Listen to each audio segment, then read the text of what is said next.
Hello? Ah, shit. Frog in my throat. I know I'm 17 minutes late once again. Anyone still there? I guess y'all can start coming in as I make my way over. Let me get out of this inn.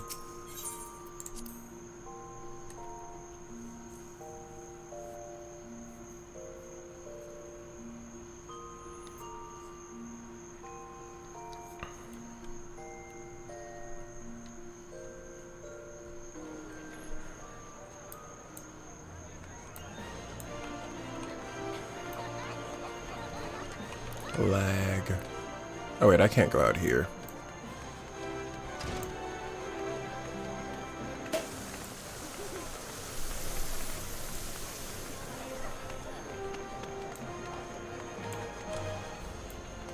Why are there so many people here? It's usually not this packed. Anyway.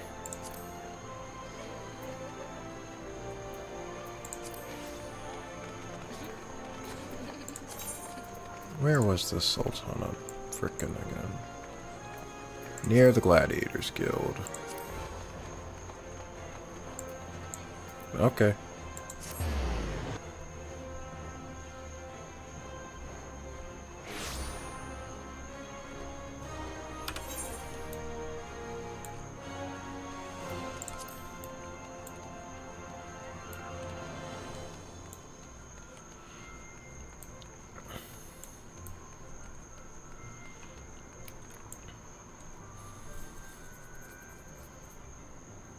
Okay, I guess since I'm already late, I'm just gonna start, but yeah. As I had, rightly predicted last time I streamed, it probably wouldn't be until, like, early August that I'd get to do this again, and I was right. So yeah, we're back. I think we had gotten roughly, like, halfway through the amount of quests for this particular set of patches. So, yeah. We were doing some business with the Sultana regarding where is Raubon gonna go at the end of all this. Good evening, historian. Yeah. Nanimo seems lost in thoughts of the past. We must... Oh, by the way, I had to, for some reason, my mic volume was taken out and I had to put it back in on the in the settings. So if for some reason the game audio is too loud and you can't hear my voice or something seems uneven, let me know. I will try and adjust it. How have things been? I've been okay. How have you been? I was kind of busy, but yeah, I'm back now. How are you?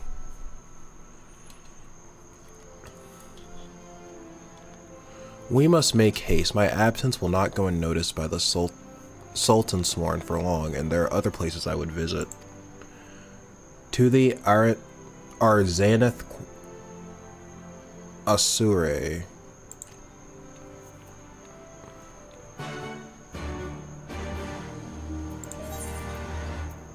I'll just call it the AO. Oh, right, we're the... Okay, Thaumaturge's Guild, okay.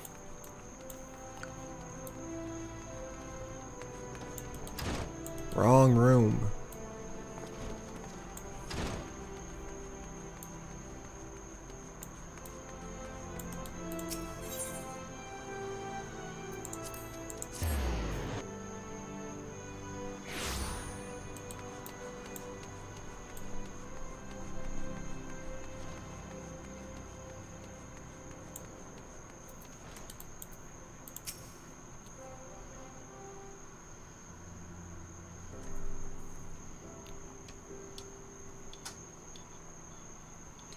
When the calamity threatened, Raubon led the Alliance forces into battle on the plains of Cartano, and I remained here.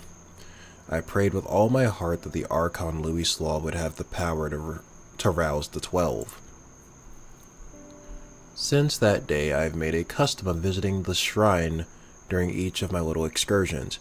Here I seek the blessings of Thal, reflect upon my choices, and ask myself if I'm fulfilling my duties as Sultana. You are rightly celebrated as a champion because you have led the line in 100 battles for the good of Eorzea. In much the same way, I believe the measure of a monarch lies in how she leads her people in times of adversity. Hey Rio, how are things going? If I am to be a Sultana worthy of the name, I cannot turn a blind eye to the troubles facing Ul'dah.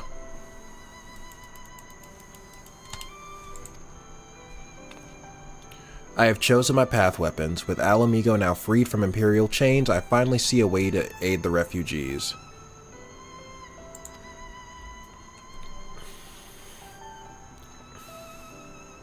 Yeah, Historian, this is patch 4.1, so the set of patch quests right after the main story. Because I did the Ivalice Alliance raids first. You're good? That's good. Already many displaced Ala Mhigans seek to begin the long trek home. Give me 1 second, guys. I'm going to turn down this music volume, because it's just blasting my ears. To facilitate that process, I have made a small contribution, an artisan's school in Rhalgr's Reach for any who wish to learn new trades. Realistically, however, it will take years for such training to yield tangible benefits. But we do not have years. These people will need shelter and employment if they are to survive, and this time the Ul'dah Treasury shall provide. Precisely where and how to allocate the necessary funds is, of course, another question.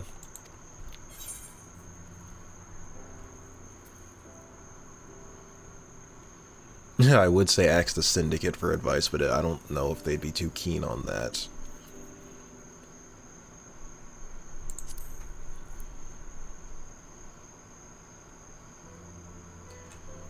How's 3D Crossspell? For like the 2 hours I went there, pretty good. It was definitely a pleasant surprise. I didn't think, because it's funny, like I was sitting there and I was saying, like, what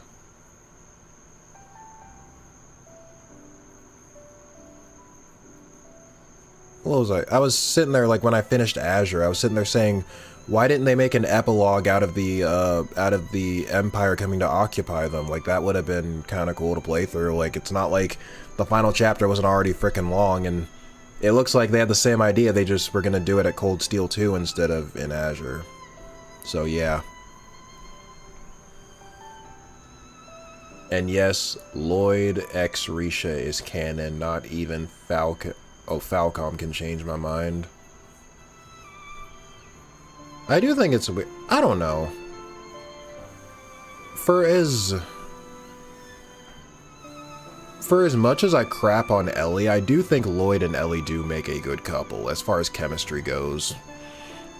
Or maybe that's just because Falcom keeps pushing that one, so it's like, had there not been a bonding system in Crossspell, like, you know, Lloyd and Ellie probably would have been canon, but I don't know.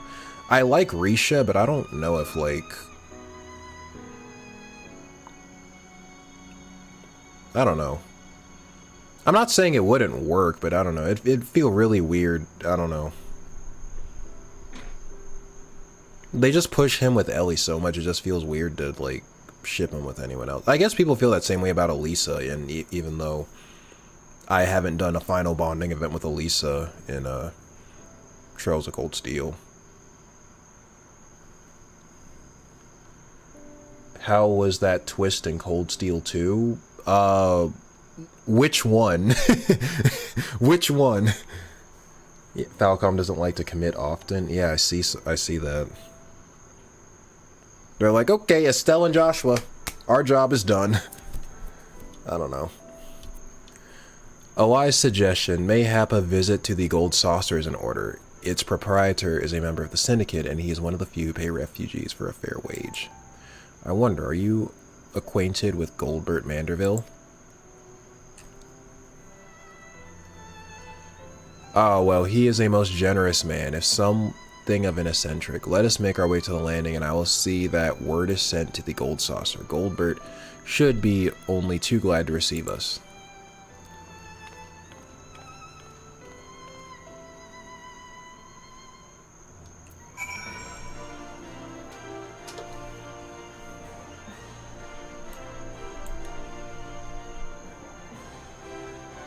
Oh yeah, you got Sarah's final bonding. I laughed when you did not realize it. It's cause I thought that, I didn't realize that,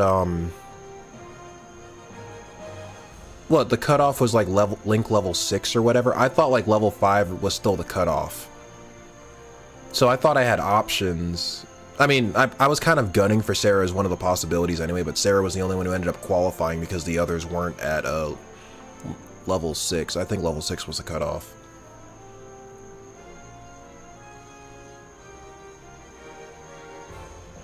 Oh, hey Wolfster, how are you?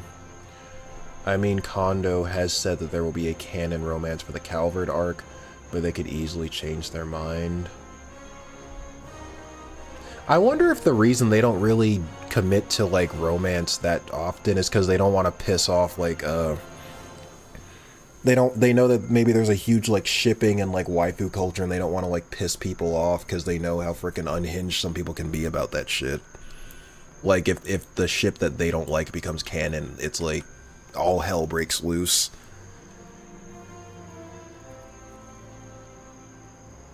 Now in the epilogue, there's a part that is only available in the second playthrough.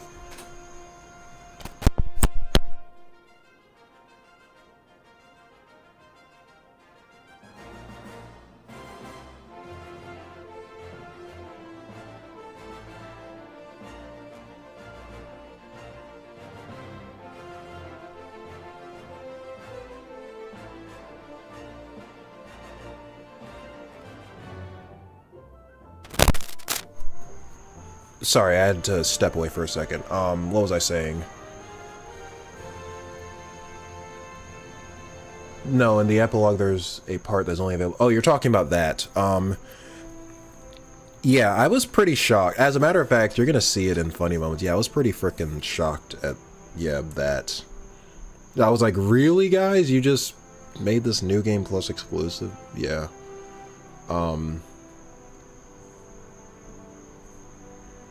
Yeah, that was pretty surprising. Also, the Mandervilles, truly the best destroy in Final Fantasy XIV. Oh, data center travel is so crazy, so I doubt I can help today. Okay, that's fine. I mean, even with Calvard, they basically said which member of a love triangle would be the canon choice would be based on fan reaction, so that tracks, lol. Remember the quintuplet anime guys? Kondo does not want war like that. Good, thanks for asking. I've joined a static and have been, progressing this new Savage tier. What's a static? Like is that a free company or is that like a party that you just don't disband? I don't know, because that's what it sounded like. But yeah, I've seen people, like, you know, argue about, like, Cloud and Tifa and Cloud and Aerith, although, I mean, I think it's a bit obvious that it's Tifa's kind of the one, because, you know, but regardless of all that, like, I don't care if you ship him with Aerith, I'm just saying, like, people really be fighting over that shit, and it'd be kind of worrying. I'm like, damn, dude, they're fictional characters, it's not that deep, you know?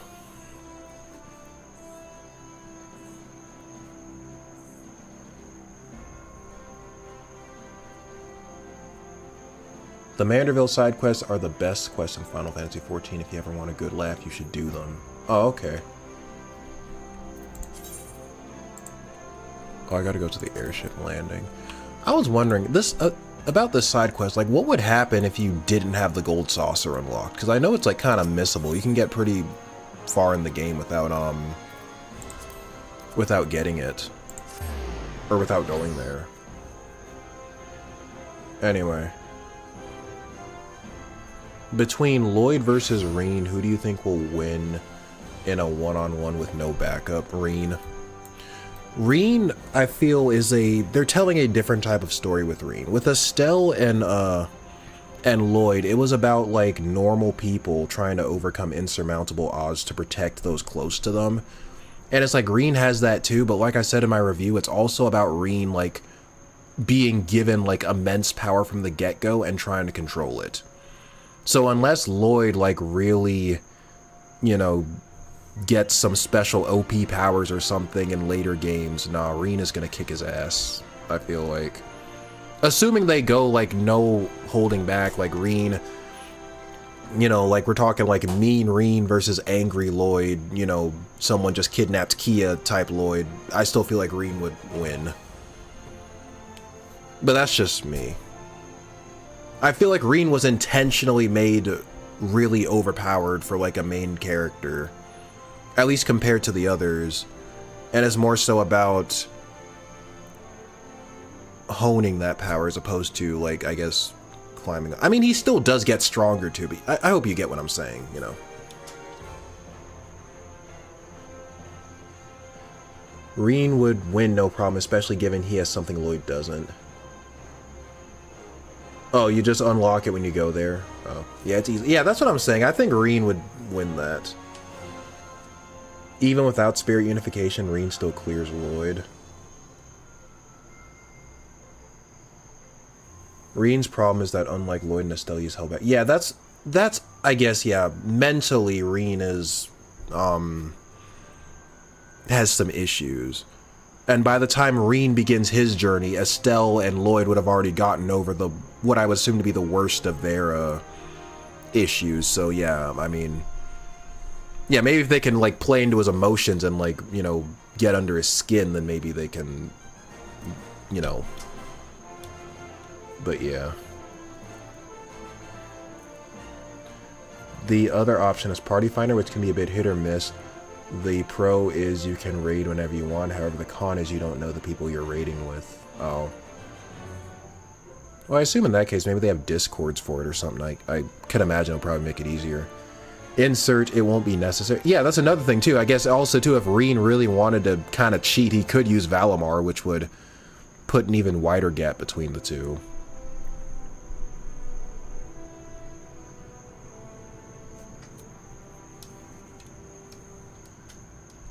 Now, Reen still needs to get stronger if he hopes to actually beat the toughest opponents around. Well, when we say toughest opponents around, we're talking about the likes of, like, McBurn and Arianrod, and even frickin' Laura's dad has trouble with, you know, people like that, so you could say the same for, like, a lot of people that they got improving to do. They got their work cut out for them. I have ridden aboard a public airship before, but this shall be my first visit to the Gold Saucer. I must confess to some excitement.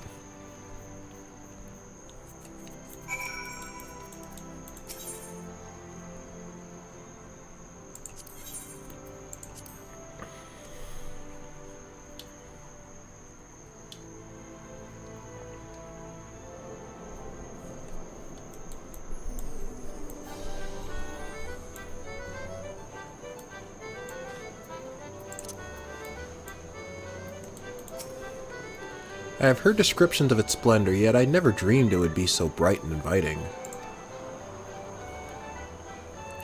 No, I couldn't possibly. We did not come here to fritter away the royal coin. Goldbert will be expecting us. Come, let us head directly to the lounge and ignore these gaudy temptations.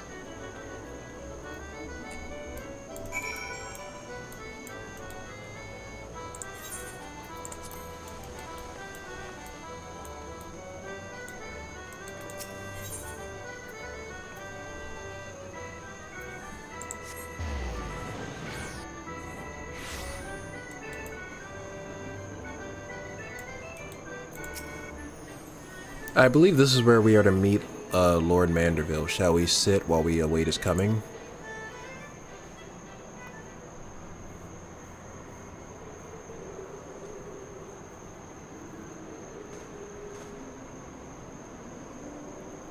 My apologies, Your Grace. I have kept you waiting. No apologies are necessary, Godbert. Oh, it's Godbert, not Goldbert. Whatever. My request was sudden, and you were kind to make yourself available at such short notice. When the Sultana herself comes calling, there's no more important engagement.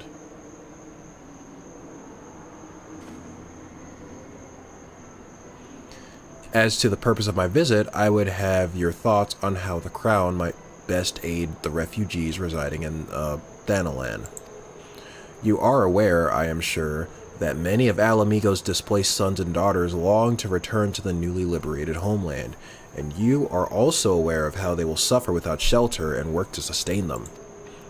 I would use our nation's wealth to spare them the suffering. What advice have you for me on the matter of how it might best be distributed?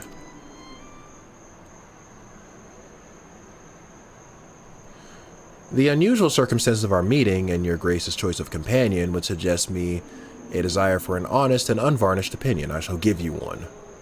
Send them back home! My advice to you is stop. Taxing Uldah's wealth to save Alamigan refugees is a terrible, terrible idea. I knew he was going to say that. You oppose my proposition? Most emphatically, I agree with your Grace that the refugees must have housing and employment, but what profit is there for Uldah in this arrangement? Profit? After all you've done for Girabania's displaced, I thought you the very last person to seek benefit from their misfortune. Forgive me, your Grace, but you appear to be laboring under a misapprehension. It is a fine endeavor to support one's fellow man. I fear, however, that your stance is one born of pity. Your intent is to save the refugees, is it not? I mean, I kind of see where he's coming from, because it's like, if you're going to do something for someone, like, make sure, like, it's not going to completely destroy you, too. Like, you kind of got to help yourself before you're in a position to help other people. I'm not sure how Uldah is financially right now, but from what I heard back in A Realm Reborn, it's still kind of rough, so.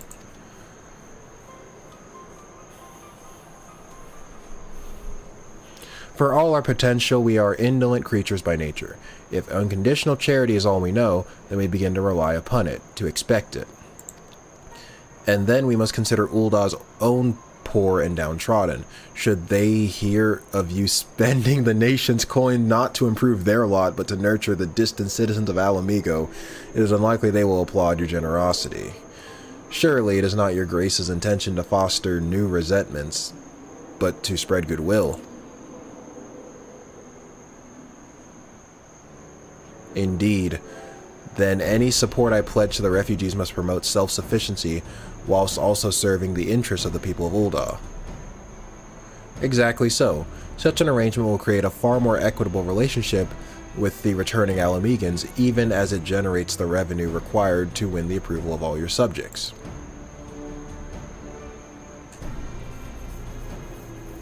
You have given me much to ponder, Lord Manderville. I thank you for your candor.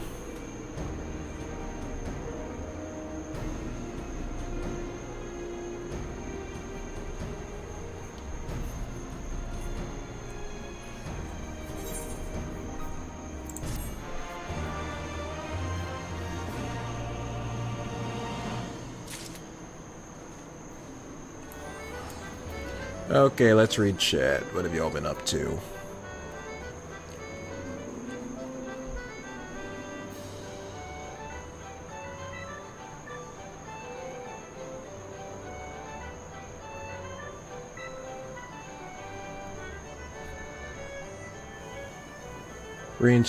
Okay.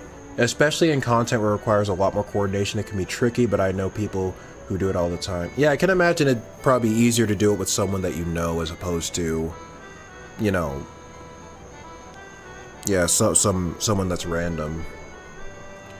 What kind of woman do you think is Osborne's wife? Because Osborne is Osborne.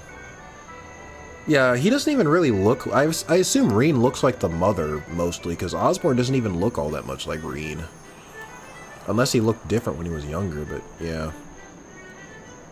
Now, the real question is, who would you say is stronger between McBurn and Arianrod? Ah...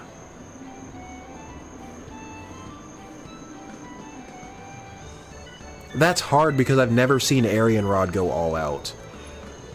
I've seen McBurn fight more seriously than Arianrod has, because, like, even when she fought the special support section, Arianrod still was kind of, like, toying with them. I mean, she fought, like, but, you know, it is kind of implied she was, you know, holding back. I don't know. McBurn seems a little more morally bankrupt than Arianrod, so I feel like if they're equal, but Arianrod is like all about honor and shit, like, I could see McBurn like exploiting that. So maybe him, but, you know, like I said, I've never seen Arianrod like pull out all the stops before.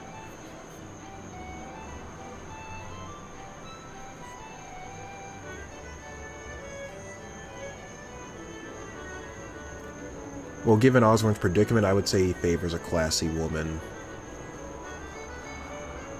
Oh, so not Sarah. Okay.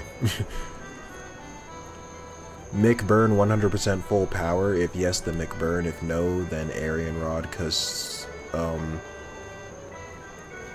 Sword McBurn is on par with Luve and Arianrod. Arianrod, that's right, yeah, Arianrod broke his old sword and then he got a, what's it called?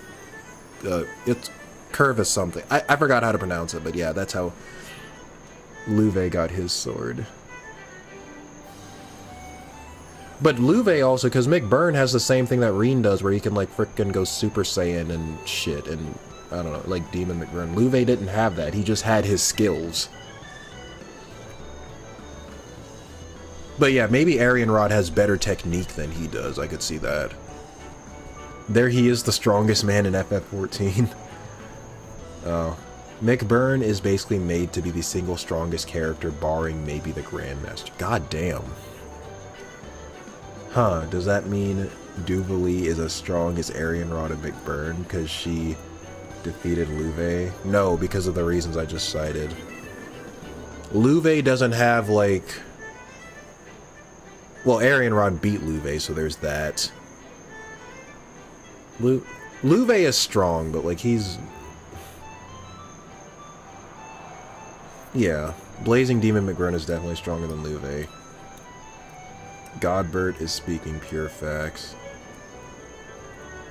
Oh, they're pretty explicit that Reen takes after his mom. Yeah, I figured, because he doesn't really look like Osborne much at all. Actually, I hope... Okay, there's only 5 of y'all. Okay. I'm hoping I'm not talking spoilers and someone in here hasn't played the games, but it doesn't look like that's the case. If you ever get a chance, I'd recommend doing the Mandeville quest. Not now, but later. Okay.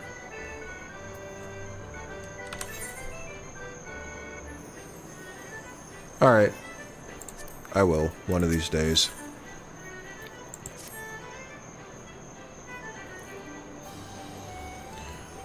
Prophet, the thought never even crossed my mind. But standing about lamenting my naivete will not do anyone any good. I shall consider my lesson learned and press on. Weapons, are you perchance acquainted with any successful merchants? If my attempt at philanthropy is obliged to reap a profit, it would seem wise to consult someone with a knack for business. Ordinarily, I would not trust any agent of the East Aldernod Trading Company, but if you hold this Hancock fellow in high esteem, I am content to be led by you. You may repay my faith by journeying to distant Kugane and speaking with him on my behalf. Eager though I am to visit those shores, I have not the leisure for a lengthy sea voyage. Now, assuming you will travel as adventurers are wont to do, I shall await your report by the Aetherite and Ulda. A fair journey to you, weapons, and a swift one, if you please.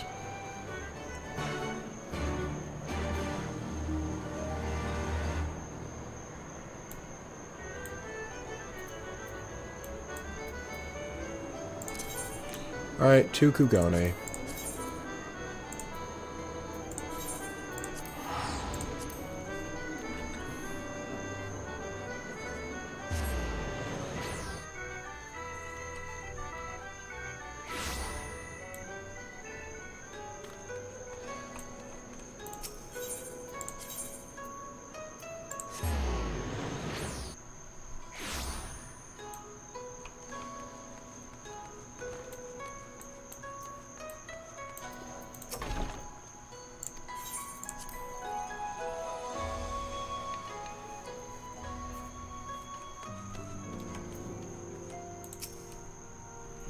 Weapons, to what do I owe the pleasure? Or are you here on business? I beg your pardon? Her Grace the Sultana would have my opinion on how to best invest the wealth of Ul'dah? My dear weapons, I have you to thank for this. Recognition, I am sure, and I am flattered that you came to me, truly flattered. But why settle for a lowly apprentice when you could have the master? Upon matters of profit, there is no living soul better qualified to advise Her Grace than Chairman Lolarito, a man whose morning exertions are said to fill his garderobe with gold.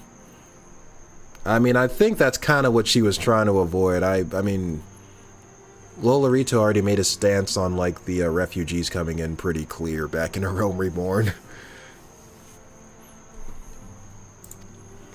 I should be well, okay, but this is, like, how can they make it beneficial for both? So it's a slightly different, take on the issue.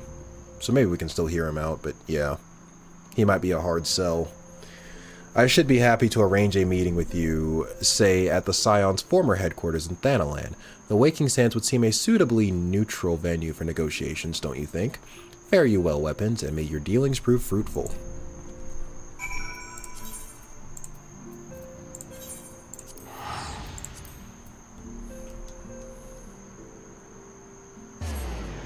Duvali was only able to beat Louve once out of over 100 fights. Yeah, and because of that, there's a lot of things we don't know.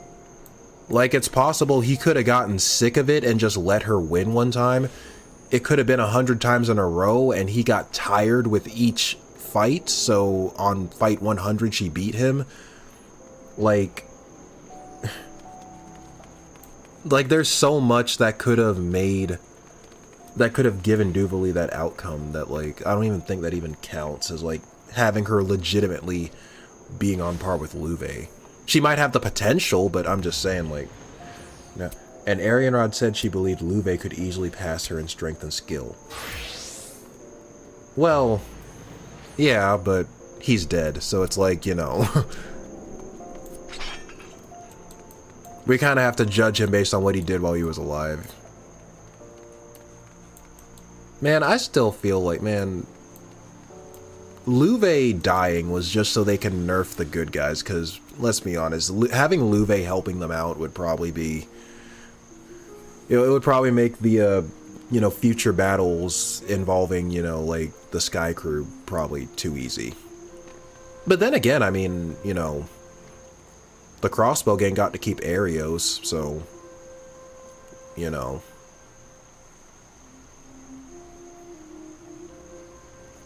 Maybe it wouldn't have been that bad, I don't know. Pray return to the Waking Sands, yes. Haven't heard that in a while.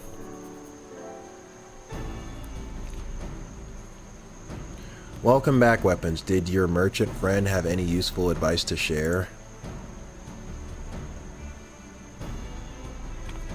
With Lolarito, and you agreed to this? I am well aware of his standing in the field of business, but I had hoped to keep all the monitorists at arm's length, and him in particular. Yeah, I figured. He was probably the one she was trying to avoid the most. Nay, I cannot live in fear of the man. I must learn how to treat with him if I am to rule Ul'dah effectively. Very well, I will meet with Lolarito. Let us go on ahead to the Waking Sands and prepare for his coming.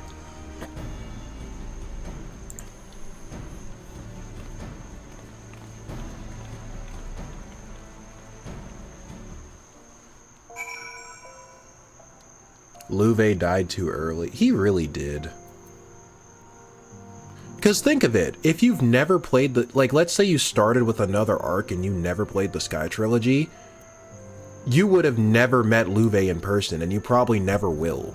Unless they go to, like, the Afterlife or something and they bump into him there, because I feel like that's possible. But, like, yeah. I remember the first time I saw that scene and I'm like, already? I'm like, dang, he was a pretty important character to, you know, like... And honestly, oh, this is so funny. I think Louve's death probably kind of traumatized Falcom a bit, because it's like... Can you think... How many characters do you know actually died after that? Be it heroes or villains. Because I can probably count them all on one hand. It's not much. Actually, okay, 5 viewers. Okay, I don't think anyone in here... I don't think anyone in here isn't at least up to Gold Steel 2. So I'm thinking, like, yeah, after Louve, there was what? Rufina was already dead, so she doesn't count. She came back as a ghost or whatever. There was what? Joaquim.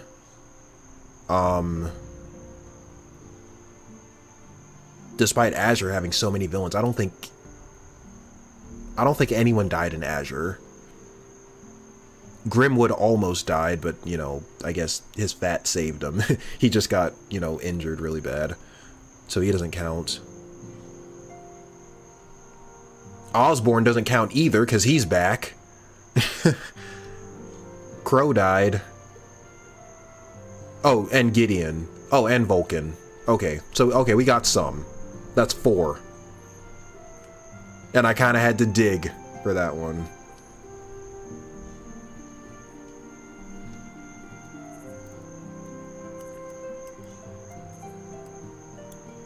Yeah, so far we have 9 deaths in the series as of Reverie. Oh, okay, so they can. Alright, so that means there's 5 more. Okay, so they're gonna kind of step their game up. Okay, so I need to be worried. I need to be biting my nails. And that's as of Reverie. You didn't even count Daybreak deaths. You said as of Reverie. So far, at your point, it is Louve, Weissman. Oh, right, I forgot Weissman. Weissman did die, yes. Louve, Weissman, Joaquim, Gideon, Vulcan. Okay, yeah, 5 people. Okay, so they're... Okay, 4 deaths, yeah. Alright. Yeah, Joaquim. Yeah, he included Joaquim in the list.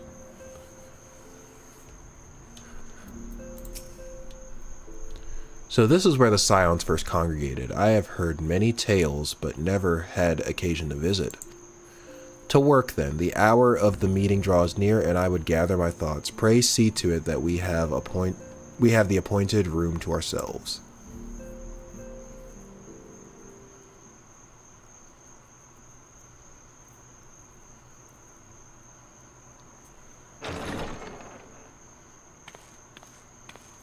Oh yeah, Crow. A personal summons from the 6. Scions. This must be important business indeed. Though, if it concerns anything so underhand as an assassination, I fear I can be of little help.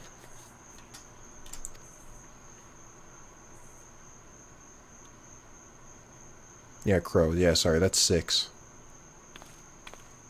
Okay, so not as bad as I thought. 2 hands, not 1 hand. Well, take out Louve and it's 1 hand.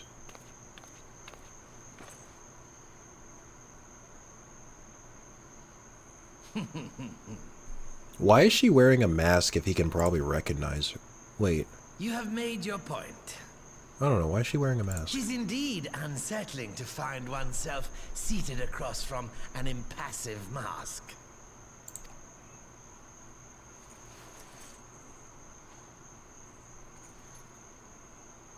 There, would this better please your grace? Or should I address you as Lady Lilira? So that's what he looks like without the mask. He looked more threatening with the turban and the mask on, honestly. Now he just looks like a yam. He looks like a sweet potato.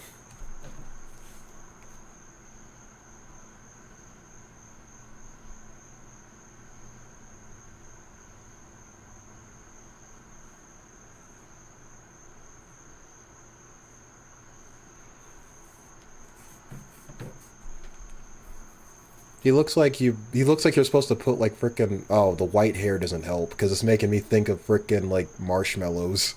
And you put that on top of your sweet potato pie. Lolorito, you are not beating the allegations.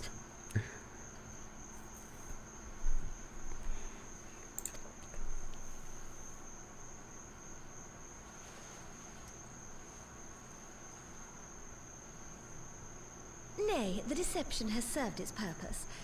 I am glad to see you found amusement in my little jest, Lord Lolorito, but shall we proceed to the business at hand? By all means. I must say, I'm most eager to hear your proposal. Such a small head, yet a dastardly heart. I tell you, Lalafel's... Well, this extends to Lalafell players, too, from what I've seen, but especially the Lalafell NPC characters. They're either really nice or really frickin' mean, but there's never an in-between, I've noticed. Like, holy shit. Simply put, I would aid the refugees camped in Thanalan in their efforts to return to Alamigo. The reparations you paid in the wake of your earlier misdemeanors will be used to fund the endeavor, together with the fortune seized from the late Teleji Adeleji's estate. Alright, I forgot. Yeah, he's dead. Good riddance. To be fair, there are a lot more deaths if you count all those terrorists in Azure. Well, okay, I guess I meant, like, major characters. I'm excluding, like... Well, maybe this is a bit rude, but I'm excluding, like, nameless soldiers and stuff like that. Obviously, if we include, like... Oh, wait, there's the market manager, too. We forgot about him.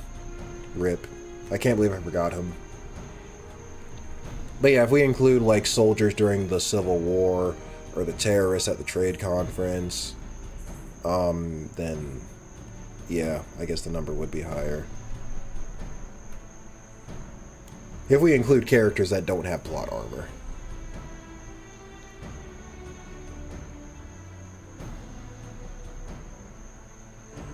I'm weird, but I love this part. Well-written politics is rare.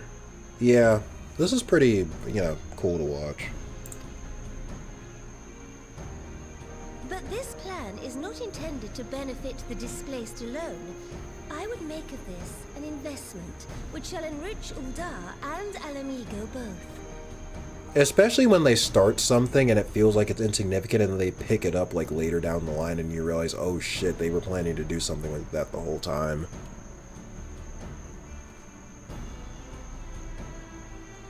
And who better to consult on matters of profit than the wealthiest man in all of Thanalan? I beseech you then, Lord Lolorito, share with us your mercantile wisdom. Ah, 'twould seem your grace has matured beyond acts of earnest yet misplaced charity. Pray tell me more.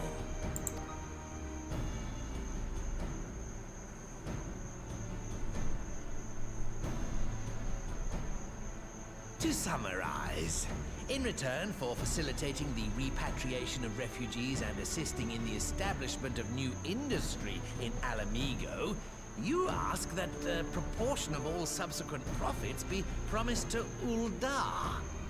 Huh, I am impressed, Your Grace. 'Tis an elegant solution, albeit one lacking certain crucial details, specifically which industry and where.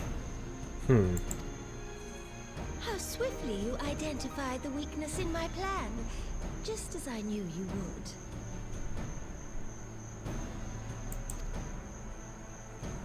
Your travels have taken you across the length and breadth of Gir Abania, and you know the land far better than I.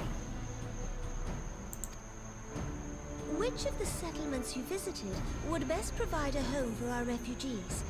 Which has the greatest potential to flourish, given the appropriate investment? Huh? Wait, I didn't know I was involved in this conversation. I thought I was just standing guard and looking scary and shit. Fuck.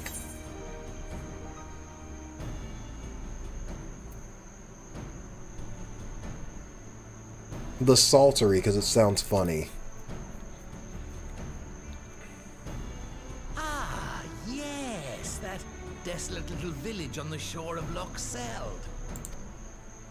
I know the Saltery and its products well. The Imperial invasion brought an end to their more widespread distribution, much to the dismay of many a wealthy gourmand, myself included. Salt has ever been a transformative ingredient, and in this instance, I dare say, it could transform a modicum of effort into a mountain of gil. Speaking of Weissman... The local citizens will need to be consulted, of course, but I trust the East Aldenar Trading Company can be relied upon to provide its assistance in negotiating a mutually beneficial arrangement. Naturally, Your Grace. I shall dispatch representatives well versed in the extraction of this white gold and wring every last ounce of profit from its production. The way he said that. The Loch's bounty will contribute to Alamigo's enrichment, whilst easing the burden on the bull's aching shoulders. Just as Your Grace desired.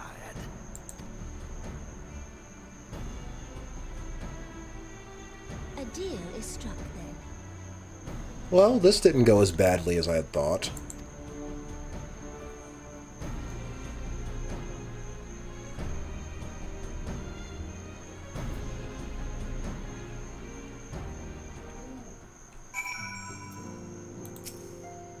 Alright, I'm going to finish this quest and then I'll look at the chat in a second.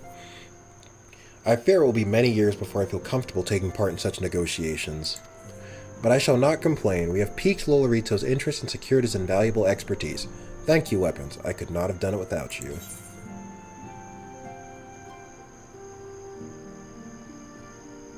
I kind of need the food. I mean, yeah, I'll take this.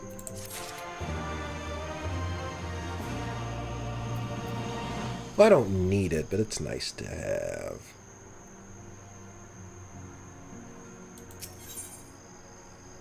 Okay.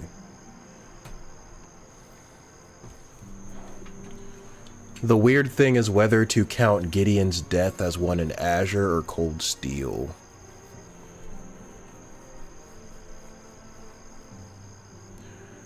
I would say it counts as a Cold Steel death because he's not really properly introduced as a character until Cold Steel. But I see what you mean, like you see him die in Azure, but you don't know it's him until Cold Steel. Well, actually, it might depend on what order you play the games in. Well, no, not really. Because, like, if you play Cold Steel 1 before you play Trails to Azure, then when you see him die in Azure, you know it's going to be him. But if you play... God damn, man. Crossbell and Cold Steel 1 and 2 really do kind of just spoil each other. Yeah, but if you do it the release order, then you don't know it's him, but then you know it's him in Cold Steel, but then they don't show him dying in Cold Steel. Yeah. FF14 has a weird balance of politics. Sometimes it's really good, while other times it's quite lacking. I have things I want to say, but I also don't want to risk spoiling anyone. Yeah, if it's past Cold Steel 2, no offense, but kinda keep it on the down low. I haven't gotten to 3 yet. I plan to start it soon, but yeah. Right? Or sorry, Weissman was too salty for his run back. Do you know how many industries benefit from salt? It's bigger than you think. Plenty, salt is quite prevalent. Lolorito's a businessman at heart. Yeah. Our course is decided. I shall return to the palace and have my ministers begin work on implementing the particulars of the plan. If I could prevail upon you one more time, Weapons, I would ask that you convey the details of our negotiations to Commander Hext on your return to Alamigo. My thanks again. Together we have laid the groundwork for an endeavor which promises to benefit the peoples of Alamigo and Ul'dah both.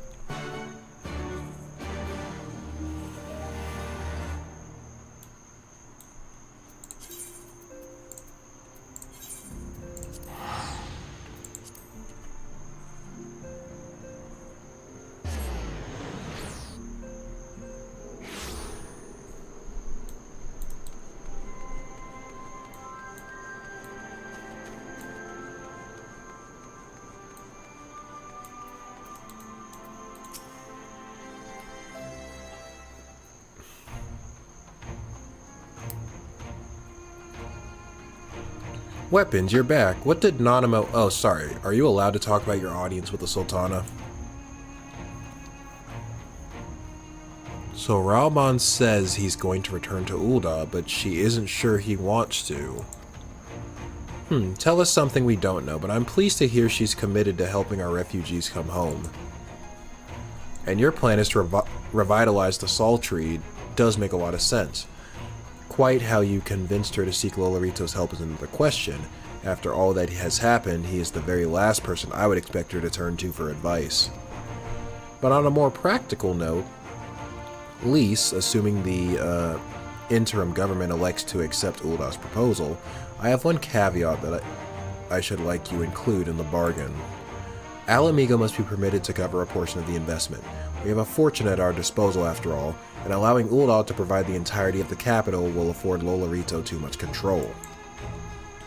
Honestly, Alphino, it's like Kugane never happened. What exactly does a ruthless profiteer have to do to earn your trust? I guess he's still not over that whole Crystal Braves thing, even though Lolorito was kind of acting in that too, but yeah, you know. But yes, you do make a good point. First things first though, we need to discuss this proposal with the Sultry residents. Whiskar, how do you fancy explaining the Sultana's plan to your grandfather? I'd like to hear what Watt thinks of the idea before agreeing to anything. Right away, Commander. Would you mind coming along, Weapons? I might need you to fill in the details. Then I shall come as well. Should Watt wish to discuss figures, my knowledge of the nation's finances may prove useful.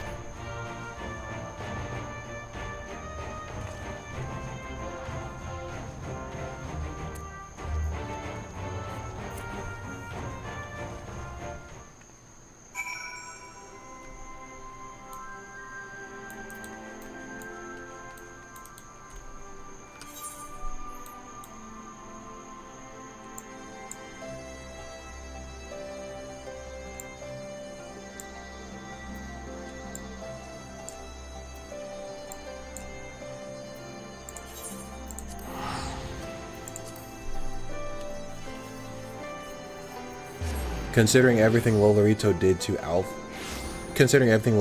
Alphino is right to be wary of the guy. Yeah, I guess so.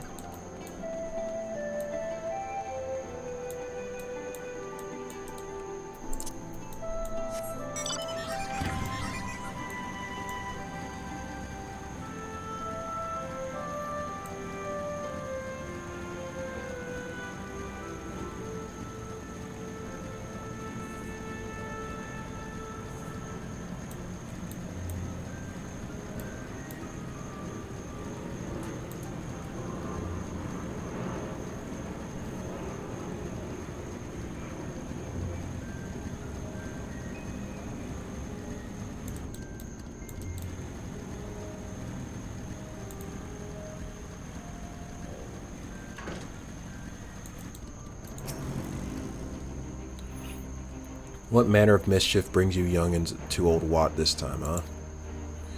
They want to rebuild the Sultry, Granddad. Weapons, tell them about the deal. Well, bugger me, we've never had the coin or the hands to put that place back to how it was, but it sounds like that's about to change.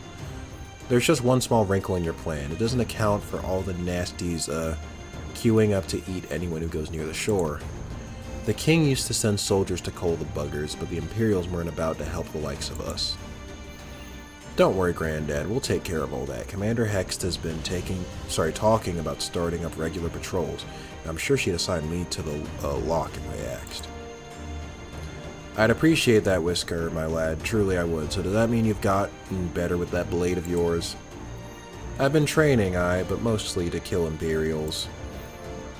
You've some experience hunting monsters, don't you, Weapons? Think you could cast an eye over a few of the local beasties and teach me how to deal with them? Let's not waste any time then. I'll see you by the lock.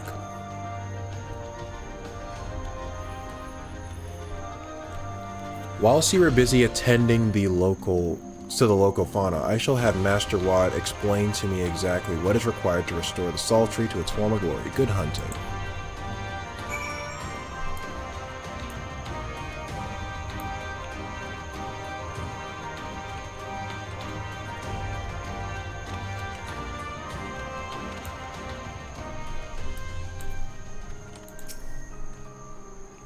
Right then, weapons. I've got a spyglass here you can use to take a closer look at these pests.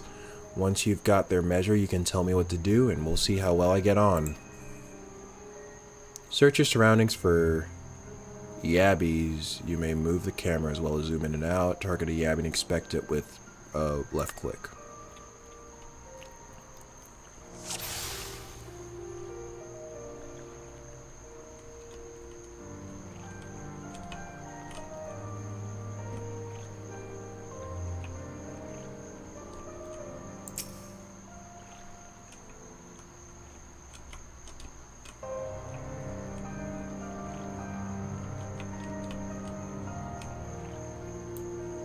Oh, there we go. Okay, I was wondering how to do it side to side.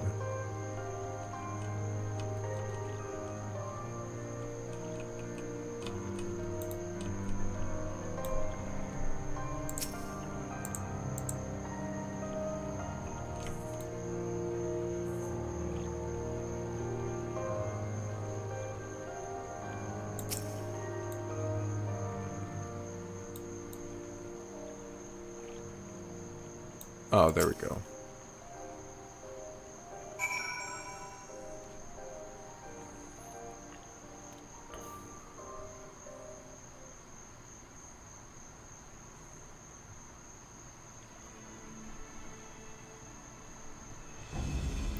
The Abbey's entire body is protected by a hard carapace, but the underside of the head looks soft and vulnerable. Ah, looks like you found a yabby. They say hitting their shells like smacking a rock. Any suggestions?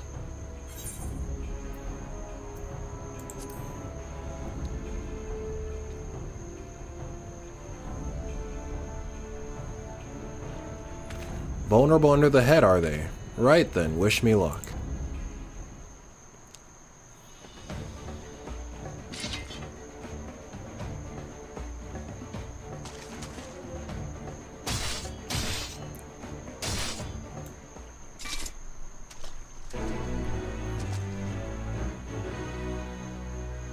They even played the victory music.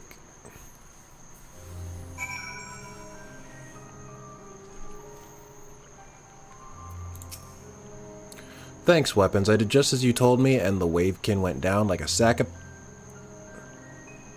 Oh, I almost thought he said potatoes. Popatoes. Let's find something else. He didn't want to say potatoes because that's actually a Lalafellan slur. Maybe, I don't know. That's my headcanon for why they don't say potatoes. They say popatoes.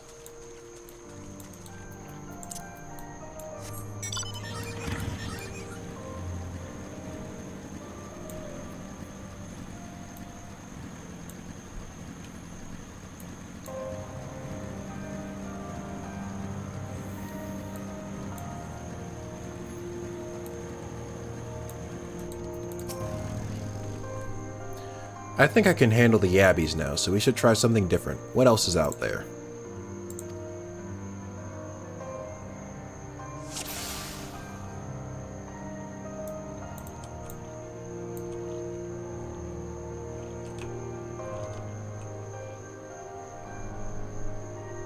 What, the nose? Oh, the eye.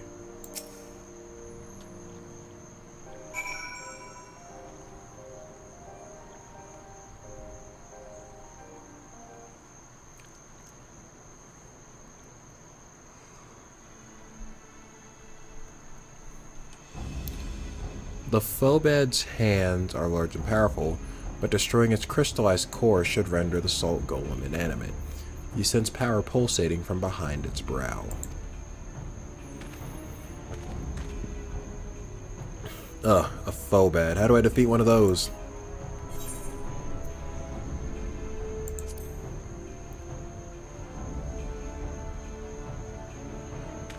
Inside its head, is it? I'll try to stab it right between the eyes then.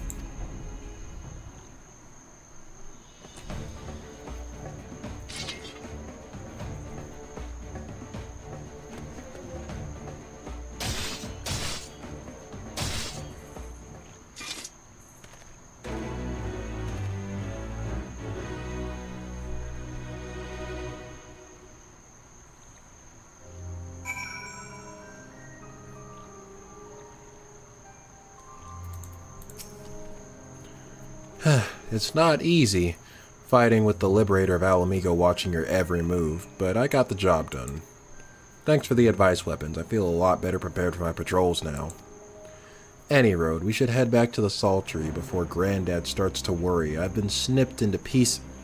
Before Granddad starts to worry I've been snipped into pieces and fed to a Yabby's hatchlings.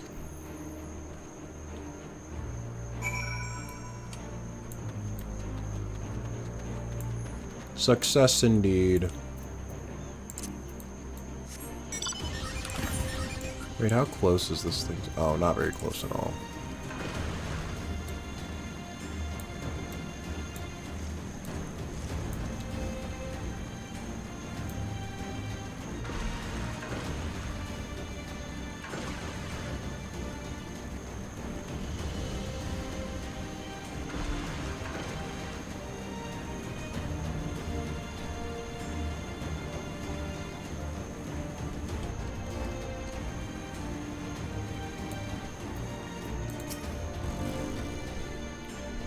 I see you've returned in one piece. Dealt with those beasties then, did you?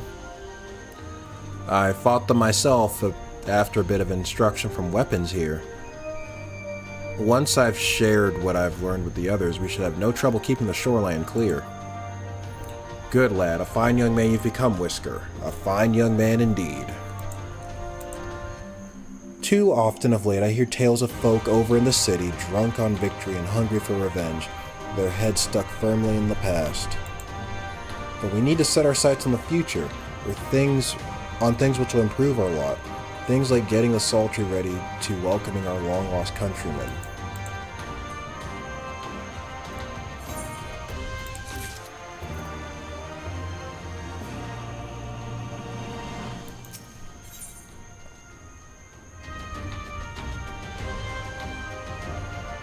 Diary, MSQ, weapon, coffer. Oh. Alphinav seems satisfied that he and Watt are of one mind.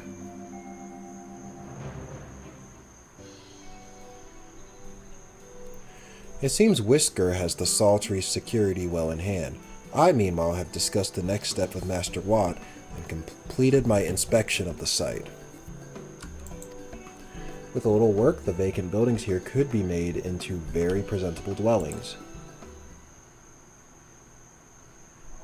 Message from General Alden.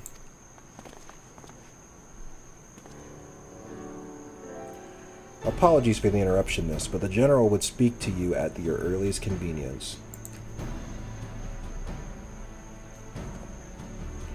Do not feel obliged to wait around on my account. I will remain here to hammer out the finer details with Watt and act as an intermediary with our business partners in Ul'dah. You should go. General Alden asks that you wait for him by the main gate in the Alamigan Quarter. My apologies again, miss. Fare you well.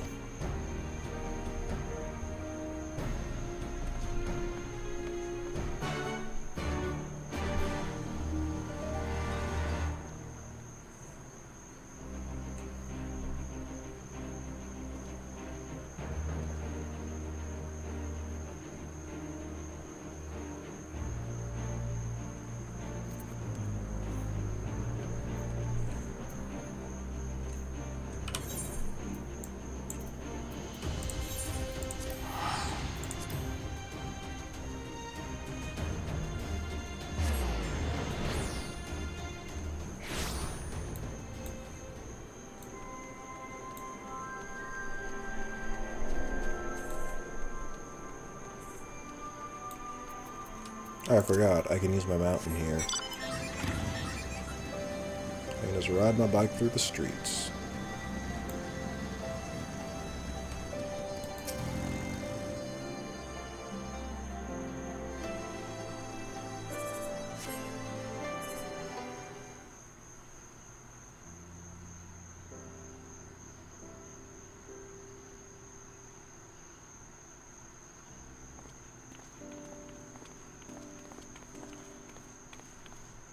Apologies for the wait. Oh yay, voice acting. People are screaming for the butcher's blood again. No sooner have we broken up one mob than another forms.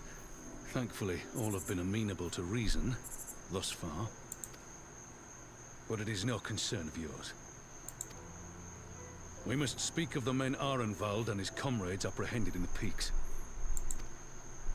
By their uniforms, the captives were first judged to be Imperial troops. But after further investigation, their true identities came to light. I dare say you remember Yuyuhasi and Laurentius, the fugitives who conspired with Captain Ilberd in the Crystal Brave's betrayal. Oh my fucking god, bro. Not them again. No, my fuck.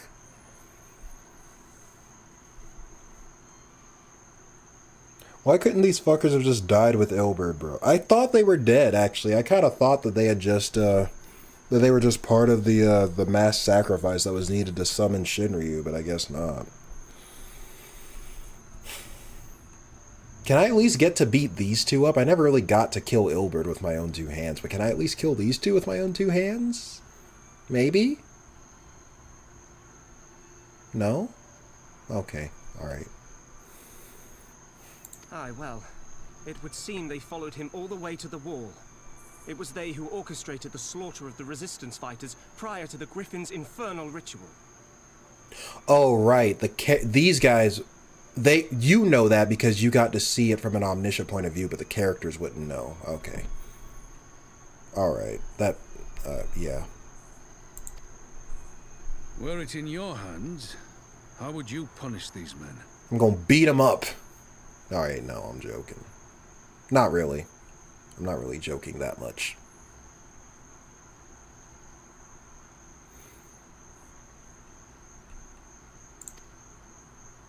Two years of community service. Nah, they probably fuck something up doing that too.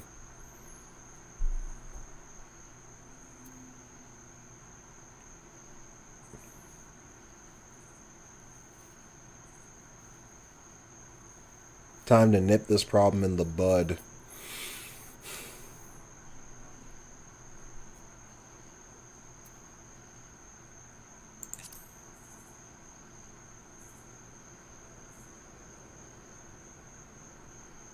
Hear, hear. There is no more fitting sentence for the perpetrators of such a massacre, and that is but one of their crimes. Bud, we're not going to be allowed to do that. In any event, I thank you for your honesty. When the time comes for the Alliance to pass judgment, I'll see that your opinion is heard. Well, then that again, concludes our business here. They did basically start a whole ass war, so I mean. But so did Crow, and I like him, so, you know, maybe I'm a hypocrite. Maybe I'm a hypocrite. In a way, Crow and Ilberd actually have a shockingly alarming amount of stuff in common. I don't know why I like Crow and despise Ilberd.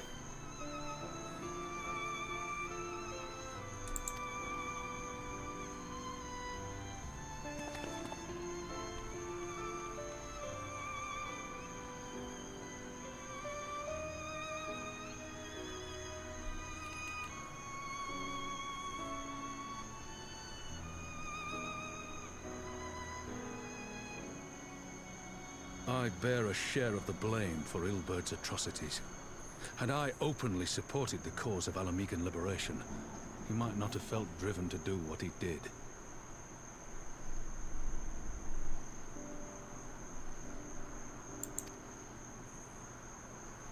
Things could have been different, and I'm sorry they aren't.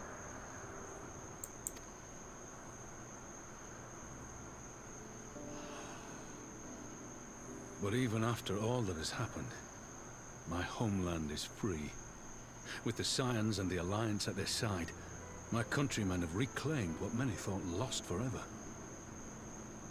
Under her new leadership, I have every confidence that Alamigo will emerge from the shadow of the Empire and rise once more to greatness.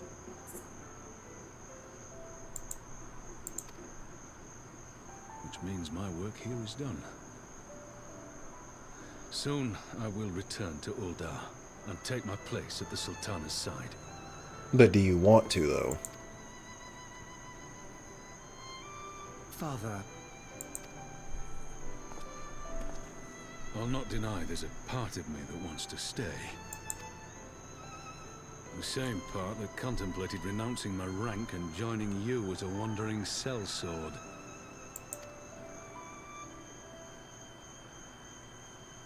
But I pledged my blade to none more, and I will not betray that oath. Is this truly what you want, Father? He's gonna lie. Ever has my sword been hers to command, and ever shall it remain.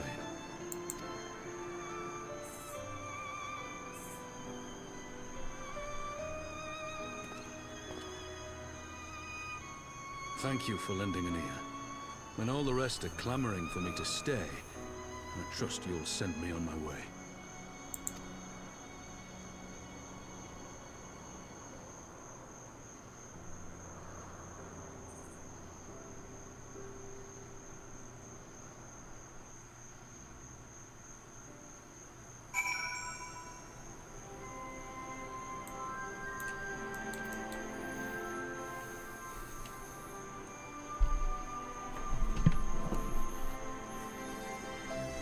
Thing is that Crow actually wants Arabonia to change while Ilberd just wants the world to burn.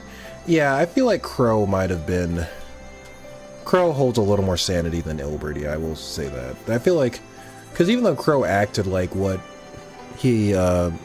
his time with Class 7 didn't matter, you could still tell it kind of affected him, because whenever people would talk to him about it, like, he'd always kind of pause before, you know, giving his answer. So he was always thinking about it.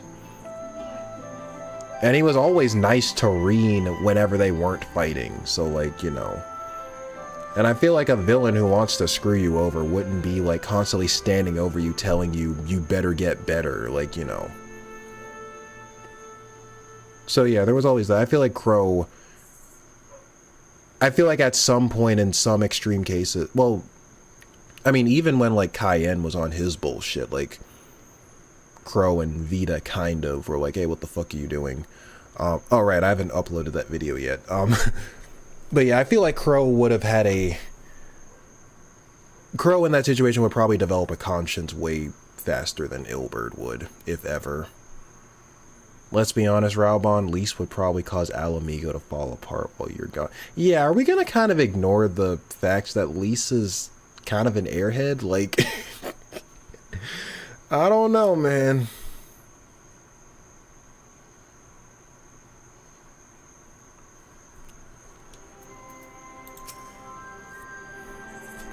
That took longer than I intended, but at least you know where I stand. Now that's settled. Ehrenwald, what's news? We may have a problem, sir. A group of Anata have arrived at the main gates, and I don't mean the Vera. They are Qualiana, the ones that summon the Primal. Are these the snake people? They're insisting they be allowed to attend the council. Lisa's trying to reason with them, but she may need help. An invitation was extended to all of the native beast tribes, but we assumed the Qualiana would refuse it out of hand. We had best go and see for ourselves. Pipe in, take command of our forces, and be ready for battle. Weapons, you've dealt with the Qualiana before. I'd have you at my side.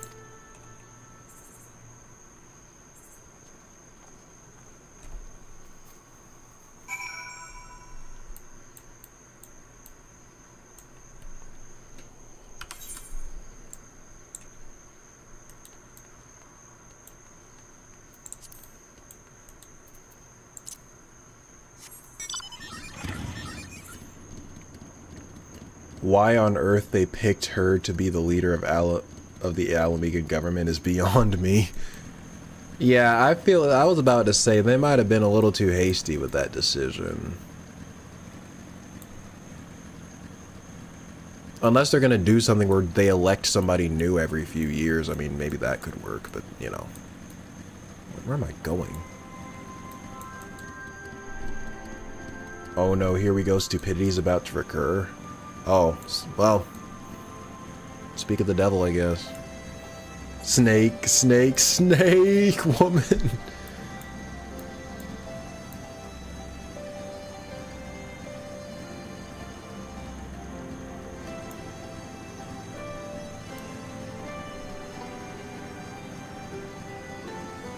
Dead end.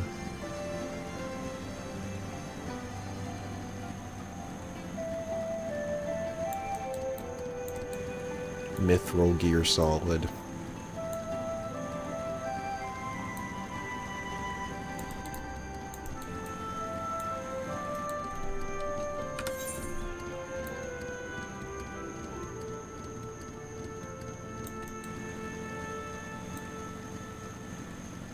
There, I do have to go this way.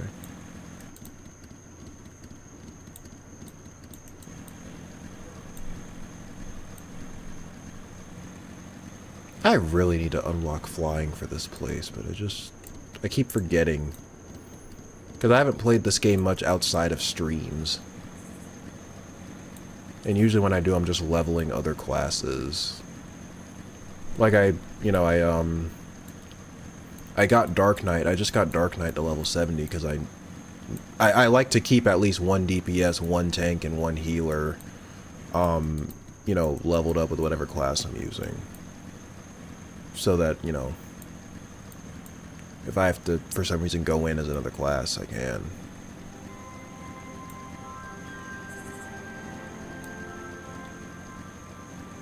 Stupidity is about to occur if I can find my way out of here. This place is like a maze.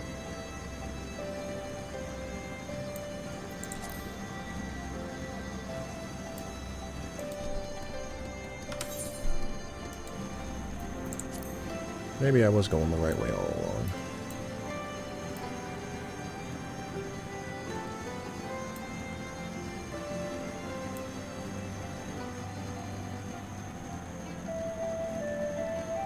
Not that way.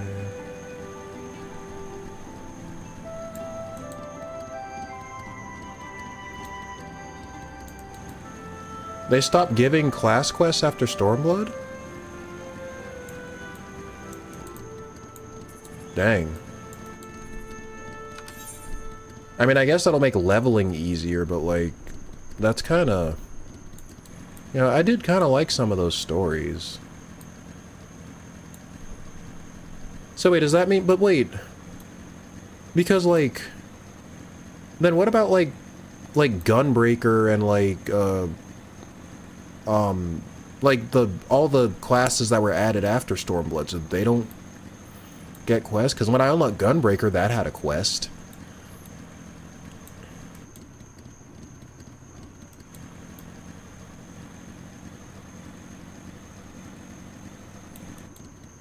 New classes still get quests, but class quests are replaced by role quests. Oh.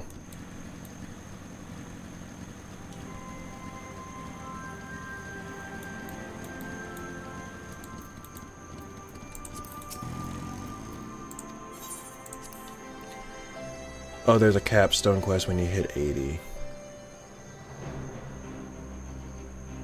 Oh, all tanks get a quest line, all melee DPS, all ranged DPS, and all magic, and all healers. Okay. So they just broaden it a bit. I mean, I guess that makes leveling easier, because it means you don't have to do, like, a quest line for, like, everyone that you want to level, but still, that's kind of... But I guess, too, like, because each of those quests were, like, their own story. Sometimes there was some overlap, but, like, yeah, they were usually their own story, so, I guess they can't keep, like, writing some stuff like that forever. Like, eventually they're gonna run out of ideas, so I guess that kinda... That does make some sense. You know, it was probably, maybe that decision was like a lesser of two evils. New jobs get their own stories, but they only go up to the start of the new expansion level. Start of the new expansion level. So...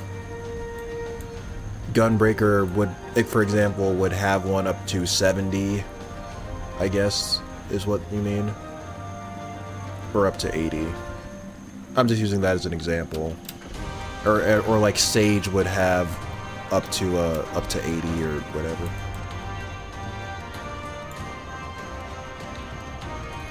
When you have 5 million classes, it's hard to keep writing stories for all set. Oh, hey, Noxstone.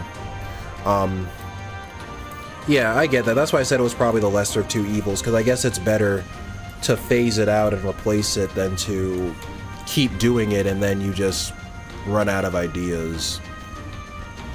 Oh shit, come on, guys. I was talking to the bike, not like anyone in the chat. Okay, hold on a minute. Oh, I see it. It's all the...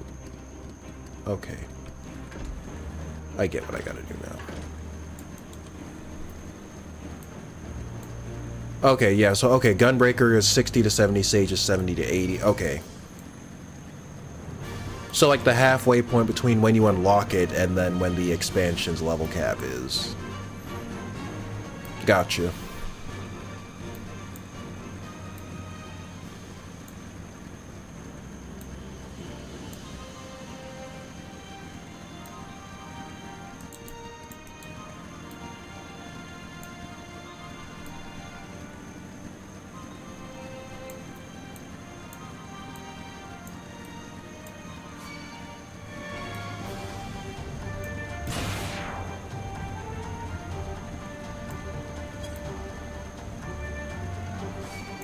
I was here the whole time, but my internet cut out for a while back and it never actually started the stream. Oh. So I just assumed you were being really late. Oh man, that's bad. You thought I was just doing a normal one. Damn. No, I've been here for a bit. Yeah, almost an hour and a half.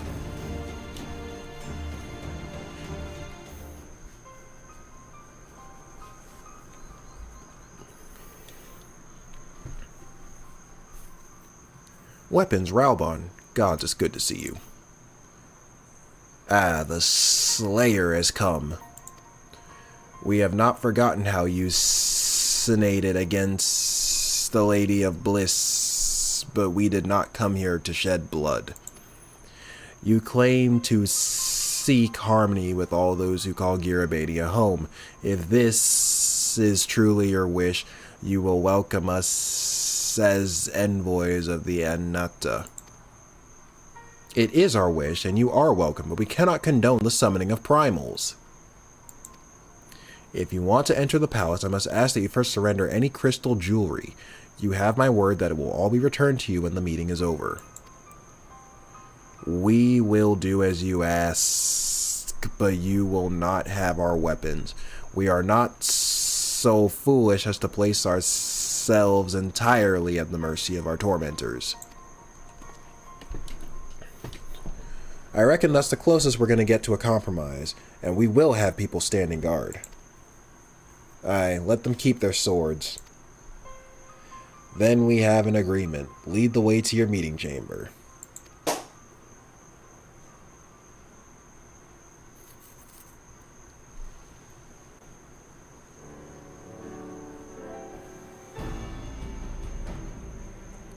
Why do I have the feeling we welcomed a viper into our midst? No, literally.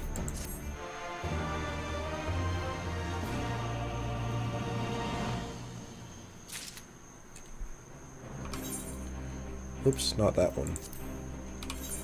I want to see what's in this weapon coffer. Better be something cool looking.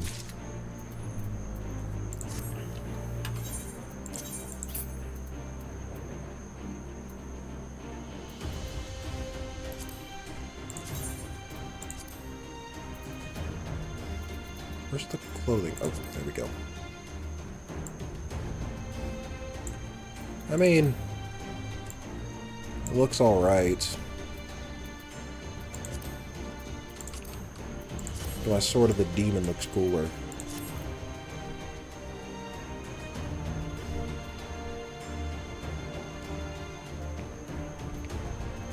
Now remember this, these guys are tempered unless entirely devoted to their Oh right, yeah, because they get tempered whenever they summon, well, whenever the beast tribes summon primals that correspond to, yeah, they get, ugh. Why on earth did they allow them in? Yeah, that's like, oh man, I don't even know what that's like. That's like letting a wolf into your barn full of sheep after the wolf promised I won't eat them. Like, He's literally... He literally can't help himself. Yeah, I see what you mean. Maybe they just want to be peaceful, give diplomacy a chance? Really, have people who are tempered ever actually been peaceful? Only the servants of the Thunder God. But even they are somewhat hard. Yeah, even the tempered... the Sylphs were literally like the most harmless beast tribe compared to the others. And even their tempered ones were still like... Yeah. Dress up Ralbon. Ralbon seems unconvinced by the Quelliana's sincerity.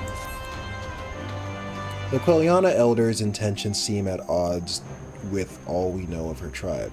What think you, Weapons? I feel like what happens is he's gonna stay not because he wants to stay, but because he has to help Lise run the place, because frickin' Lise gonna get us all in trouble. That's what I feel like is gonna happen. Like, he actually does want to go back to the Sultana, but he stays in Alamigo because of Lise. The Quelliana's elders' intentions seem at odds with all we know of her tribe. What think you, Weapons?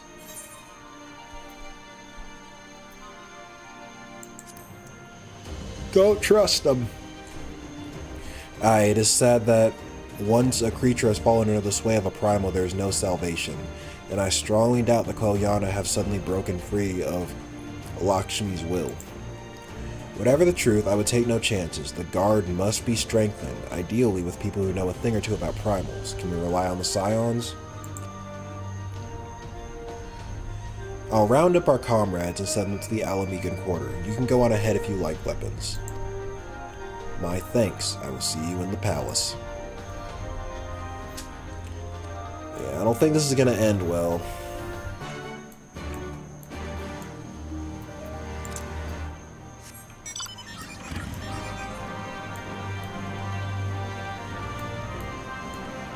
Biking to the palace. Wait. Oh, there we go. I was about to say, did I miss the other set of stairs?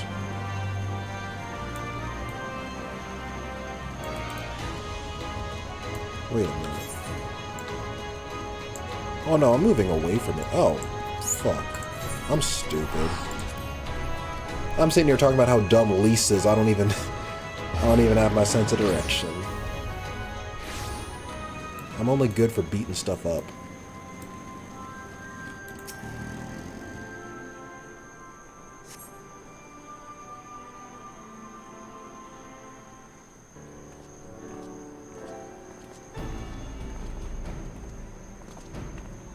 Weapons, I've brought reinforcements. Arenvald told me of the arrival of our unexpected guests, and I agreed that it would be prudent to call upon Y'shtola and Thancred as well. One can never be too careful when dealing with the enthralled. I am not familiar with the Quelliana tribe myself, but Alice's report suggested that they shunned contact with other races, despised it in fact, even compared to other Anata. Indeed, this apparent reversal in attitude is most curious. No one expected a response to our invitation, much less an envoy, and I imagine Lise was forced to make some rather hasty arrangements in order to accommodate them. Speaking of which, how should we deploy ourselves? If the meeting is to be held in the throne room, 'twould seem wise to have eyes both inside and outside the palace. Y'shtola and I can stand guard without. That leaves the three of you to keep watch over proceedings in the throne room itself. Throne room, sorry.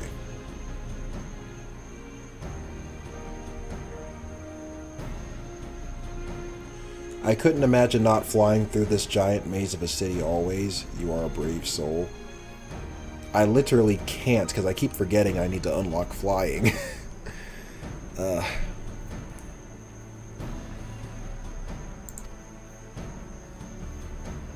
Alamigo's map is quite a mess compared to the other city-states. And I guess, too, the map doesn't really... oh shit, it started raining. In the game, not in real life. The map doesn't really show you, like, elevation. Like, it shows you elevation with, like, the quest icons, but nothing else. Understood, we should join General Aldine inside, then. Weapons, do you know of the rear entrance to the palace. It is on the eastern edge of the city at the top of the stairs. The guards there should have been instructed to let us pass.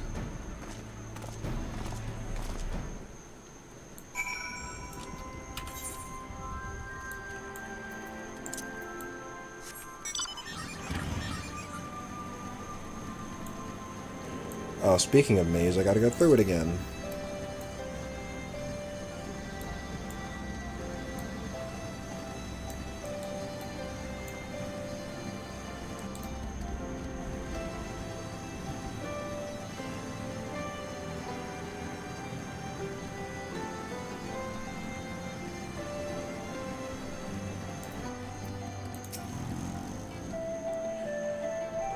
Near with the Scion's Miss, General Aladdin left orders that you were to be escorted inside, if you'll follow me.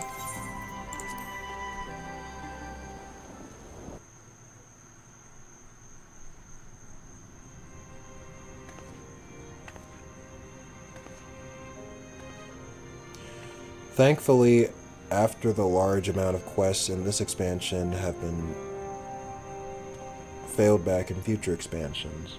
Oh.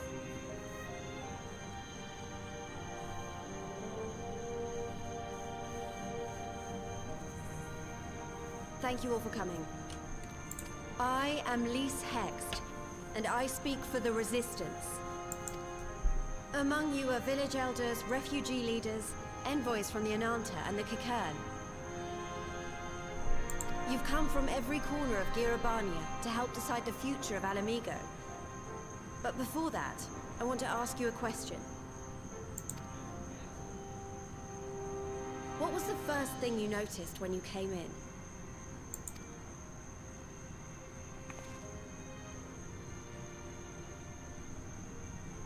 For me, it was that empty throne.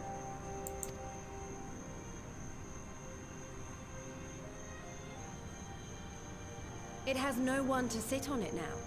No viceroy, no king. This guy over here kind of looks like a Conrad. Guy who died in the war. Just a little bit. He's a little darker, but yeah, he kind of looks like him. Would any of you like to take their place?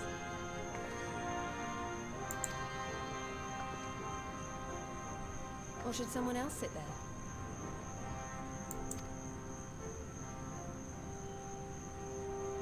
Then let's sit here in a circle, as equals, and I hope, as friends.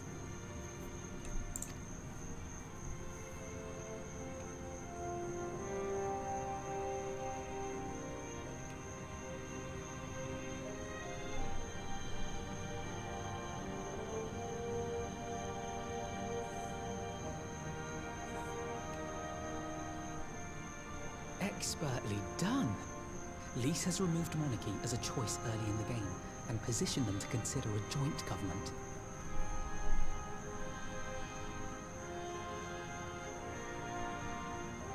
I find it hard to believe that none of them would want to be king. Yeah, like not even like one person like raise their hand and be like, oh, it'll be me. All things considered, I would say events have got off to a fine start. I'm getting West Zemuria Trade Conference vibes. Whenever you say things are going good, they're about to not go good. And that is Alagana's stance on the matter. Thank you, Ragenfrid. Another vote in favor. Next, let's hear from Shanti of the Kalyana. Tell us, how do your people feel about the idea of a republic?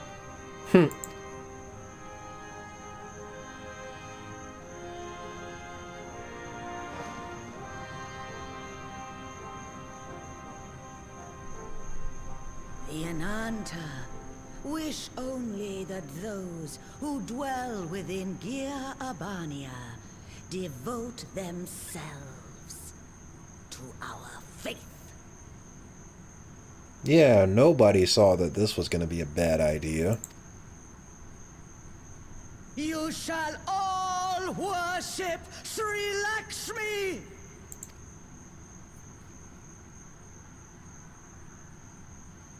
Lady of Bliss, Grace us once more with your beauteous visage! Nobody could have predicted that the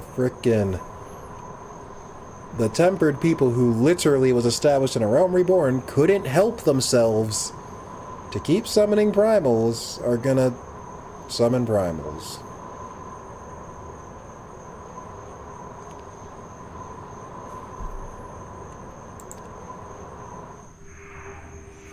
And here we go. Oh, I should get a sound effect of like a frickin' the Joker from the Dark Knight trilogy. Just being like, and here we go.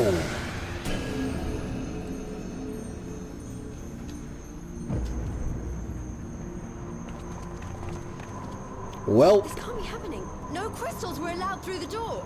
were there any crystals in the throne room? We can worry about the how of it later. We need to evacuate these people right now, or the Primal will make thralls of them all.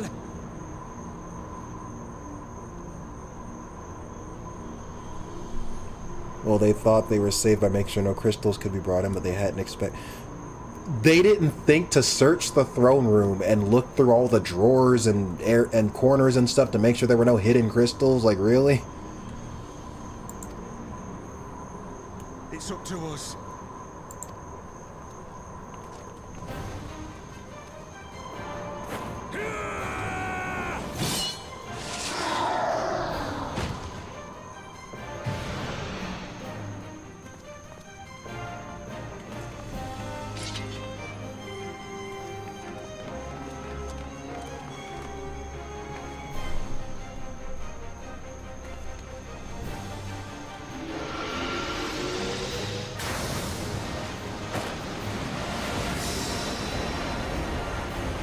I was about to say, aren't scions are immune to tempering, I'm pretty sure. So at least they're okay.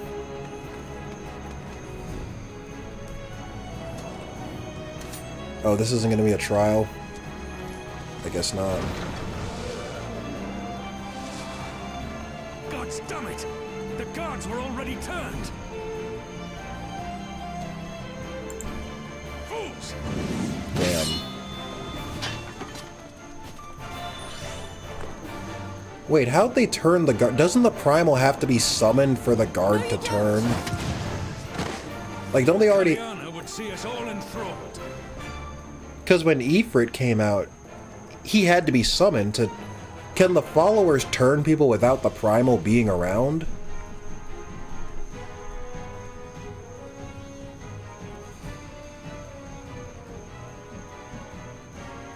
Oh, the Scions aren't immune, just Ehrenwald and the Warrior of Light. Everyone else is vulnerable. Oh, okay. Ehrenwald has the Echo. Oh, okay. It's if you... So it's not if you're a Scion, it's if you have the Echo. Then they're going to be sorely disappointed. We have the Warrior of Light and Arenvold to shield us. Aye, but they can't well defend your guests and attack the Primal, can they? We're stuck on the back foot. Well, this went well.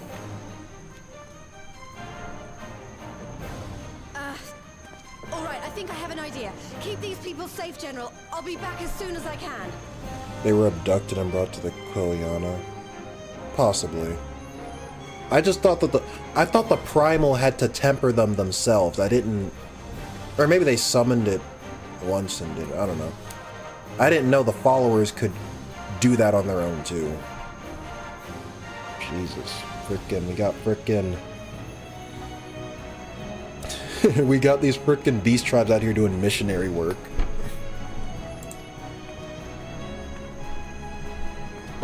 Hello, would you like to hear about our Lord and Savior, Lakshmi?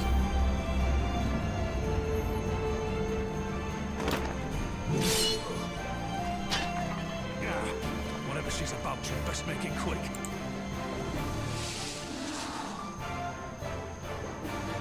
Come then. Who will be next to die on my steel?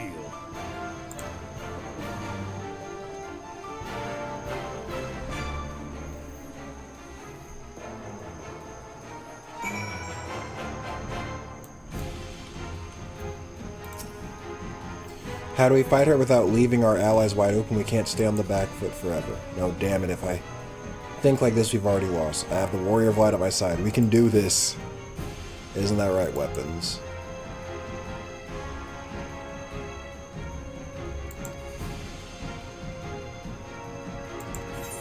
Okay. Ally gets enthralled. Okay, so then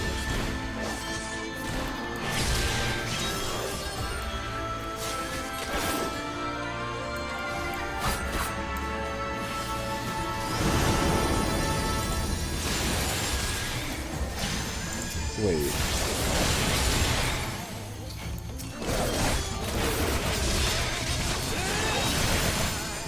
I'm so confused on what's doing here.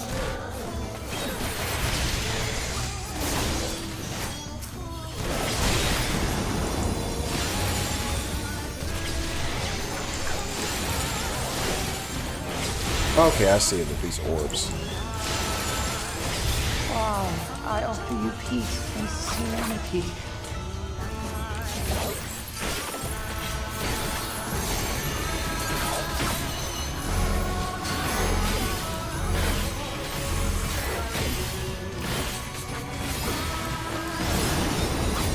Oh shit, shit, shit, shit, shit.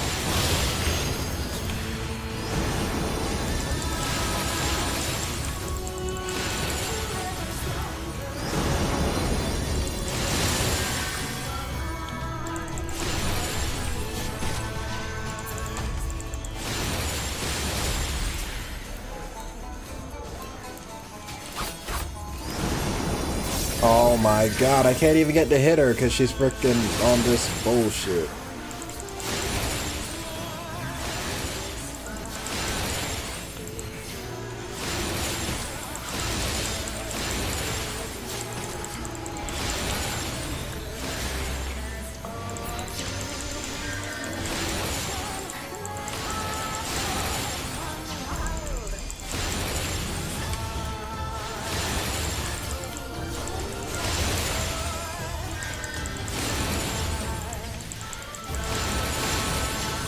To free you from your hate. Yeah, sure. Oh my god, come on! Bullshit!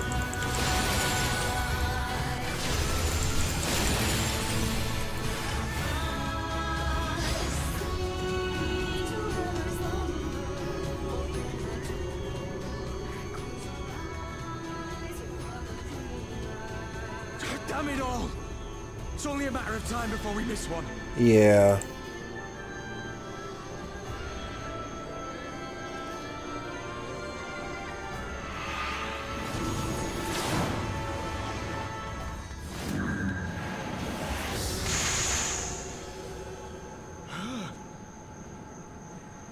Well, she does have the echo, so yeah.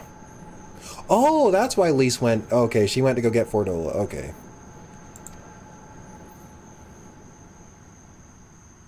What of it? Do you want to kill this thing or not? I'll take the help.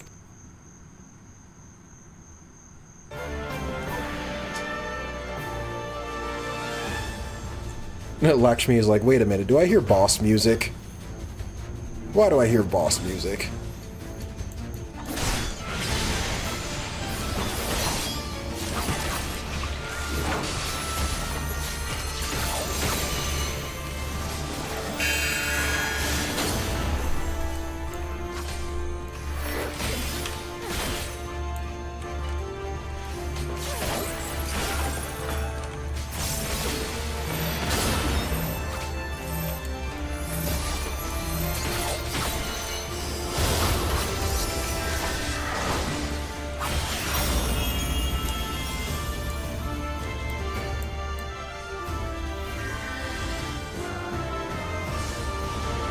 Where'd she go?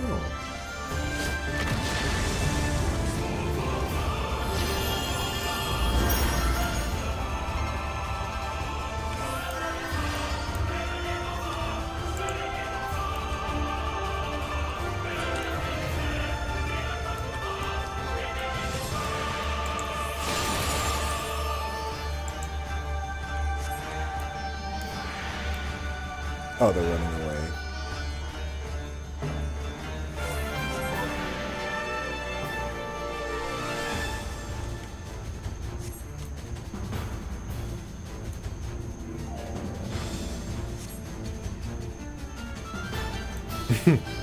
Okay, is everybody out? Except whoever's fighting.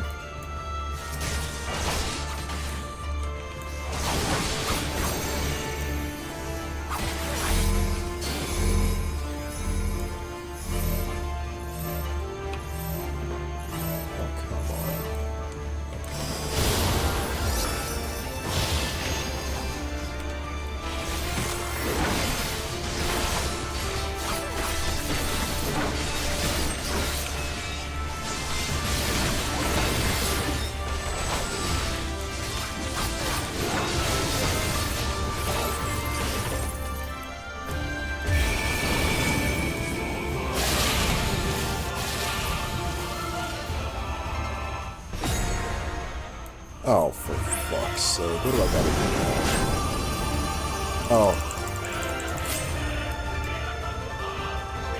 If it's a sus, let it go.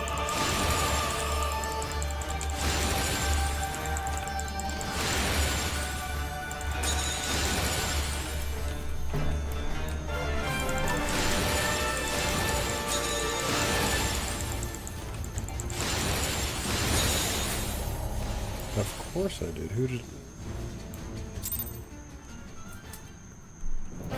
Oh, I gotta do the whole thing. Oh, that is... Man, I'm about to...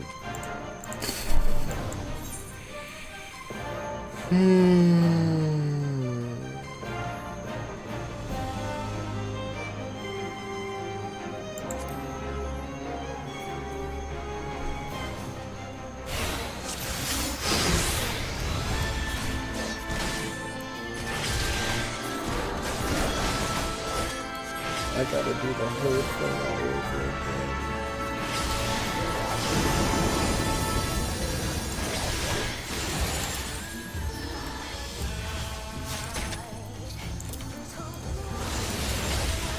Yeah, that's what I'm gonna do. Yeah, I put it on my freaking keyboard.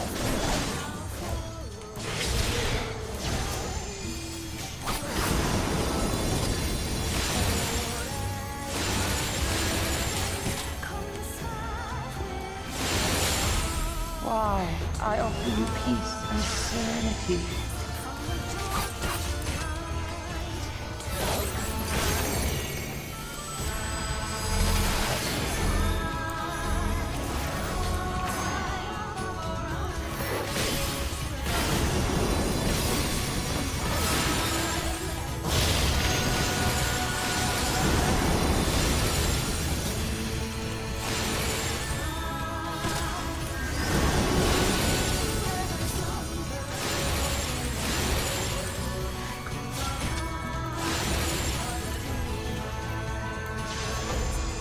At least I'm gonna kick your ass when this is all over.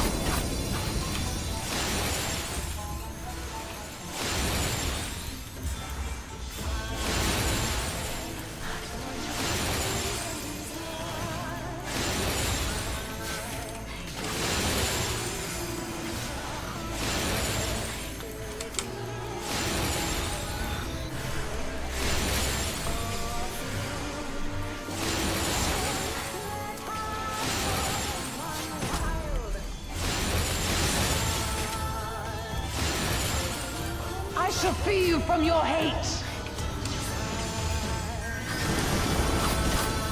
Oh my goodness.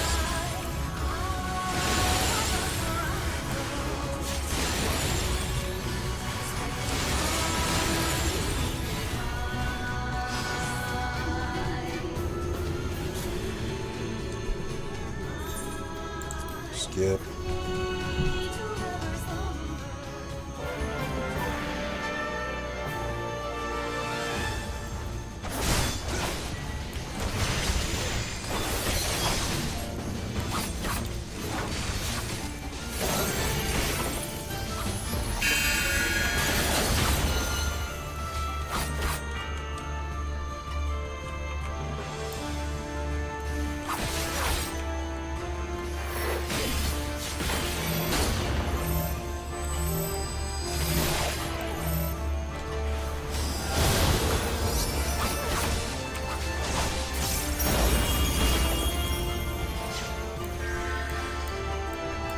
And then it's going to take everyone like 5 years to evacuate the building.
Oh shit, shit, shit, shit, shit. Oops.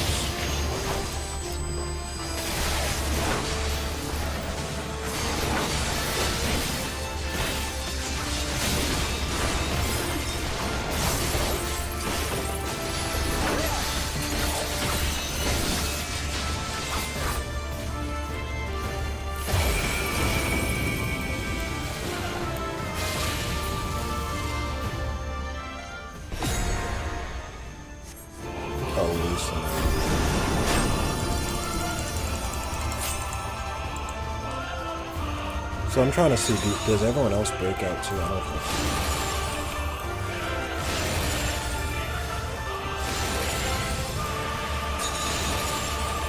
And Ball breaks out. I guess, okay, they break themselves out, okay.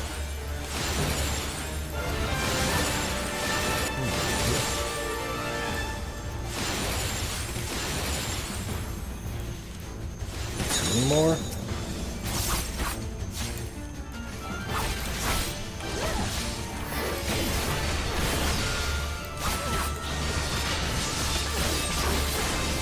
Keep this freaking range spot. Do not your souls weigh heavy?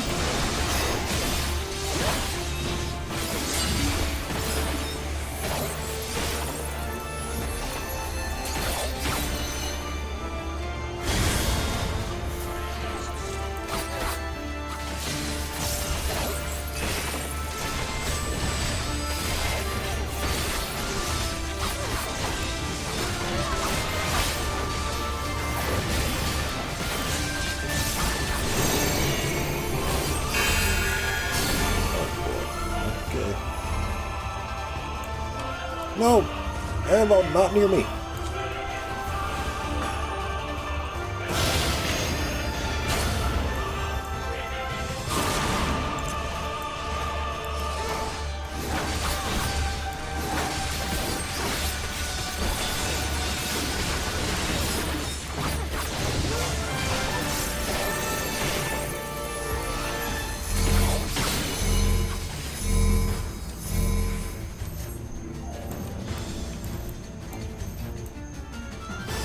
Oh, wait, I was... Okay, never mind. I didn't see the freaking arrows.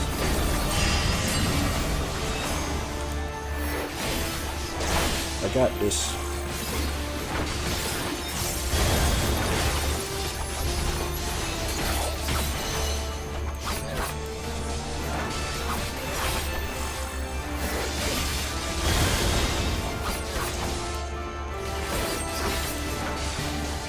Okay, we gotta kill her before Dola's shield runs out.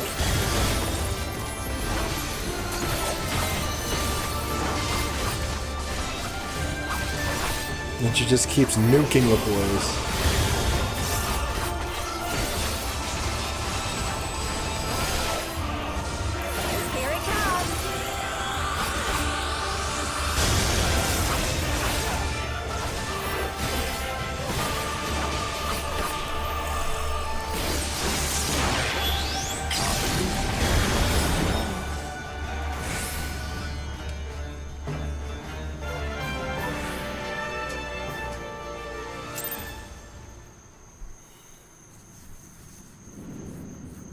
The snake lady goes down once again.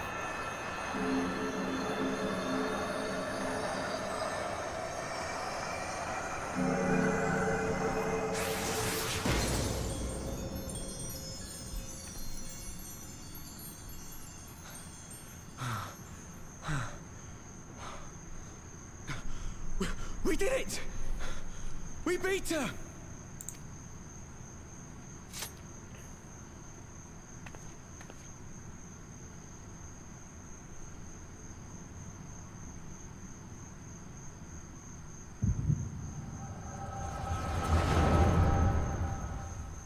Flashback.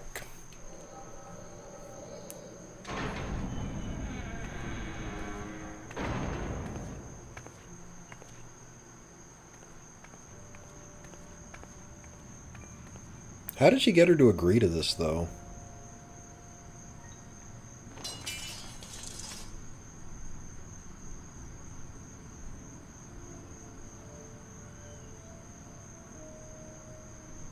What is this? I'm only gonna say this once. The Ananta just summoned their primal in the throne room. My friends are fighting her, but they need help. They need someone with the Echo, and by the gods, I wish I had it, but I don't. Dude, she must have promised her, like, her freedom or something if she helped, because I don't see how she would have helped otherwise.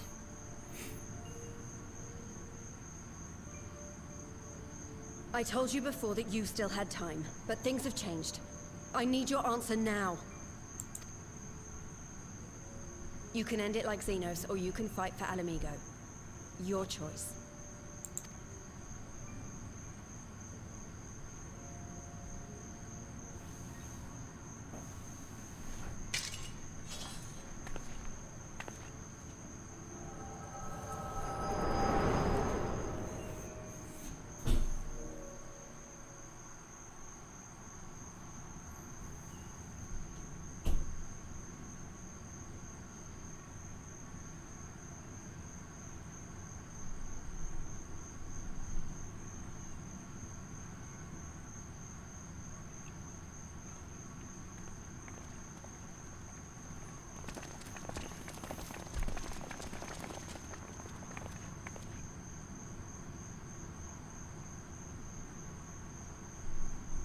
He backed her. He was like, oh, Seven hells. It's her. The butcher. fuck, man. She's even scarier than the primal.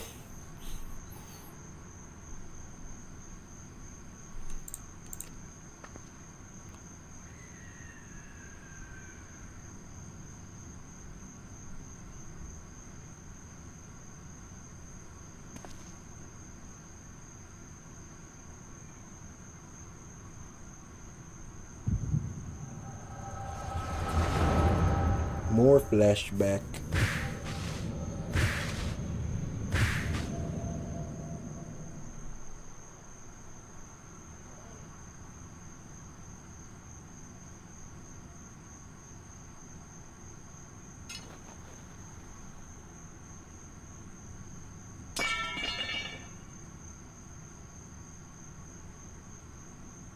It's done. Take me back to my cell.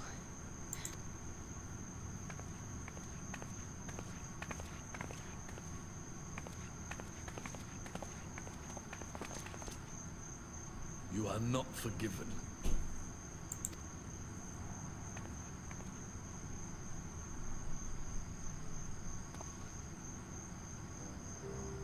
Not you. You I will never forgive.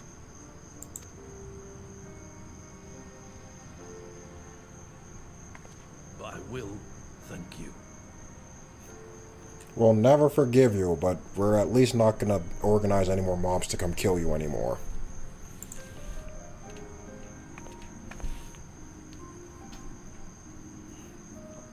For standing against a primal and saving us from servitude. You have my thanks.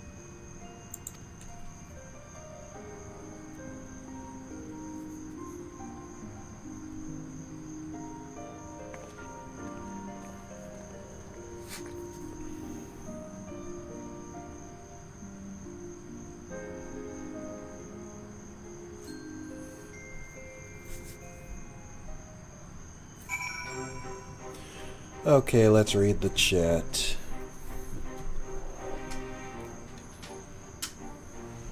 Lease, I'm not in... Or this just went from bad to worse. Lease, I'm not interested. Parkour, go. Stop the Aether Orbs. Yeah, I managed to figure that out.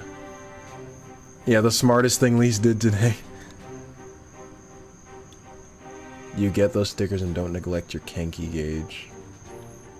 Oh yeah, yeah. Rip. The solo duty was annoying. Have you done the rogue ninja job quests? I've done it up to like level 50 something. I know I'm close to getting the Heaven's Word. I'm close to finishing the Heaven's Word section of that, but yeah, I finished. I'm at like level 58 on ninja. I liked the level 50 stringer quests, honestly. Those were cool. Cause they're the best ones beside Dark Knight. I'm inclined to agree. That's probably my second best favorite line of quests. You're super behind. Yeah. I mean, I could probably summarize it to you in like a little bit. It's not much happened over a pretty long time, I would say.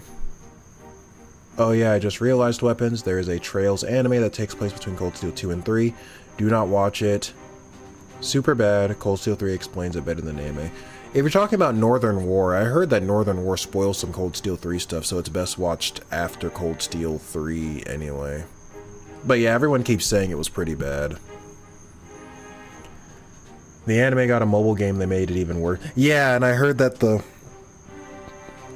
mobile game had some pretty bad, like, translation errors, too. Like the Azure Chevalier Toa. Somewhere in an alternate universe, I guess. At least I should kick your butt for what happened. I tell you. I liked the anime, but yeah, I recommend watching it after Cold Steel 3. Okay. The Garleans really should have invested in making their Echo not be so prone to constant headaches. Yeah, why couldn't they fix that? Okay, maybe I did not give the anime enough credit. It's got good parts, just the war part is so bad that it'll often overshadow it. Yeah, you can see why Raubon is necessary in Alamigo. Yeah, I think this basically proved it.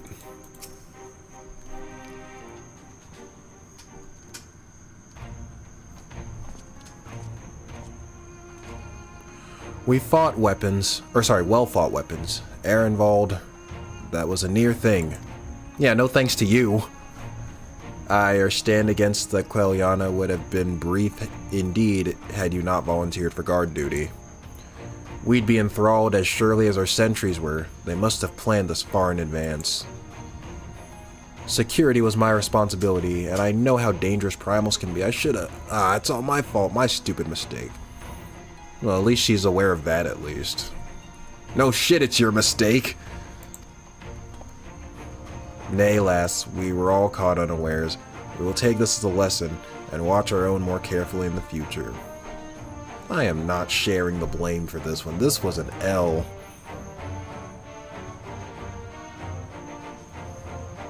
Lisa's name is now Ys, because she took the L.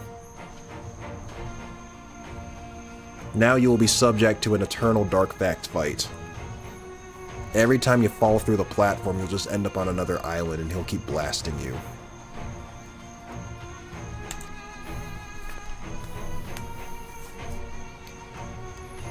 You can be sure that the lackeys who smuggled the crystals into the throne room weren't the only thralls in our ranks. The soldiers who first spoke up in favor of the Quelliana keeping their weapons springs to mind. Well, yeah, there's that too, but like... Again, did nobody think to check the throne room and make sure there were no crystals in there? I mean... There's so many ways you could have still prevented this. A primal servant is betrayed by his aura. If you mean to conduct an investigation, I can identify any others acting under Sri Lakshmi's influence. And you didn't... Well... So you could have background checked it. Frickin'... You could have... Y'all got some poor ass planning. Y'all could have done some of this shit before y'all sat everyone down in that room and you did it. Oh my god.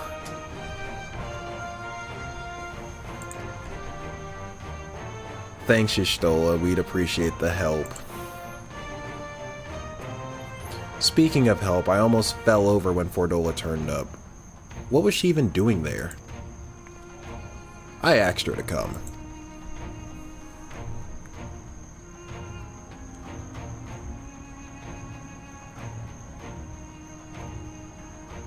Well, that explains it then. It's sad, but Ragnfrid was right. Her victims will never forgive her for what she's done. But I don't think Fordola picked up that sword looking for forgiveness. She just wanted to fight for her country. If you say the world in which Fordola grew up in is partly to blame for what she became, then as an Alamegan, I feel responsible for improving that world. We can't ignore what's happening right now. We have to show people a better way than vengeance, or we risk giving birth to a new generation of skulls. I know it's idealistic, but I want to help people to let go of their old grievances and make peace with each other. And I'll hold 1,000 meetings and talk till I'm blue in the face if that's what it takes. You can do that, but you need to at least thoroughly background check everyone who comes in before you do that, or you're gonna get shit like this.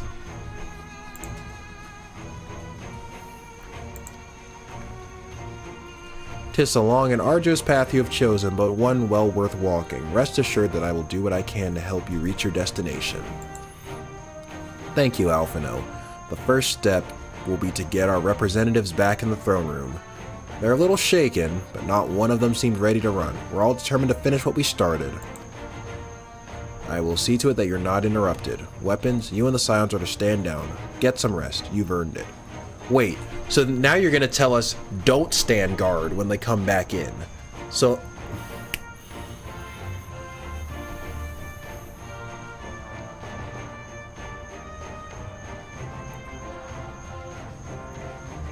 I'm going to jump out my window, y'all. Don't take that literally, because I know, you know what I mean. Well, it doesn't matter. The stream's not monetized anyway. Who cares if YouTube finds it offensive?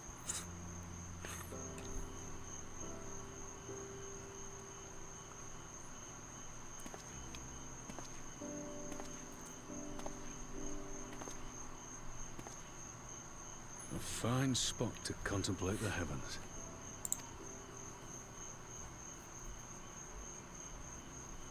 The meeting is over. The envoys have chosen to instate a government model on Ishgard's House of Commons, a ruling body of representatives elected by the people.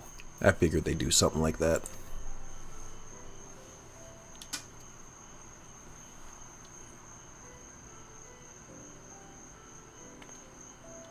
It is a fair decision, and one which signals the end of my part in all this.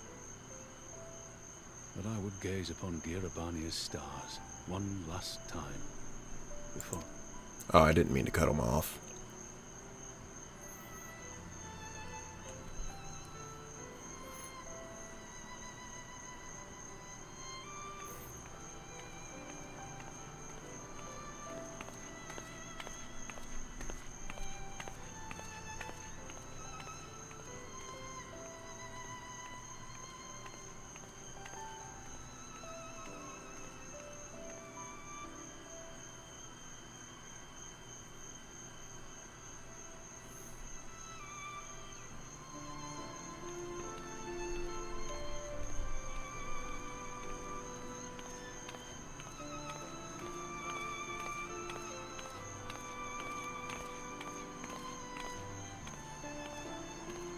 Forget something?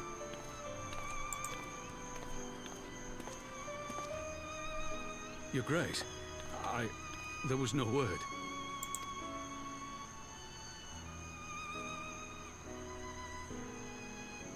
Rabun Aldin, you are hereby dismissed as General of the Immortal Flames and relieved of your seat on the Syndicate.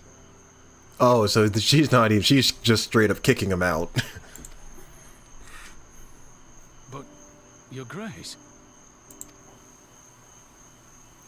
Raubon, I am no longer a child. Stay here in your homeland. Work with your brethren.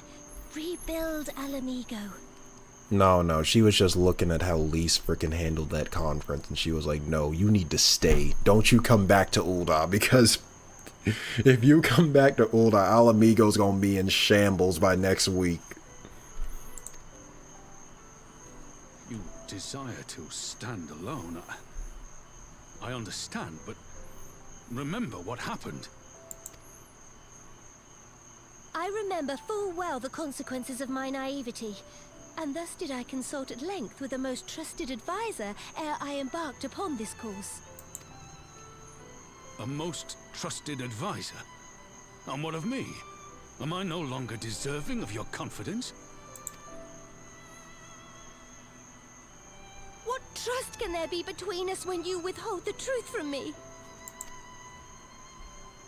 Did you think me oblivious to the anguish in your eyes when you spoke of returning to Ul'dah?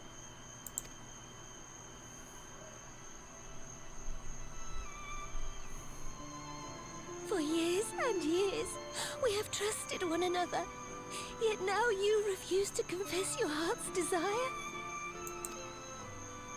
Or is she doing some reverse psychology shit where she swore an oath to you that day on the sands.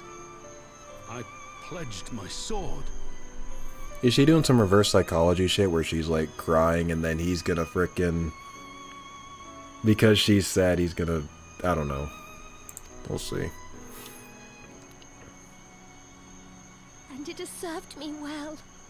But in Pippin you have forged a new sword, as sharp and deadly as the blade you bequeathed him.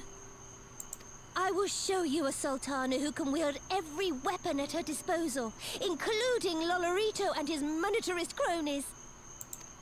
Dang. That's quite the job. So follow your heart, please. You are home. You are free.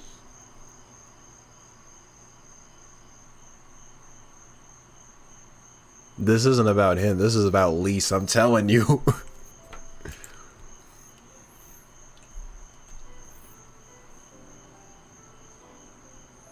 None more.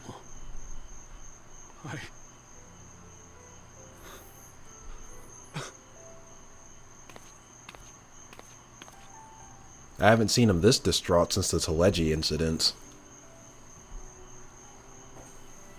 Smile for me, Raubon.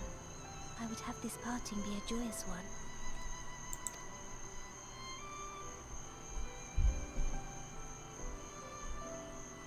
Thank you, Your Grace.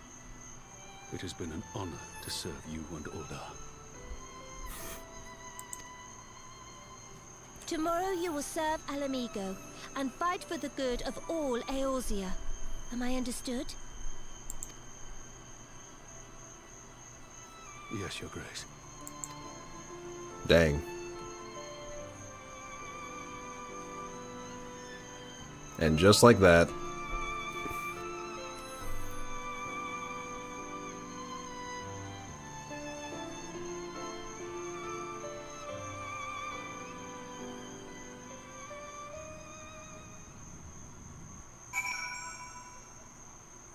So who's going to be the syndicate member that replaces Raubon then?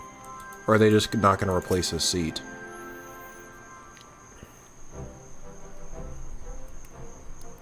I probably should have read the chat. I'll look at it in a second. Thanks for shielding us from Lakshmi, you two. If you hadn't been there, the rest of us would be worshipping her by now.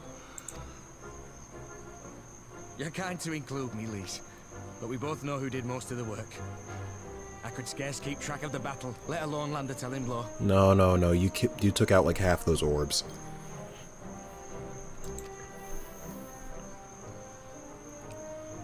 No shame in admitting it. The Warrior of Light has put far better men than me in the shade. Man. I frickin' failed that duty. You give me too much credit. Did I mention that I encountered the Sultana in the palace? It would seem Her Grace has come to Girabania to oversee the final stages of her relocation project. She was in search of General Oldin, and I directed her to the rooftop garden. I do hope he was still there. Are you in the habit of gossiping about the affairs of royalty, Master Leveilleur? Certainly not, Your Grace. I was merely informing my companions. Lalafell characters just love fucking with Alphino. Mentally, I mean. Beatrice, Alphino, 'twas only a jest. No, she meant it.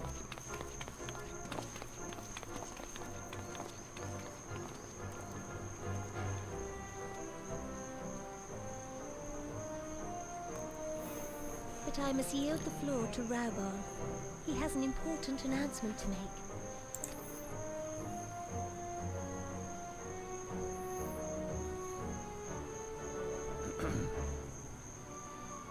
As of yesternight, I have been relieved of my post in the Immortal Flames and the Syndicate both.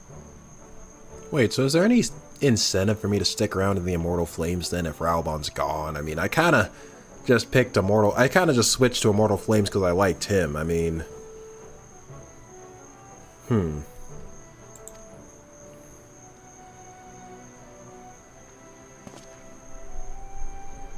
I shall be assuming my father's duties. And may I say that Tizona has never felt heavier upon my back. Oh yeah, sure, put more Lalafells on the Syndicate.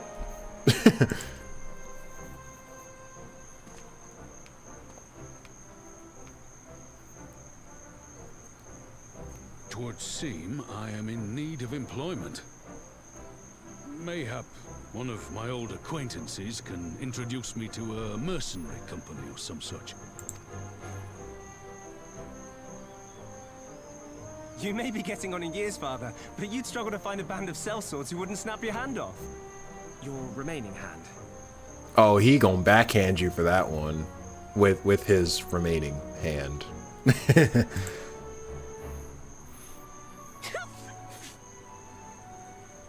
Yes, the bull of Alamigo need not be put out to pasture just yet.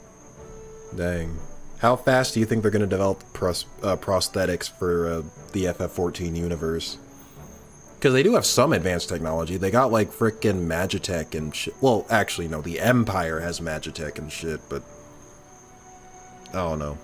How fast do you think they'll develop like prosthetics and shit? Raubon can't be the first one that got his limbs cut off in battle. I don't know. A wicked edge to her humor. And you, Pippin, would do well not to laugh when the future may hold the same for you.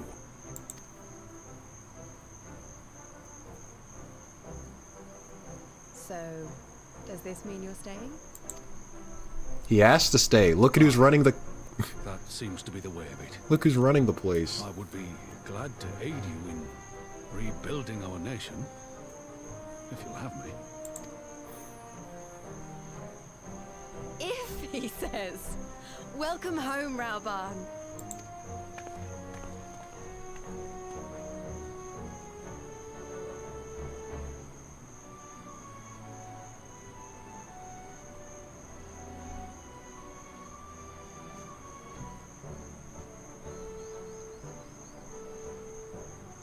Well, that was unexpected. Though you seem distinctly unsurprised.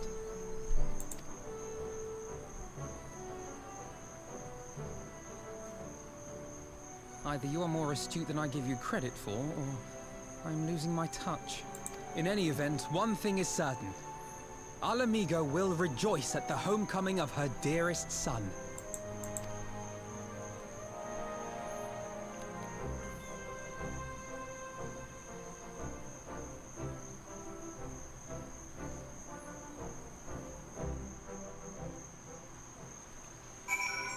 Alright, let me look at chat. It's been a while.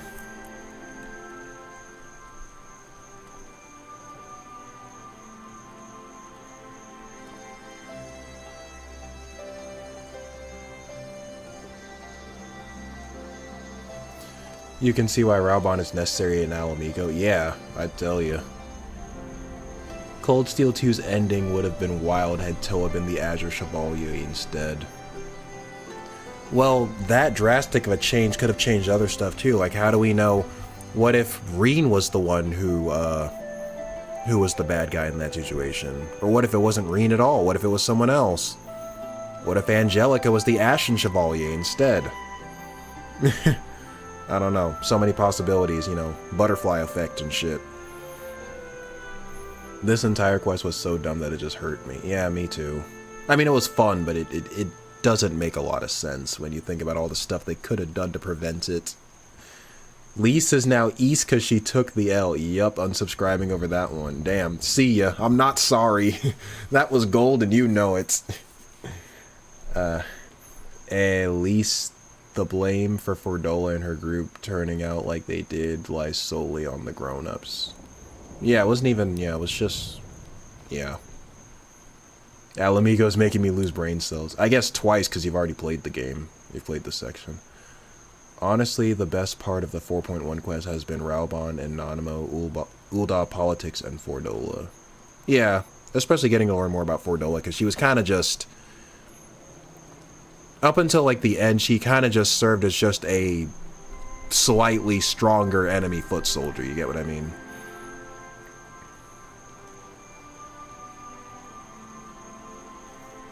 Nanamo and Raubon are so cute together, the best father and child relationship in this game. Raubon is too tall for Ul'dah, it's the Lala state now. Okay, that's the pin. If it'll let me.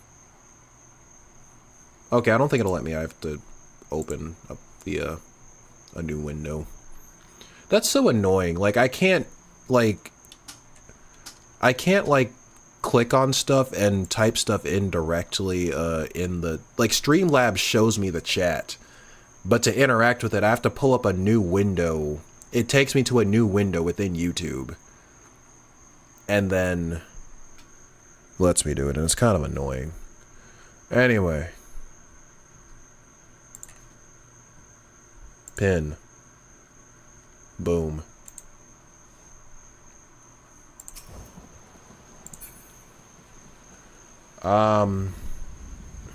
Where was I? Raubon is such a real one. Alamigo lives for another week. No, another 2 weeks. It would last another week under lease before it all goes to shit, but then with Raubon, it's going to be another 2 weeks before something comes up. I'm still not convinced that Nanamo isn't a zombie or some kind. Only an undead potato can break away from the cycle of treachery. Maybe she's a twist villain, you know, Trail style. Ehrenwald, you are too humble. And Alphino can't catch a break, yeah. If the Trail series can rapidly expand within 50 years of orbital technology, there is no reason the same couldn't happen here given we have airships already. Oh yeah, that's true, and everybody uses airships. Alamigo suffered from having to share the spotlight with them. I agree. Even if they had done it where maybe the main story quest is one area and then the patch quests are another, I still think that would have been a bit better. If Doma was given its own expansion, Fordola and her group might have received more insight. Yeah. But it is what it is, I guess. I think it's about time I headed back to Rhalgr's Reach. What's next for all of you? Alice Say will be eager to hear of recent events, so I shall join you if you've no objections. I'd welcome the company. Weapons, why don't you come along to the Reach as well once you've said your farewells to Nanamo and the others? Upon completion of this quest, you will be able to access the palace's rooftop by speaking to the royal... whatever attendant.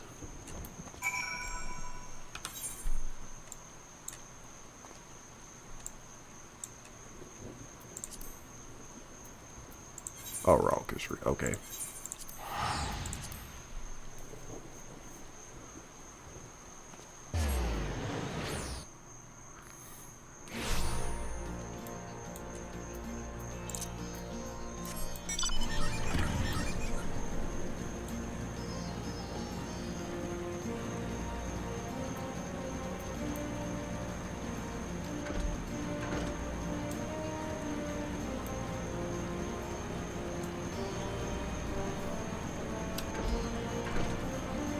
I can't get over how this background music is also their national anthem, though.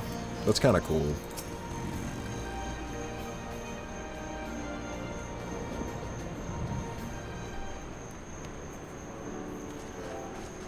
By the way, weapons, have you already done the Omega raids? I have not. So the order, I did a poll, and the order that everyone voted in was... Actually, well, I intentionally went out of order because everyone who was saying Alliance raid were actually really, like, recommending I do the Alliance raid, so I did that first. But I'm pretty sure the order that they voted was patch quests, it was patch quests. Was it? I think it was patch quests, Alliance raid, Omega raid, and then like any extra like trials. Because like there's like just like with Heavens where there's like extra like sort of, you know, one-off primals around.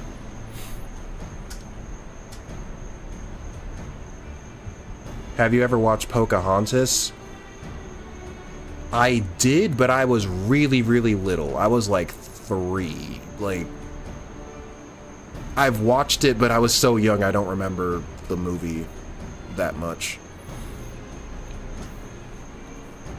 I just remember, like, frickin' Native American girl, she liked the white guy, and both of the families hated each other for obvious reasons. But, yeah. I don't remember the movie, you know, in detail. It's been so long since I've seen it. Well, here we are again. Alphino has regaled me with a thrilling tale of hidden treasure troves, mid-meeting betrayals, unlikely alliances, excuse me, and joyous homecomings. It would seem I missed everything. You did. I was patrolling the palace grounds with Thancred and Y'shtola when we heard the report of a primal in the throne room. I honestly doubted my own ears. As others have said, we were lucky to have our Echo-blessed champions nearby at this time, but we'll need to keep a closer eye on the, Quaeliana. You can say that again.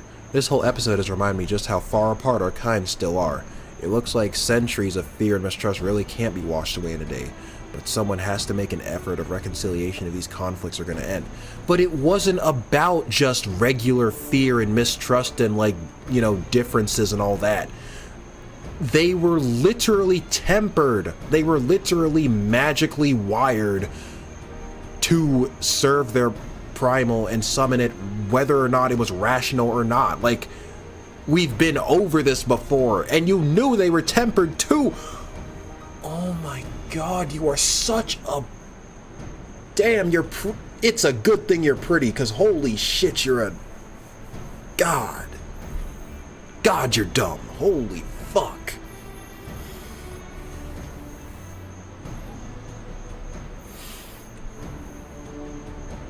She gonna bring out the worst in me before the stream is over, man.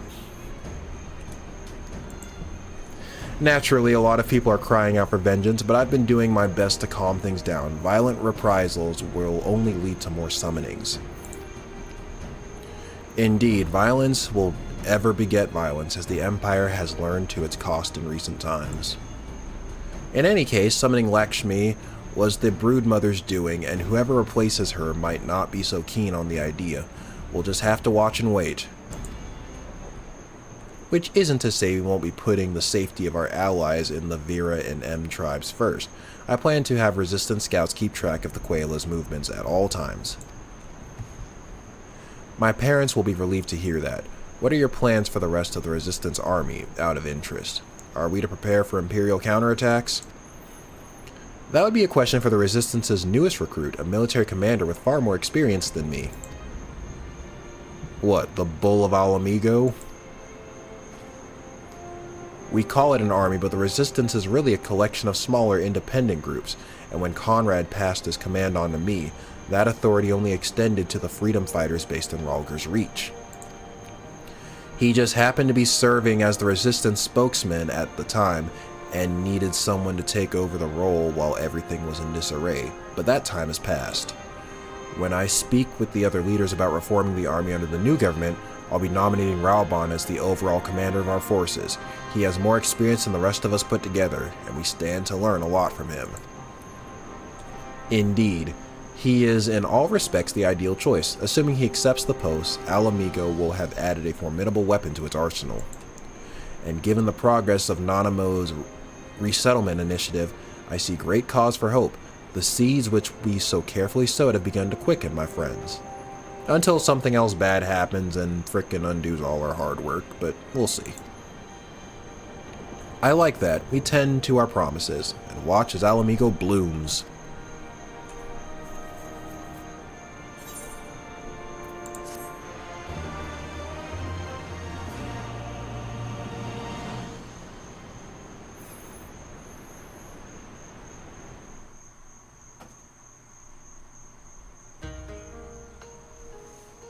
Oh, what's this? Meanwhile in Kugane, Gosetsu traded his threads for slightly uglier threads. I do give thanks to the kami that my makeshift raft withstood the fury of the seas.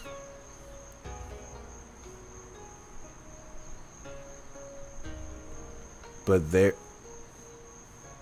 there their generosity ended. Without coins in our pockets for new attire, we are doomed to look so much... Oh, okay, so it's because he's broke. Alright, that makes sense, actually. I was too hard on him. Oh, woe betide the poor man in a city of rich merchants.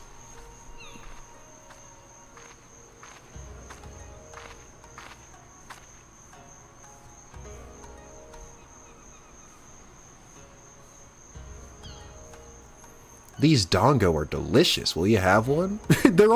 She's all buddy-buddy with him now. You might want to check that thing, make sure it's not poisoned.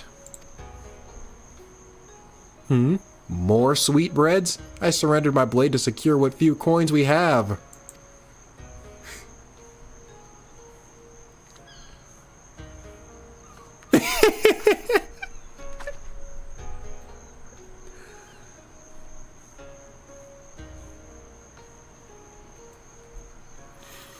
She went and spent it on frickin'... That is dessert, right? Those are sweet, right? I'm not sure. I've never had one. Yeah. That's like talking to a child. It looks like candy, but he called it bread. So I figure it probably tastes like cake or something. You might as well take the dongo. She already spent the money. Why fate saddled me with this burden I shall never know, but I am alive, and I must return to my master's side.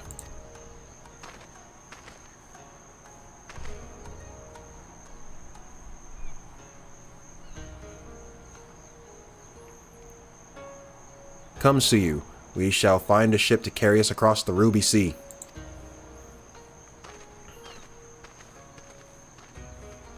You know, if he goes back to Doma, they're gonna be about as happy to see Yotsuyu as frickin' Alamigo was to see Fordola. Like, they're gonna want her head on a silver platter too. Meanwhile, in the Imperial Palace.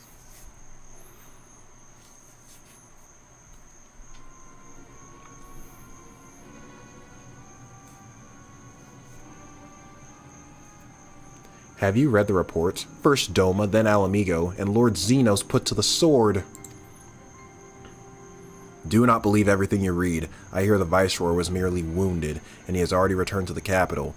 Naturally, the savages beat their chests and boast loudly of taking his head regardless.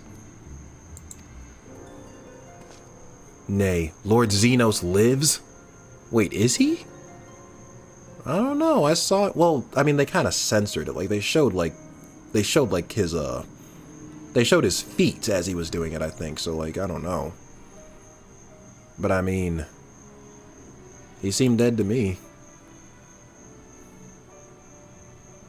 Deplorable that our own officers should be fooled by Eorzean misinformation. Is it misinformation or is it cope? Small wonder the provinces have begun rising up in rebellion. We must prepare an official, and above all, accurate announcement to quell these pernicious rumors.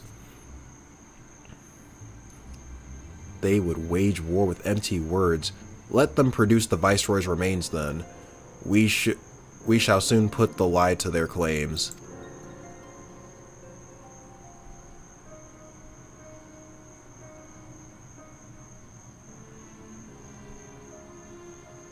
Who's this? I can only see his gloves.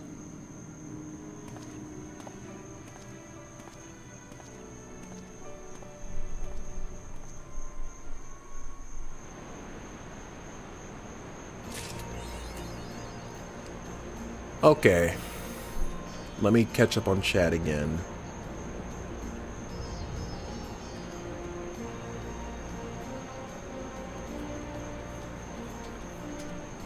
Yeah, there are a series of 3 trials you can unlock in the next set of patch quests. Okay, so just like with Heaven's Word. Oh, as in the next set of patch quests that I just unlocked? Okay. I don't know if I'm going to do those tonight, honestly. Because that means we'll be doing the quest and then we gotta fight the trials. Like, that might be quite a tall order. How did you do in robot math? I think I did mostly well. I don't remember having too much trouble with that.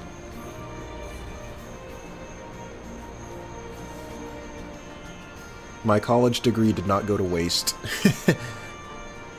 I asked because the opening intro song of Pocahontas sounds exactly like that anthem. Oh, I might have to go look at it on my own time and see. Also, it's weird how the Garlean rendition of the Alamegan anthem is somewhat better. It's all part of the process. Lee, stop before you make yourself look even worse. Misery loves company. I'm so glad you disliked Lisa's intelligence as much as I did. So it's not just me then, this is pretty common. Does she get worse? She can't get worse than this, can she? Honestly, it sounds like Raubon should be the leader of the government rather than just the leader of their army. Hey, yeah, I was about to say, just put him in charge of everything. He might do a better job than she does.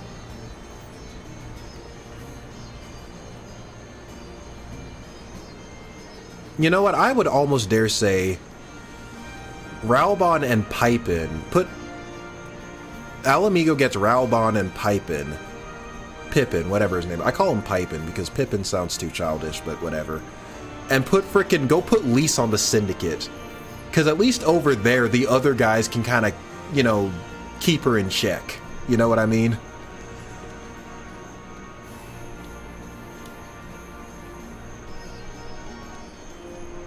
Oh yeah, it's time for the actual Great Quest to begin. At least Lisa's consistent. She was this dumb back when she was pretending to be Ida, too. We just didn't notice because she wasn't in charge of anything. But yeah, that's true, because I guess, yeah, she thought that she had everyone fooled, and she thought that everyone thought that she was Ida, but everyone knew they were just playing along because they didn't want to hurt her feelings or anything. You know, they just, I guess her being a scion and helping out was kind of good for her, so they just let her stay and played along. So yeah, at least it's consistent, yeah. She just hasn't been in the spotlight this long, so we just didn't know. And Papalima was always, like, reprimanding her and stuff, so yeah, there's that. Dongo is meant to be a sweet snack. Okay, I thought so. Rice pastries. Sounds good. Hey, do you remember the MO of a certain group as described in A Realm Reborn? MO.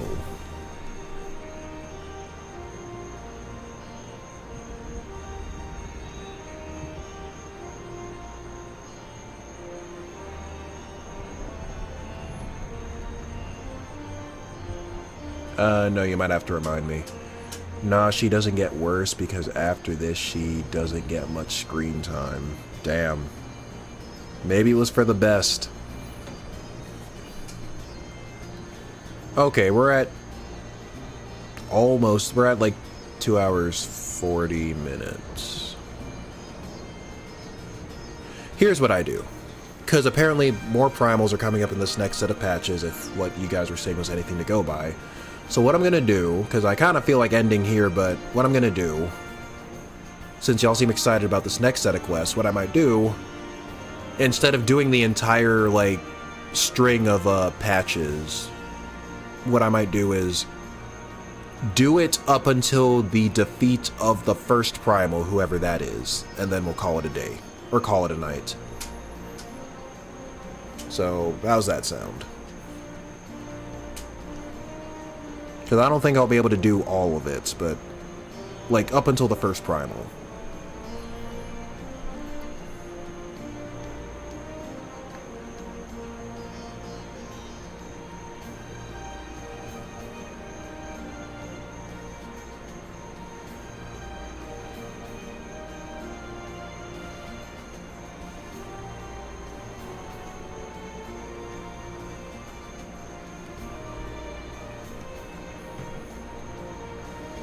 Okay.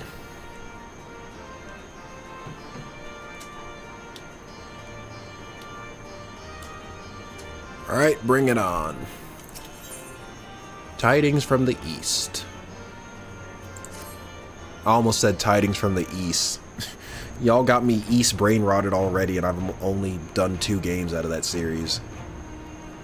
Weapons, great timing. I was just about to send word to the Scions. I've got lots to tell you. The Council has officially recognized the Resistance as our standing army, and I expect you can guess who's been appointed commander. Suffice to say, we're in good hand. Ha! Ha! Get it? Hand. Having the Bull of Alamiga at the helm's done wonders for morale. People were dancing in the streets when the announcement was made, and we have you and the Sultana to thank for it. If you two hadn't worked your magic, he'd never have contemplated following his heart. The Council has also decreed that we're to maintain a presence at Rhalgr's Reach. Lys will continue to lead our forces in the fringes, a job she's been doing tirelessly. A bit too tirelessly, some might say. We're constantly having to remind her to rest before she falls over. That's an exaggeration, and I always get up again. Anyway, we can hardly afford to lower our guard now.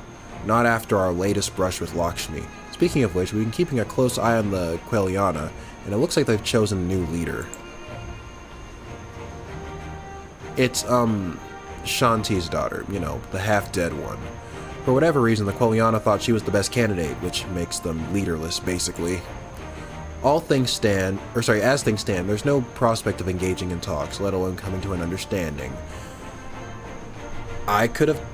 Anyone could have told you this hundreds of quests ago, but I'ma drop it. But I won't let that stop me. I'll keep on reaching out to them until they finally see sense.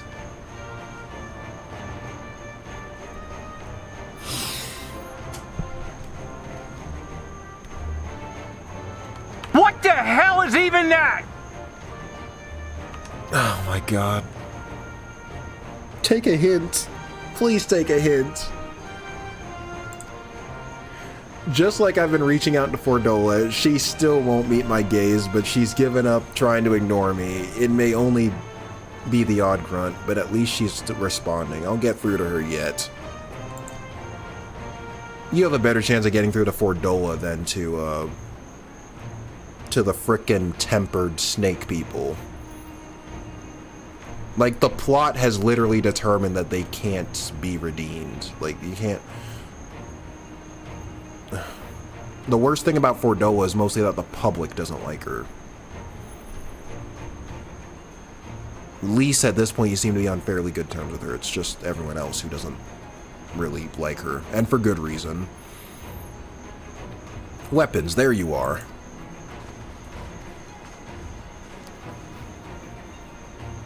Alphino, Alice, is everything alright?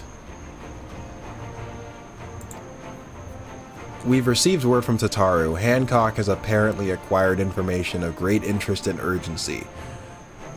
More than that, she didn't say, only that we should come to Kugane right away. I had a mind for the two of us to set forth together, but Alice is determined to make it a party of 3. She's like, this is the last time you leave me out of an adventure. I haven't gotten any screen time in a while. As I've told you more than a dozen times, brother, my wounds are quite healed. I would benefit from some fresh air. Besides, you may well need an extra pair of hands. Worry not, sister. I have quite given up trying to convince you. Whether we be 2 or 3, we should depart as soon as possible. You will be joining us, I trust. Huh, I was about to say I'd come too, but I'll just have to settle for cheering you on from afar. Good luck with whatever it turns out to be. Thank you, Lys. Rest assured, should this business prove to be of even a tangential concern to Alamigo, we shall inform you without delay. Let us be off then. Hancock and Tataru await us at the Ruby Bazaar offices.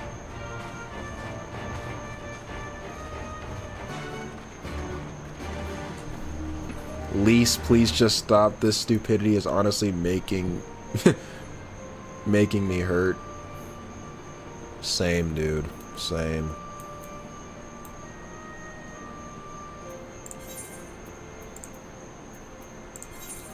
Anyway, back to Kugane.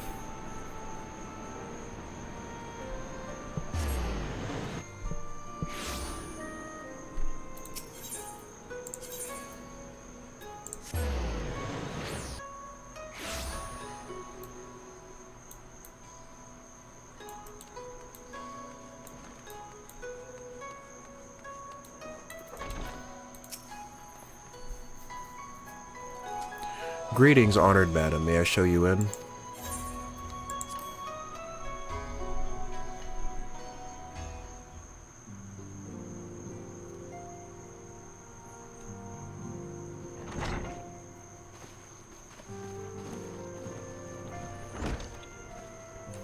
My friends, thank you for coming at such short notice.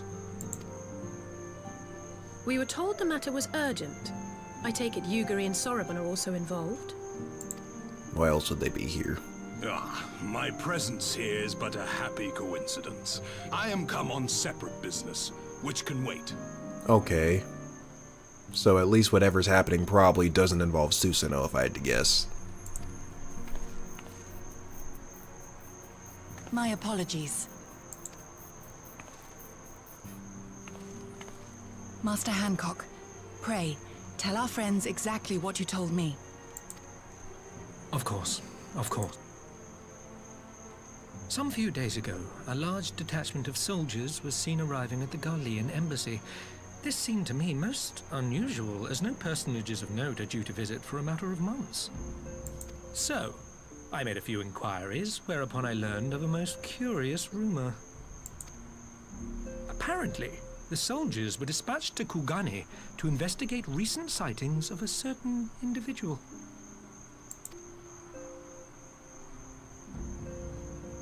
The late acting Imperial Viceroy of Doma, Yotsuyu. Oh boy. Here we go. We are coming up on one of my favorite scenes involving Alphino. Wonder what that is. I beg your pardon? Someone please, like, inform them that Gotsetsu also survived, because they're gonna be... I can imagine now they're like, oh my god, she survived but not Gotsetsu. Are you shitting me? I too am loath to believe it. I saw the keep come down on top of her. I guess she had a little more plot armor than we thought. We all did.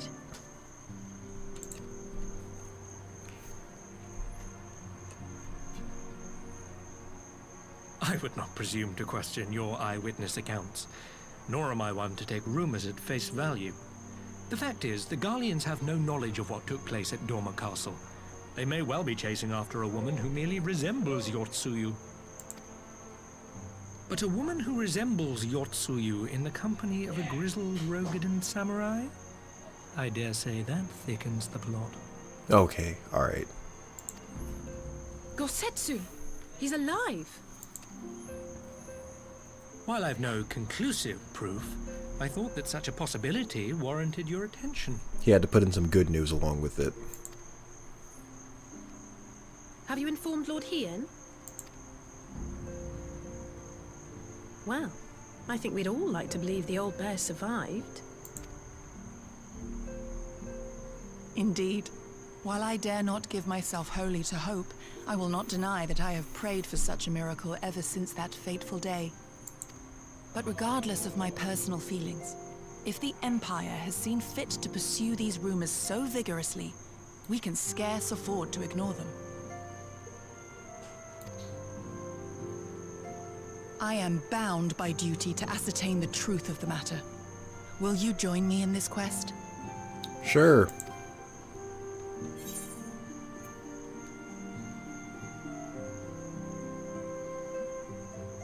I'm not sure what I'd do if I saw Yotsuyu again.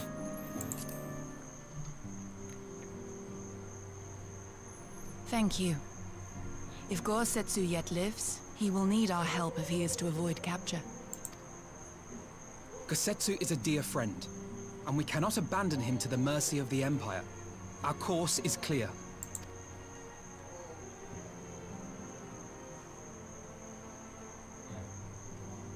Hancock, is there aught else you can tell us? Alas not.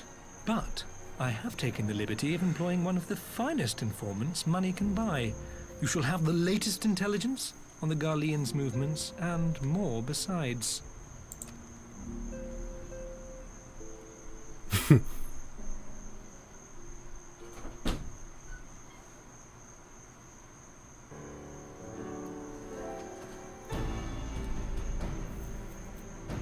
The informant awaits your pleasure in the back streets of Sanjo Hanamachi. From its shining facade to its dark underbelly, few know Kugane as intimately as he.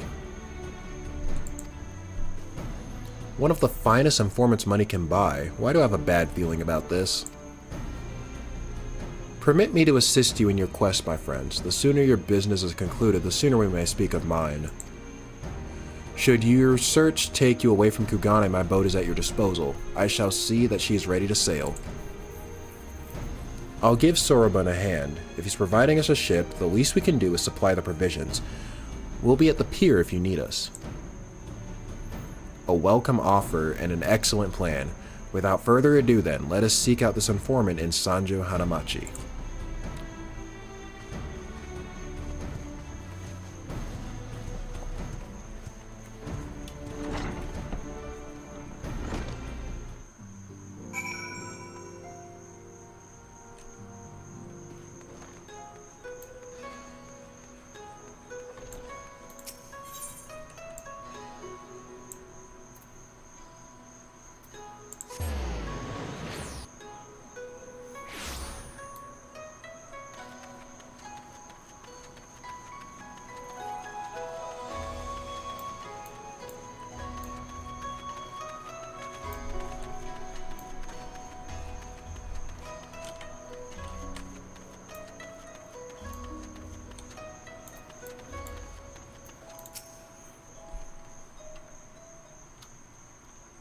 This should be the place. Now we wait and see who comes. It has been a while, my friends. Yes, yes, a long while indeed. Who am I about to get jump scared by?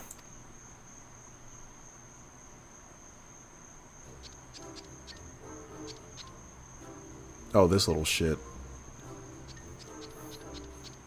Ugh, I knew it. Gyoto, any funny business and you know what'll happen, I trust. No funny business. Only loyal service and the finest quality information. Of course, such quality does not come cheap.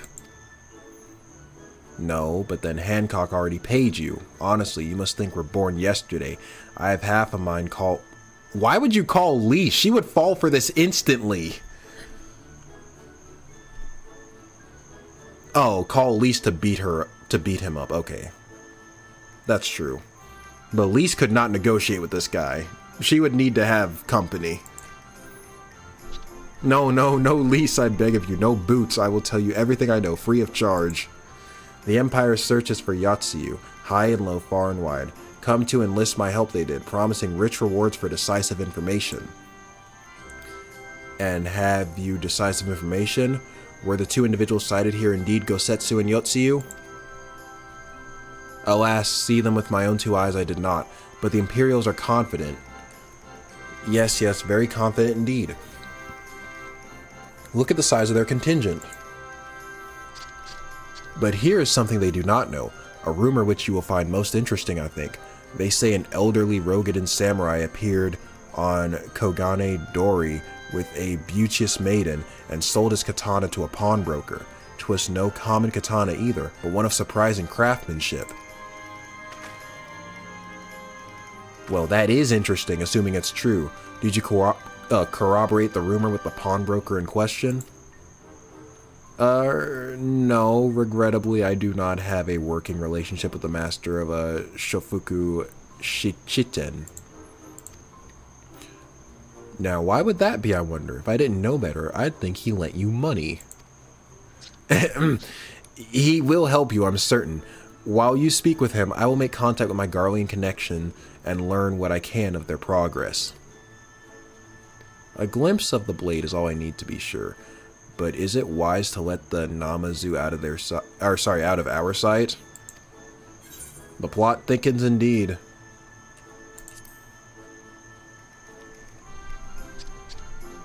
No other choice but this, and a fine choice it is. Though I'm adept at gathering information, it is so much more efficient to share the work. He is right. Given the urgency, we would do well to split up. And so, I will go with our friend here. Nothing improves efficiency like a little supervision. Yeah, we'll go together. And there will be no boots. Let's be about it then. Good luck with the katana. Shall we reconvene at the pier later on? Fragrant as the Ruby Bazaar offices are, I prefer the fresh air.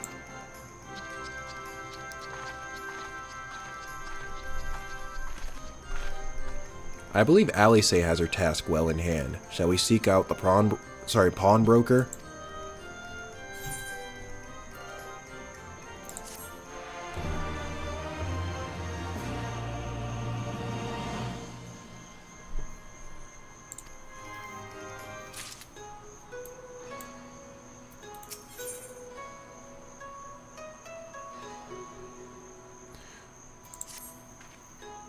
Everything in order? Then let us proceed to Kogane Dori and find the master of Shofuku Shichen.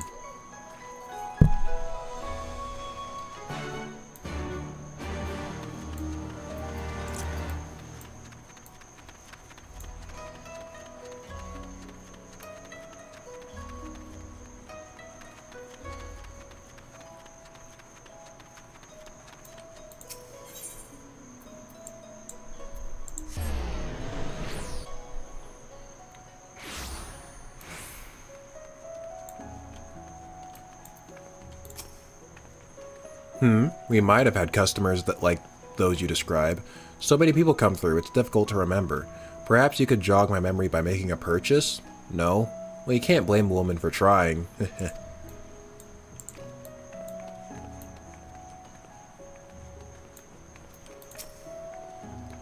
A Rogadin samurai and a maiden? Never seen them. Now, if you don't have any business with me, make way for someone who does.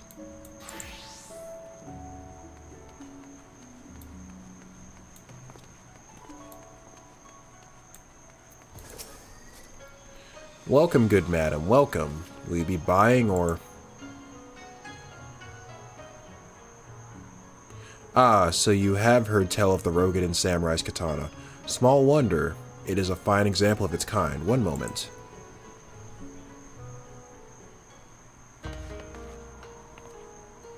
Dare I hope you have found our pawnbroker? Excellent work weapons. And that is the katana?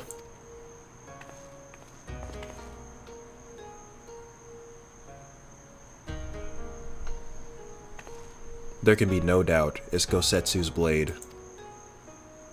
The craftsmanship is exquisite, is it not?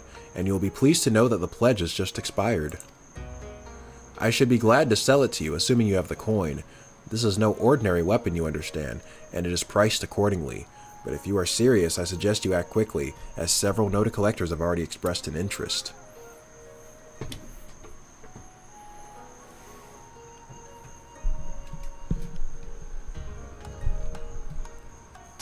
And Gosetsu sold this for the price of 2 frickin' dongos? Or did Yotsu just spend the last of the money? Maybe Yotsu just spent like the last of the money. I can't imagine he actually sold that for the price of 2 dongos. The blade represents conclusive proof of Gosetsu's survival. I suppose this could be considered a necessary cost in securing his safe return. Yet it is not a decision I can make alone, least of all when our nation has scarce begun to rebuild. You know, you could just let one of us pay for it. We could all split the cost or something. I got like 3 million gil.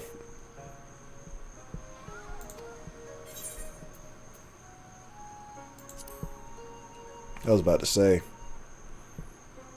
Nay, my friend, grateful I am for the offer. I cannot ask this of you. It is enough to know that Gosetsu is alive and well. Yugiri, wait. The Scions will buy the katana. Pray consider it a gift. Master Alphino, your kindness is touching, truly. Yet in matters of coin, would Mistress Tataru not expect to be consulted?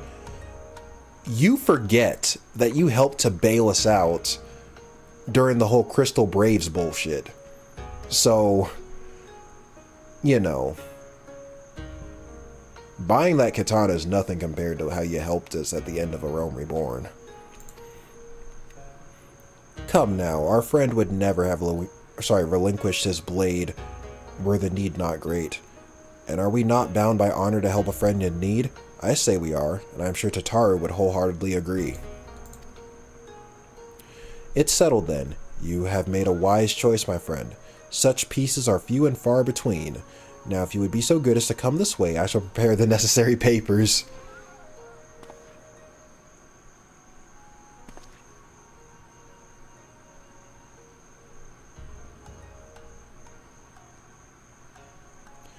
If I may ask, sir, after he visited your establishment, do you perchance know where the old samurai went? He is our friend, and we would return his weapon to him. A friend of yours, you say. I see. Well then, I suppose there can be no harm in telling you. No sooner had I provided him with the requested sum, that his pretty young companion began clamoring for the dongo. I duly recommend those served at the Umineko Tea House, and thither? Yeah, thither did they set off. I don't know. Clamoring for dongo. Can these truly be the same people? It makes no sense. Maybe Yotsuyu has a twin sister. Or maybe she has like a split personality, like Dr. Jekyll, Mr. Hyde type shit. Some manner of code, perhaps, but it avails us not to speculate. Let us go to the tea house and see if we can pick up their trail.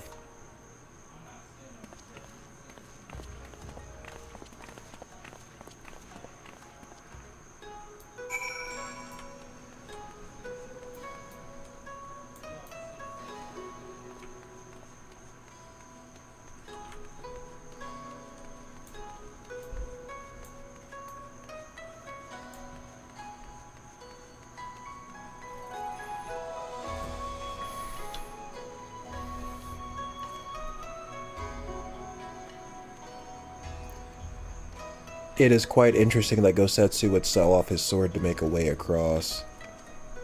Yeah. Oh, it was for the passage and then... Okay. So Yotsuyu spent the last of the money after getting the passage. Okay, because I was about to say, there's no way he sold that sword for just the price of 2 dongos. Alphino, your rich kid persona is showing, I tell you. Tataru, I do not agree.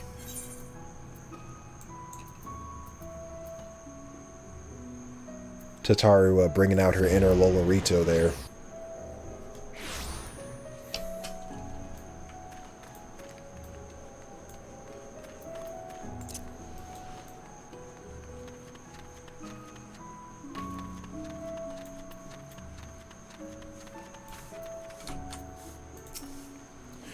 But of course I remember. How could I forget a pair like that? The most beautiful girl you'll ever see, scoffing down Dongo as if her life depended on it, while the old samurai looked on. Not quite what he expected, I'll wager.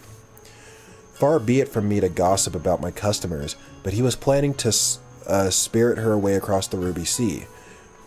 Out of the reach of her family, no doubt. When the girl had finally had her fill, they set off in the direction of the Shiokaze Hostelry, presumably to find someone discreet with a boat. So Gosetsu makes for Doma. But this woman who travels with him, the more I hear about her, the more I wonder if she can truly be Yotsuyu.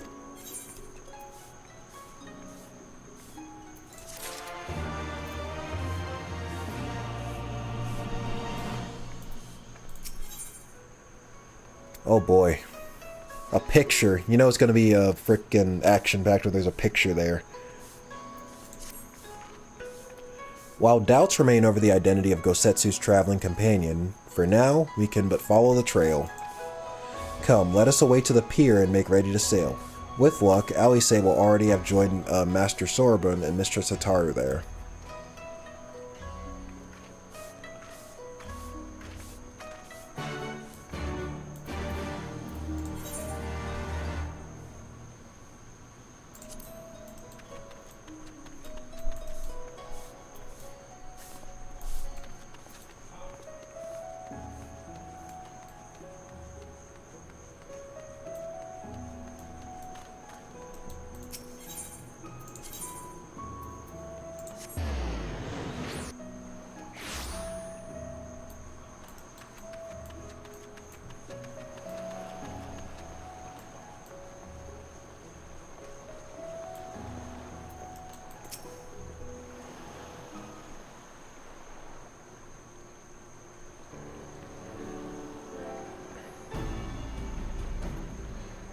After the completion of this quest, you will unlock the Trial Quest series. Okay. Excellent timing, my friends. Mistress Alice arrived mere moments ago. All went well at my end. Gyuto met with an Imperial officer and wheedled his way to some new information. It seems the troops who recently arrived in Kugane came directly from Garlemald. The Imperials based here have been kept in the dark. And that's not all. A contingent of the aforementioned troops are preparing for deployment to the Ruby Sea. If I didn't know better, I'd say they picked up Gosetsu's trail. Then your information matches ours. We are quite certain that Gosetsu seeks to cross to the mainland.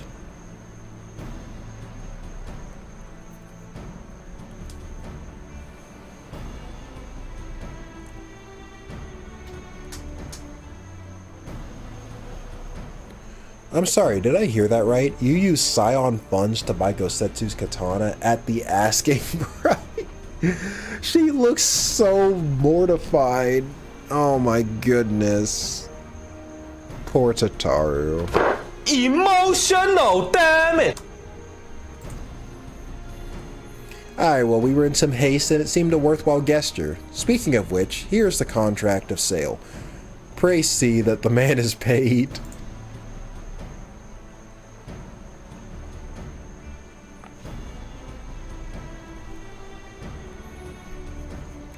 Thal's beard, you agreed to this, give me strength. Well, it's not like the search can wait. You'd best be on your way.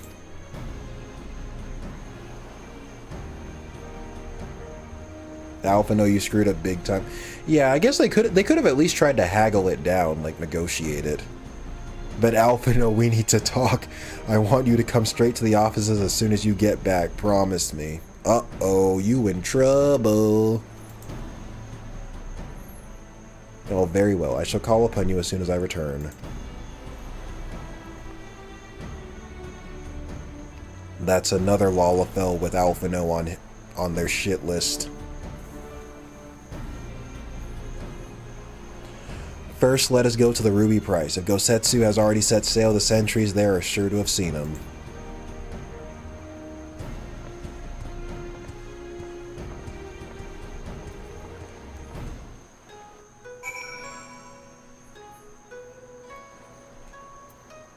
A duty. Tataru seemed rather vexed, did she not? Even ever the melodramatist, I am sure our finances can stretch to a single sword.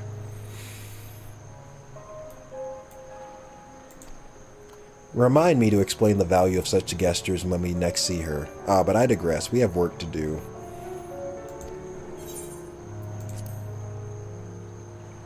Yeah, you're also the one who set up your own police force using mercenaries and thought nothing could go wrong.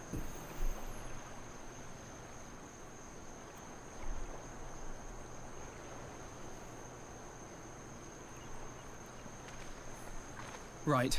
I suggest we begin by learning what we can from the sentries.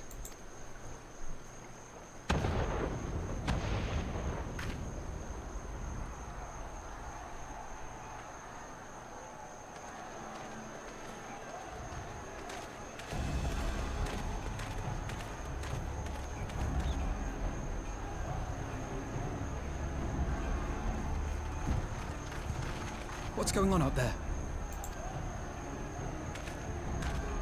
Travelers, are you? You may wish to postpone your plans. The Garleans have launched an attack on the Confederacy. Damn. We have no reason to believe they'll turn their attention here, but for your own safety, I suggest you return to Kugane.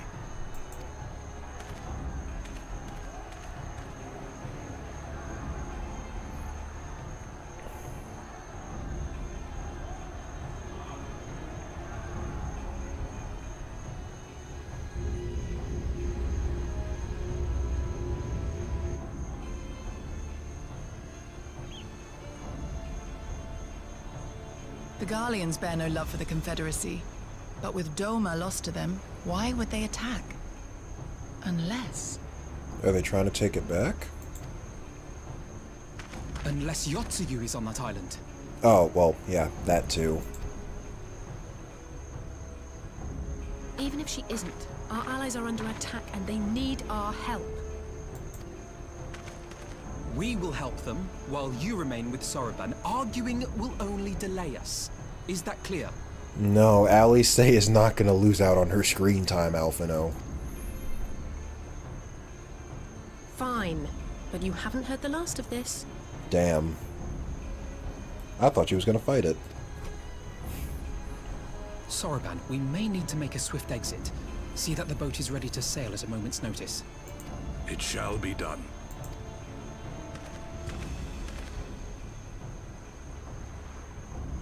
What, and you're going to swim there, are you? 'Tis the quickest way, and you may rest assured I've been practicing. Wait a minute. I know Alice got the thing that lets her breathe under. Did Alphino get that too, or whatever? I don't remember. Yeah! Oh. Ugh. Come. What the hell is even that?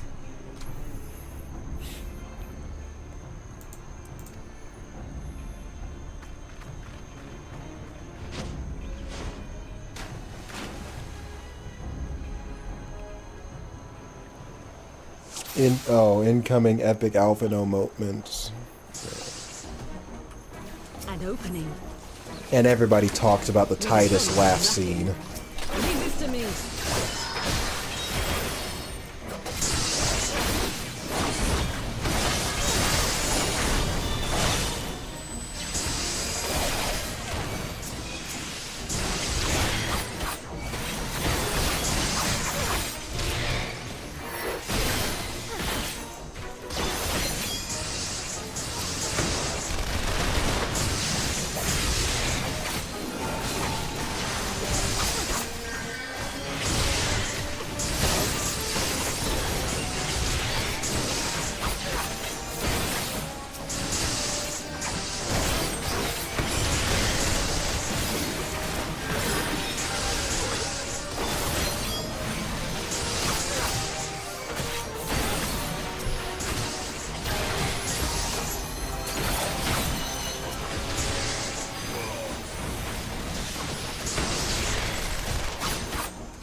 He never got the ability and he can't swim. That's a bad combo. Look up Alphino swimming before you end the stream. Okay. Lady Yotsuyu, we're here to rescue you. Please, come with us. Stay back, Tsuyu. She knows that if she goes back, like, she'll be in trouble for failing or whatever. She's not stupid. I mean. Uh-oh, his age is catching up to him. Are you all right? Is he all right? Wait, what? Hold on, she's supposed to be on our side. What the fuck? Gosetsu.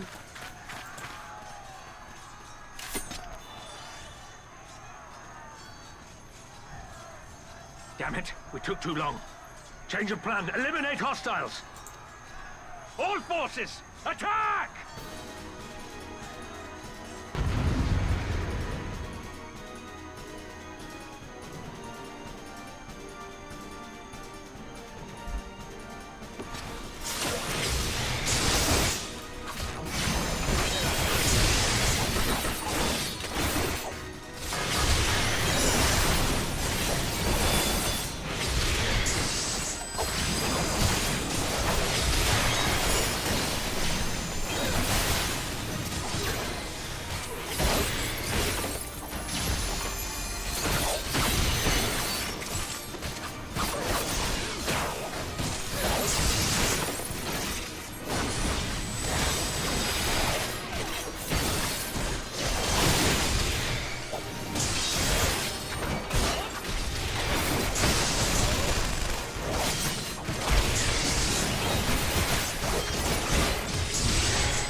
Oh, he's gonna blow it up. Fuck.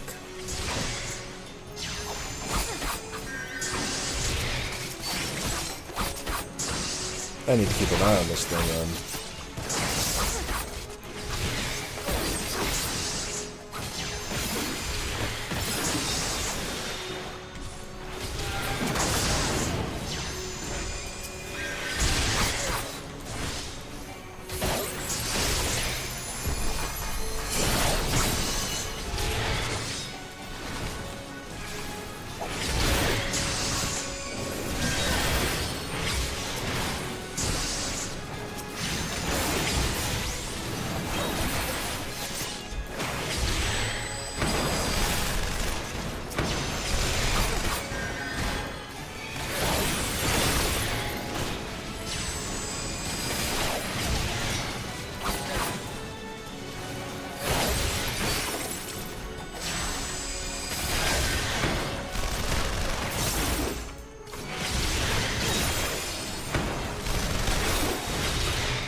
Is that it?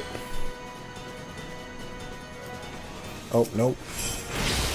One more.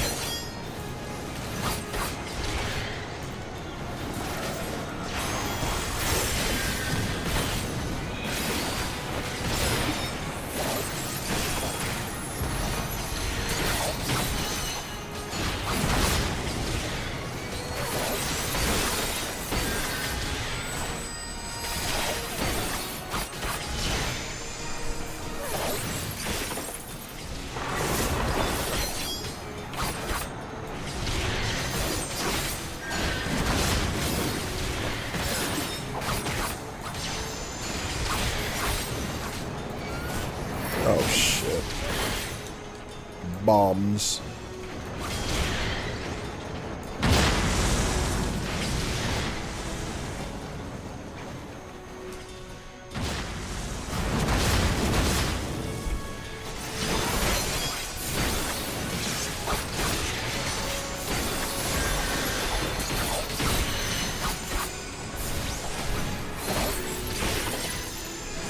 The art of my forebears. More?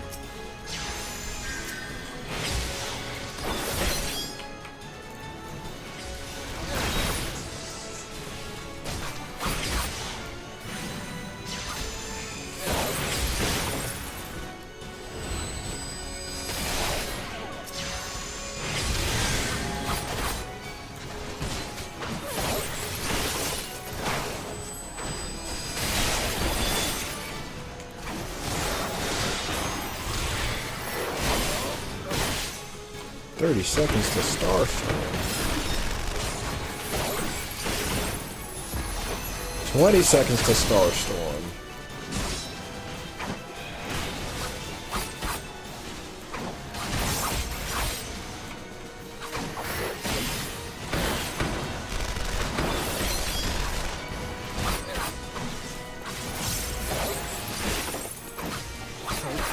Release!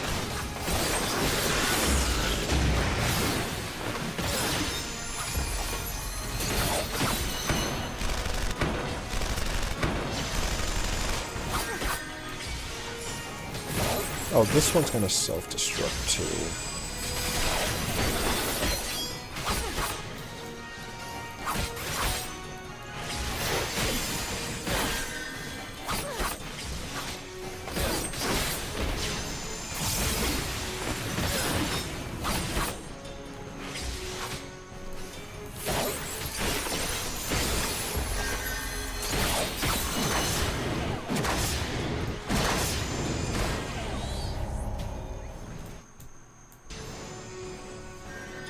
Oh, it was that fourth one that did me in, huh?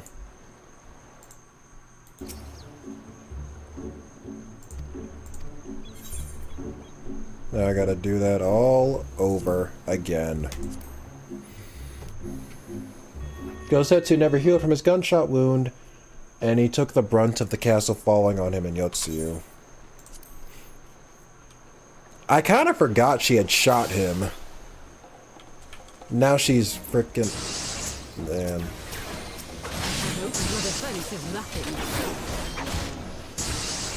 Maybe she was, like, really,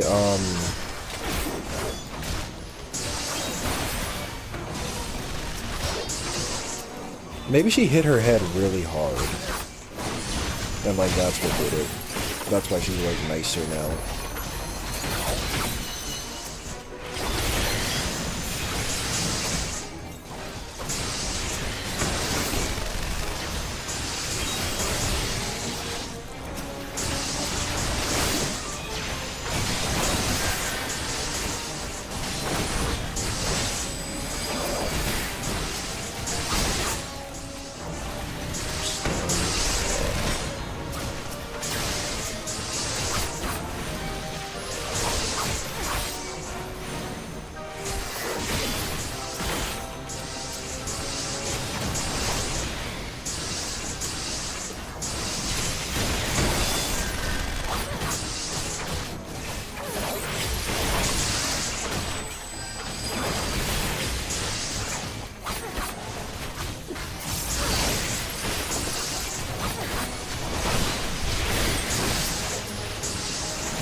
Bring those drones to Yugerti when she gets her attack ready and eliminate the ones she already has injured.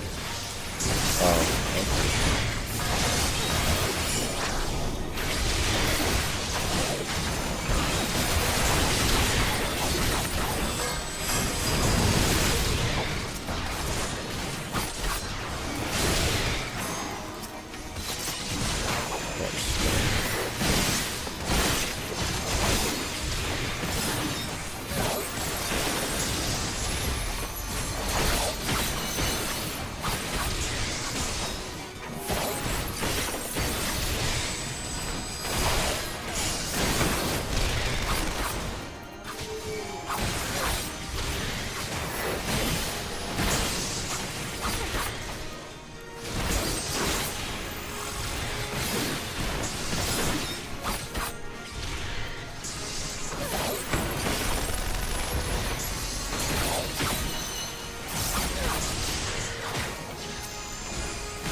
Oh, hold on.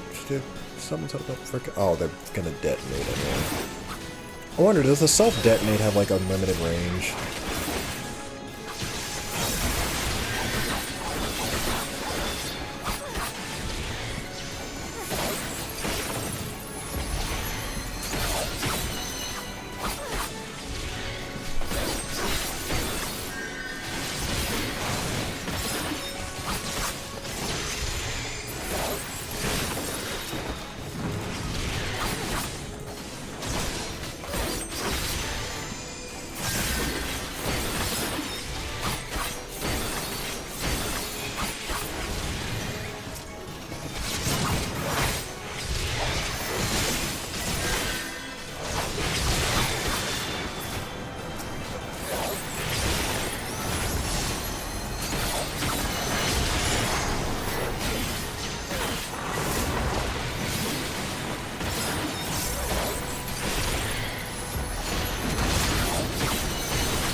The art of my forebears.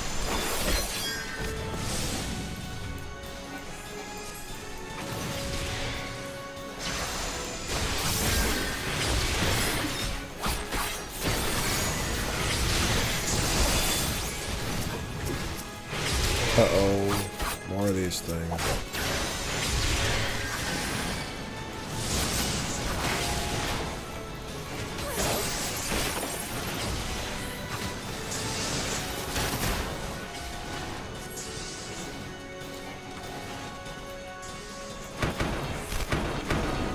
Whoa, that's a lot of AoEs!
I lived? Damn. I got lucky.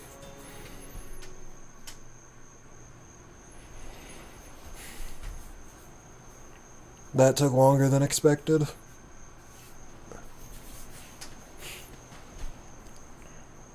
Gosetsu, thank the heavens.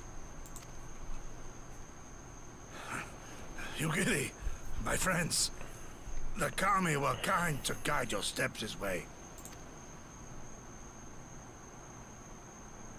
It's over. The Imperials are retreating. I suppose we have you to thank for that. But they would never have come here were it not for her. I had a bad feeling the moment your samurai friend arrived with that woman in tow.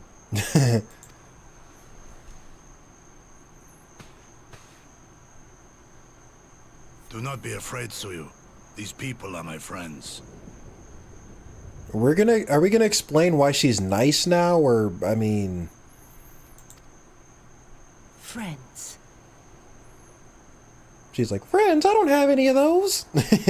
What are those?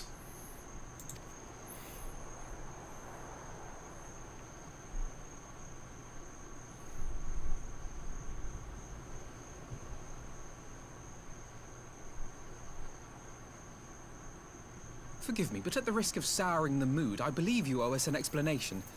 You may start by telling us what happened at Doma Castle. Yeah. Of course.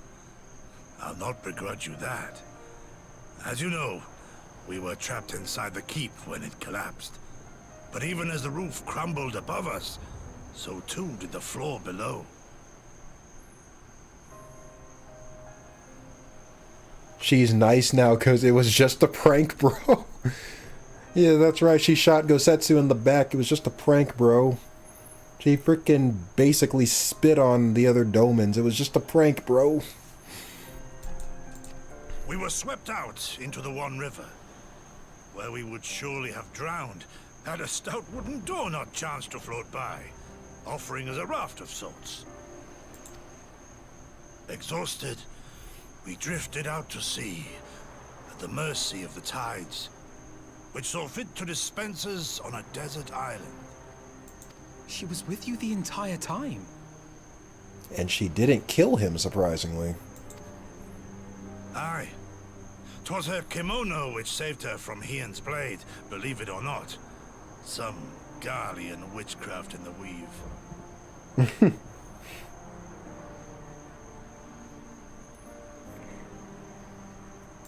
But it offered precious little protection against the fall. Though she survived, she awoke bereft of all her memories, and speaking like a child. I fucking knew it. I was joking. Oh my god. Bro, I was just joking. So she hit her head so hard that she just she turned nice. Well, she lost her memories, but like, yeah. That's kind of risky though, like what if all her memories just come back one day? Like, we're screwed.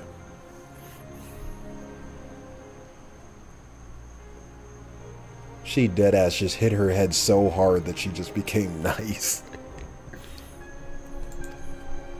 A trick, surely. That was my first thought, and I contemplated cutting her down and being done with it. Contemplated it long and hard.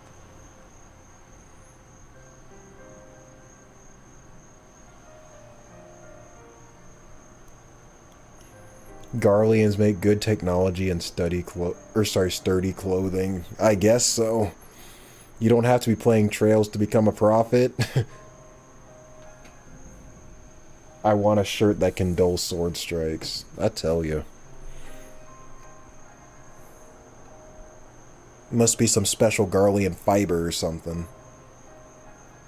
Microfiber, I don't know. It's a super interesting moral question though. If someone committed so many crimes but loses their memories and is a new person, should they pay for those crimes? Yeah, I guess, because it's like, on one hand, killing that person would be justice for their victims, but then it would also mean that the person themselves is kind of a victim now, because it's like, they don't know why they're dying. Granted, depending on how you kill them, you could consider it, like, I mean, I'm sure Gosetsu being a samurai, he'd just cut her in the right place and she'd be dead, but like, you know, yeah, you're right. But like I said too, there's always the risk of her remembering. Like, it's like Knights of the Old Republic with frickin' the whole, with the whole Revan plot twist, like, you know?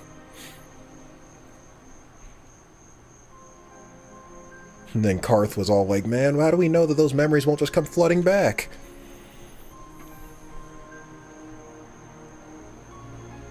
And I guess if you pick the dark side playthrough, then it kind of, sort of does in a way, but yeah.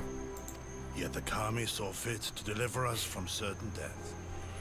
'Twas their will that we survive, both of us, together. And together we shall go before our master. He shall be the one to judge.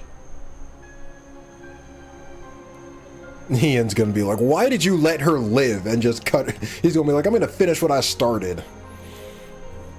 I don't know. Maybe he won't. Who knows? Judge what? She's your prisoner, old man. Do with her as you will. Call her Tsuyu, or whatever else tickles your fancy. Yeah, he even gave her a nickname, man. What the hell? 'Twas a name given out of necessity whilst on the road. Nothing more. As you say. But remember this. Our people suffered much at that woman's hands. When the time comes, I trust you won't let emotion blind you to what needs to be done.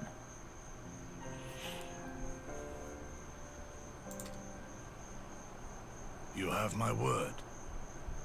Yeah, don't think just because she gave you a dongo that, like, you know.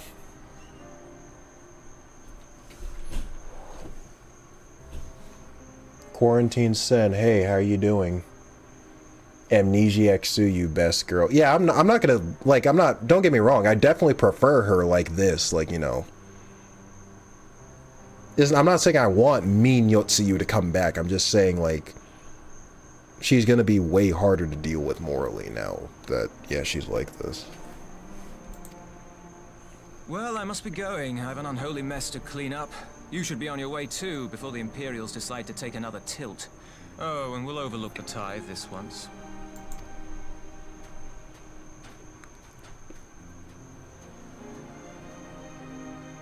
Quarantine Sen, did I just say hi to you? Speaking of memory loss, I'm trying to remember if I said hi, but I think I did. I can't recall though. But if I didn't, hey, how you doing? As Tansui said, we should move on. it would not do for Yotsuyu to be seen here. Now, if I know my sister, she will already be waiting with the boat at the nearby pier. Let's go and see if I'm right.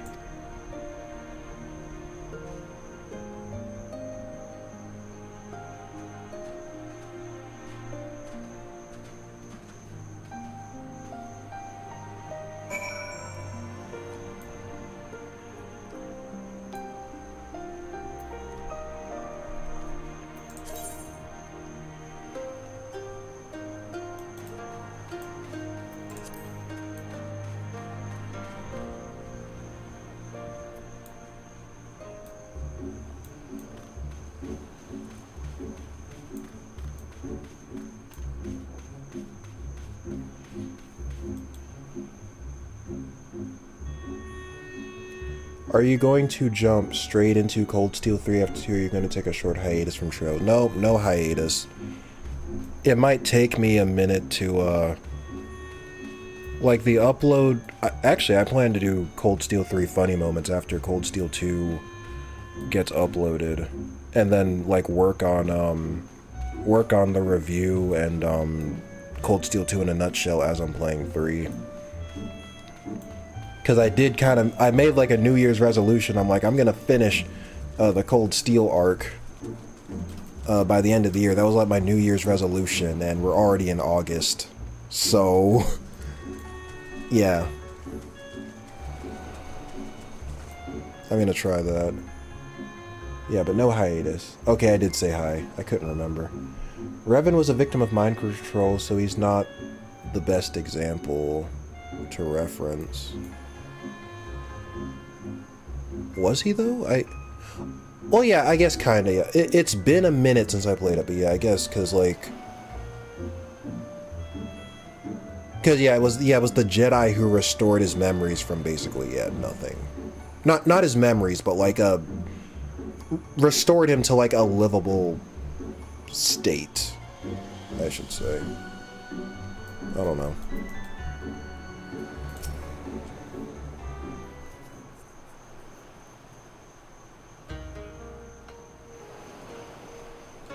Bro, God bless your funny moments are my favorite. Trails LP's next to Nico B's current Sky LP. Yeah, I heard he finally... I know of him, I don't really watch him, but yeah, I heard he finally did start playing Trails in the Sky after everyone, you know, basically been begging him for so long to start it. Yeah, I heard that was pretty big. I guess the best example would be Terra Xehanort after he lost his memories. Before he went mad scientist. Well, yeah, but he eventually got them back, which is how he went mad scientist in the first place, though, isn't it? Because, like, in the frickin'... When you see him stab Zigbar in Dream Drop Distance, like, Zigbar is like, wait, did you never lose your memory to begin with? Or whatever? I don't know. It's kind of up in the air if and when he got his memories back, but... Yeah. Gosetsu, thank the gods you're safe. It was all I could do to watch the battle from afar. And it was all I could do to restrain her. Can you blame me for worrying? Strong as weapons is, anything could happen in the chaos. But enough about me. We need to talk about her.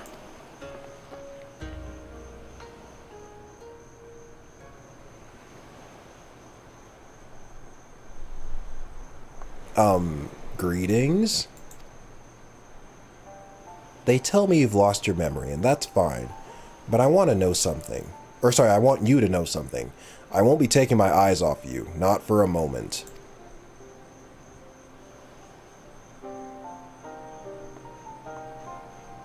These people are strange. Are you sure they're your friends? I am. They may behave strangely, but I trust them with my life. You have naught to fear. They're more scared of you, if anything. Well, not really scared, because they could probably cut her down, like, you know. Yotsuyu was never really a fighter. She just ordered people around, so, yeah. Alright, if you say so.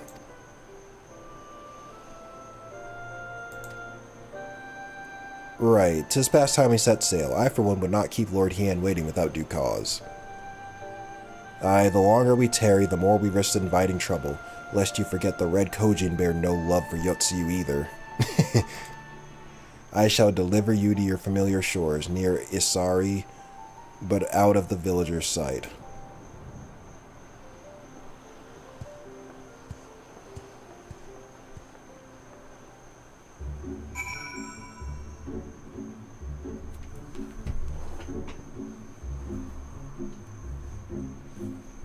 His Sky LP is outviewing his Yakuza LP, so he might stick through the entire franchise if he does. The possibilities are endless for those episodes. Yeah, I hope he enjoys it. I know I am.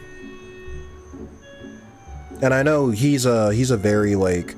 Because I'm going to tell you something, like, Let's Play videos, they tend to be, like, a very antiquated form of content on YouTube, but, like... Nico is kind of Nico does really good. His Let's Plays are really, like, you know, he can hold an audience and pull in viewers, you know, even doing Let's Plays. So yeah, he's definitely, you know, kind of a diamond in the rough in that regard. Because I remember I watched parts of his, like, Persona 5 Let's Play when that was, you know, some years back. Nico B. I'm looking him up because I want to see how many. I'm curious to see how.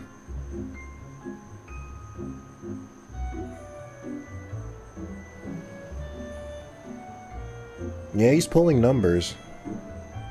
Especially considering Trails is so niche. Like, yeah.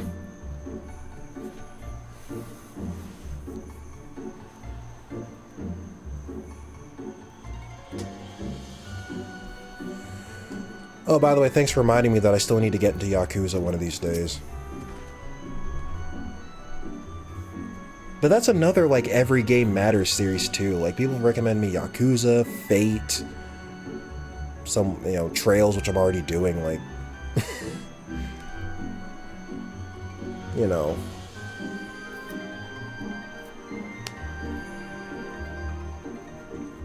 doing Final Fantasy XIV right now, like, you know... Here is where we part ways, my friends. I pray the remainder of your journey passes uneventfully. Weapons, when you are not otherwise occupied, I would speak with you about my next business venture. It promises to be extremely lucrative, and I do not say so lightly. After the prodigious sum spent acquiring a certain sword, it will present a fine opportunity to refill the Scion's coffers and restore the smile to Mr. Sataru's face.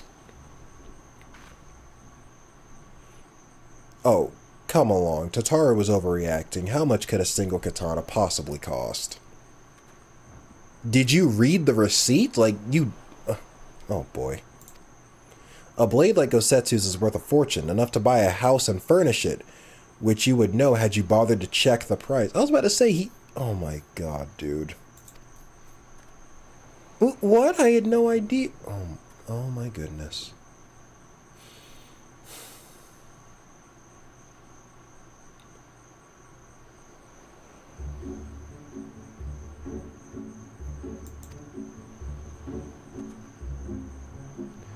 This business venture of Sorbon's, you will give it a fair hearing, I trust. He's been good to us after all. As for me, I think I shall look into drawing upon my personal funds.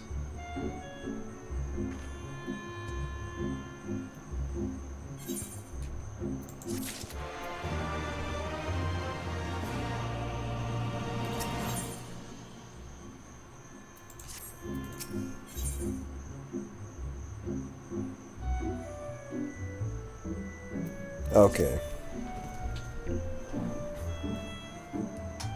Alphino I love, but seriously? Yeah. It's like everyone's slowly gonna start competing with Lise for dumbest moments. Most galaxy-brained moments in Final Fantasy XIV. Sorbonne is about to present you with a proposition you will be a fool to refuse. You would know more of my venture. Excellent. I shall be glad to tell you all I know. Though perhaps it'll be easier to let our anonymous client speak for his or herself. Here, their missive. For the Ruby Sea and all who call her home, we seek the aid of a warrior who laid low the Lord of the Revel. But first we bid her to make haste to Hell's Lid and quell the Oni that dwell in its deepest depths. Should she succeed in this test, we shall speak of the true endeavor and consummate reward. A strange proposal, though it must be noted that they knew both of your deeds and of our part in them. The Red have no love of trickery, so I doubt it's a trap of theirs, and should this client have honest intentions, then for the sake of these waters, it may behoove us to engage them further. As for their test, enclosed with the missive was a magic dagger along with instructions as to how it may be used to open a hidden passage into the depths of Hell's Lid. I should mention that this dagger is old and exceedingly valuable. That our client was willing to entrust it to us without a guarantee of our cooperation bespeaks considerable wealth, and more importantly, considerable reward. If you are willing to undertake the trial, I shall journey to Hell's Lid and prepare to open a path. But given the financial incentive, I think it is for the best if we fetched Mistress Tataru. Wait for us there then. Yeah, we should definitely consult with Tataru from now on before doing like money shit.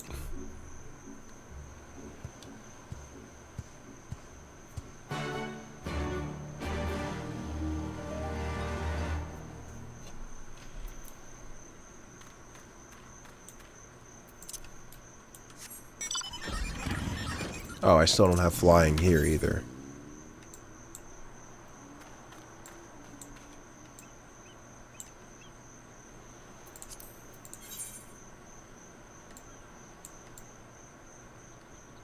All the way down there. Oh man, there's no Ethernet or anything.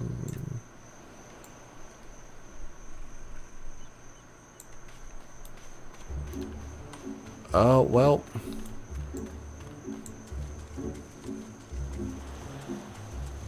And it's not under the water either.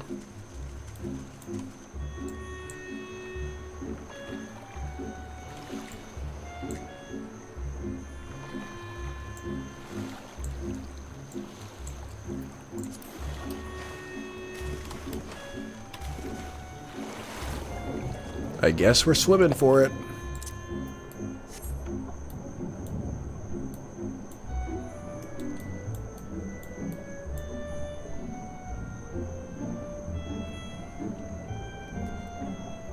You still don't have flying and you haven't unlocked the whole map. Your playstyle is giving me so much OCD.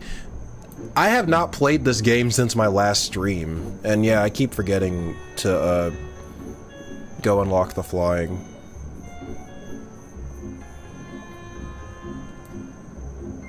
I'll do it one day. Maybe.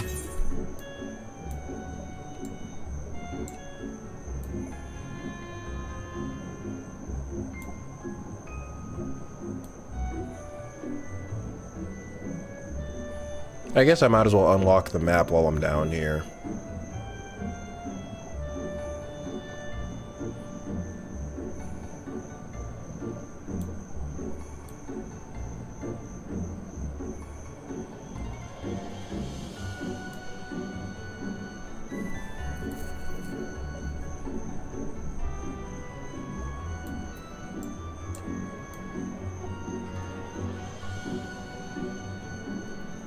It's not like there's much more of it to unlock anyway.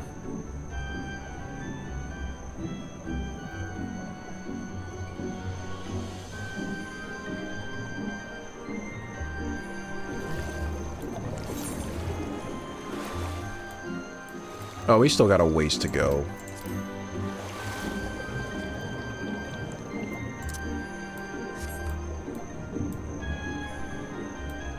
Oh, well, I gotta go up anyway.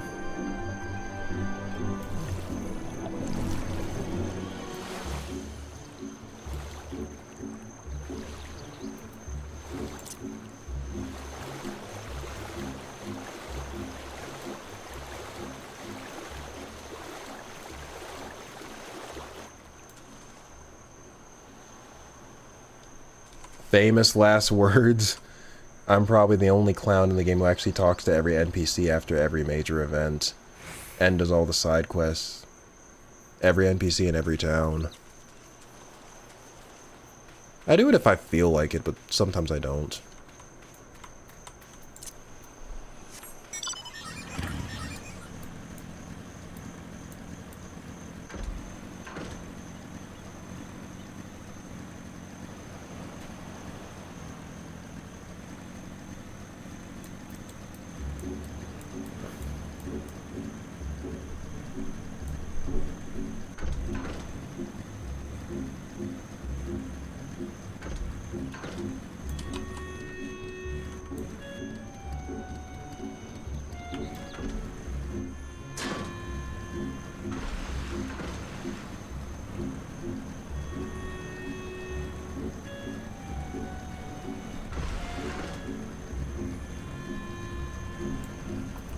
Well, I guess whatever Beast Tribe and Primal is waiting here is probably fire-based, if I had to guess.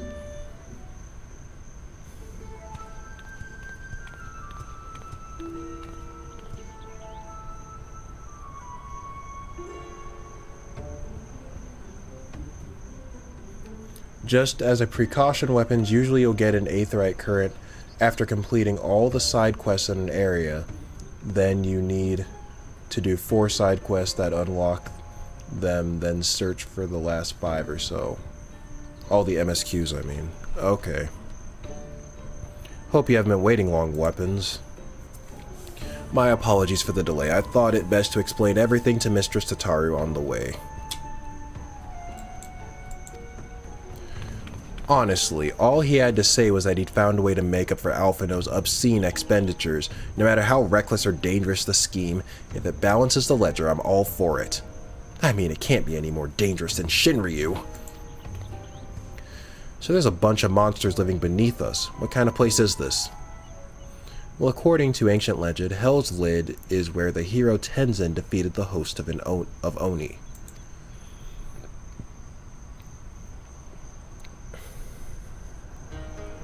Oni were foul, evil beings that tormented the peoples of the Ruby Sea, and the island was home to many until Tenzin, together with the 4 lords, drove the Oni into the sea. For his heroic deeds, Tenzin was showered with riches. He then journeyed deep into the mountains, far from the realms of men, and lived in solitude with his companions happily ever after. And now Weapons is being axed to drive the Oni away again? You misunderstand. What I told you was a fairy tale. To the best of my knowledge, no one has ever seen an Oni. If anything, many assume the tale refers to the ancestors of the Kojin. So what you're saying is that you've got no idea what's waiting for us down below. In that case, I'll leave this to the experts. If you need me, I'll be hiding behind that rock over there.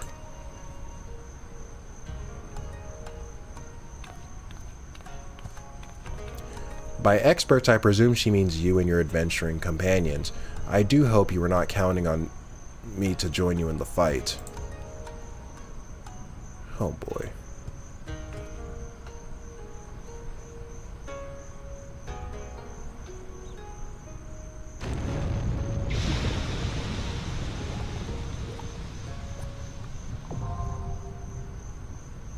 Wow. Hell's Lid.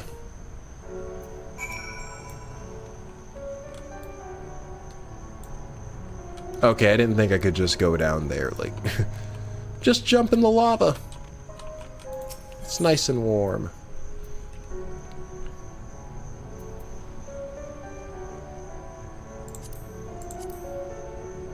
Oh, it's a dungeon. Okay.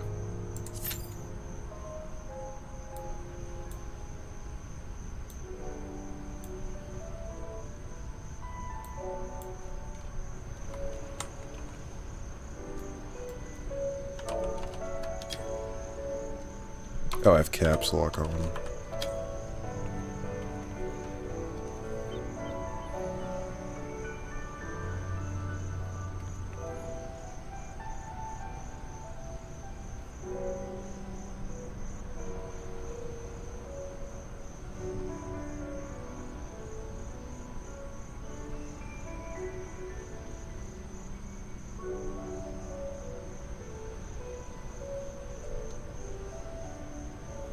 Weapons, are you hyped to catch up to Daybreak? Have you seen any spoilers? Yeah, Daybreak actually looks pretty cool, honestly. I heard the combat system is drastically different from the other games, so... yeah, just for the combat alone, I'm curious to see how that pans out. I have not seen any... I haven't really seen any big spoilers. The only spoilers I know about are some characters from previous games might come back, and that's kind of hard to avoid because they'll put up artwork of characters and stuff like that. So I mean, the only spoiler I know about Daybreak is just who comes back in the arc, and even then I don't know when. I just know they come back. So yeah.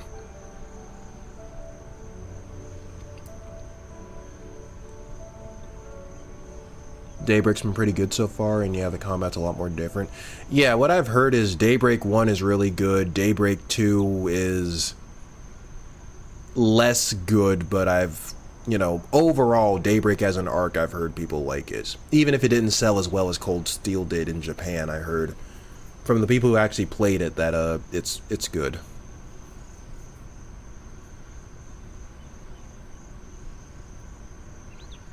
Kisuke Urahara. Oh, you were sitting here just lingering. You were lurking. Hey, how you doing? Yeah, the fighting mechanics in Daybreak had me struggling to get used to. Daybreak's combat feels very peak.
Daybreak 2's devices, I can kind of see why, but it's still a bit enjoyable.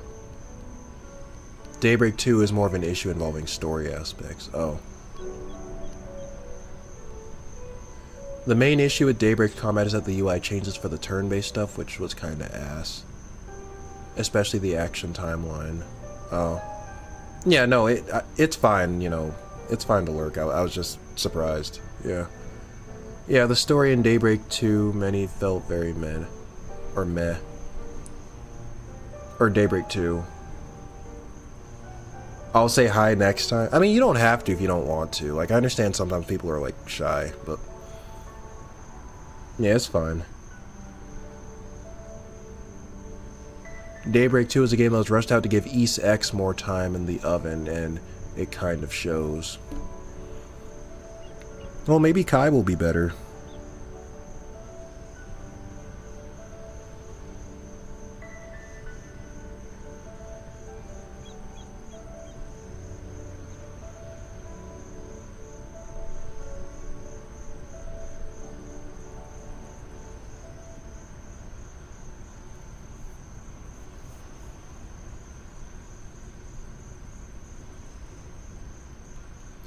Daybreak had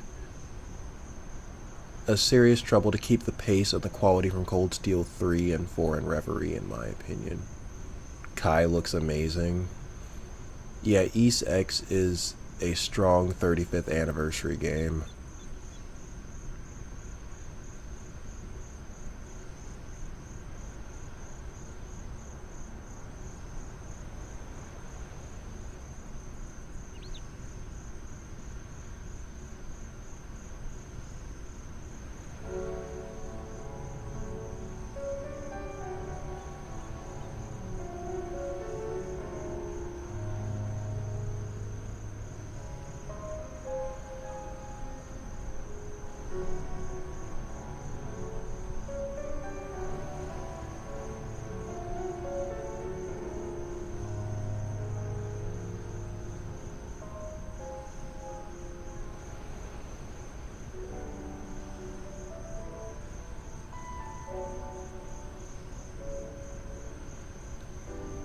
That trailer, though, the Kai OP looks fantastic. After you play Reverie, you'll see why.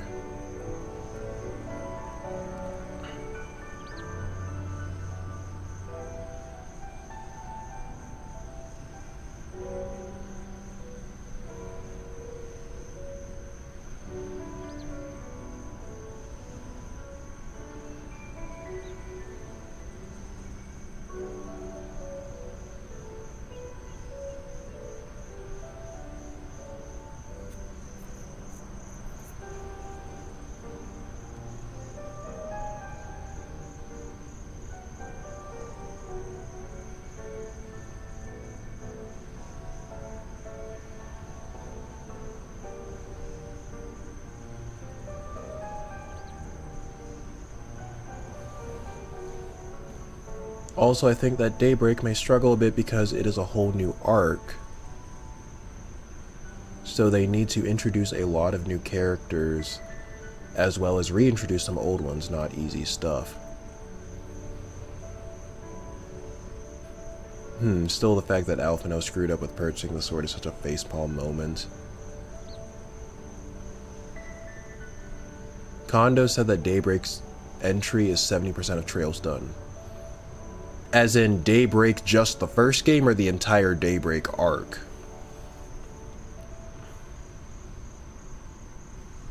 Freaking Arabonia really hogged a lot of the content, man, yeah.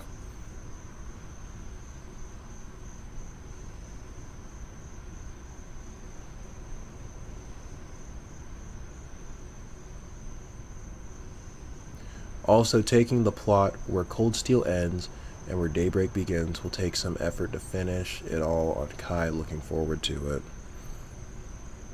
Yeah, you know, knock on wood, they still have... I've never been disappointed with a Trails game yet, though. It looks like even, like, with how long the series has gone, it's still kind of maintained a fairly consistent quality, with some hiccups here and there, but...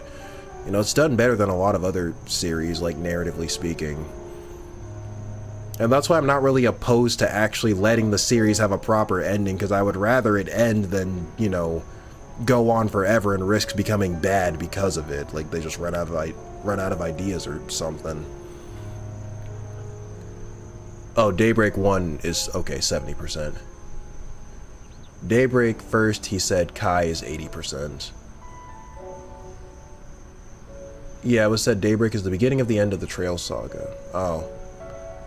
He said it'll be 80-90% done after Kai, but given the number change between multiple interviews, this seemed to be more vibes-based than a hard number. Yeah, I was about to say, we haven't been to... What's the place called? Remiferia. We haven't been to... I don't think we've been to Lenman State, or whatever. The place where Tio's from. I don't know if it's big enough that they can make a whole arc off of it, but, you know. And most importantly, we haven't been to Arteria, which I feel like they're gonna, if it's not gonna be the last one, they're gonna at least visit it, you know, at some point, because, like, that's where the Seption Church has the most influence, and they haven't really gone all in on that Seption Church shit yet. At least not to my knowledge. Like, there's a lot of stuff they still haven't covered, and that's to say nothing of any continents out there besides Zemuria, because there's still the East, there's still, like, any other places if they want to, like, there's a I find it hard to believe they're 80% done after Kai or whatever. But Kondo is very floppy with those percentages. Well, the only question is how they wrap it up. He did a good interview at the expo with Nisa, if you ever check it out. Oh, Remiferi's Akatsuki no Kiseki? Oh, wasn't that a mobile game? At least one more arc after Calvard was promised, but probably only one. We're predicting 3 to 4 games. I mean, the one arc we'll definitely get is Eastern Zemuria. Kondo was asked about the Holy City of Arteria, and he said he couldn't say and had to keep it hush. I read somewhere that the places were introduced in the past few games, and now they will start getting together beginning on Daybreak. Cold Steel 4 was the most important game for me plot-wise. Given some statements in Daybreak, Lenman and Arteria are right by each other.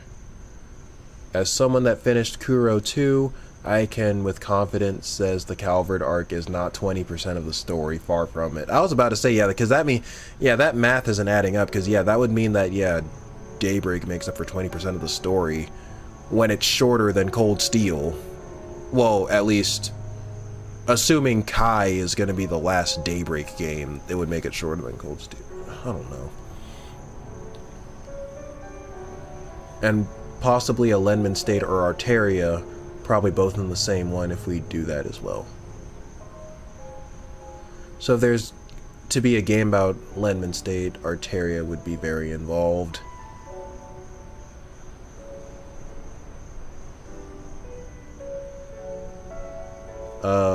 Looks like another bot is in the chat, beat blip boop. Yes, Kondo confirmed in an early Kai interview that we still get 2 to 3 more arcs. Kai feels like it's gonna be a Reverie like title. I feel like it might be from the looks of it, just from the quick glances I've seen, it might be more like Sky the Third. But again, I could be wrong.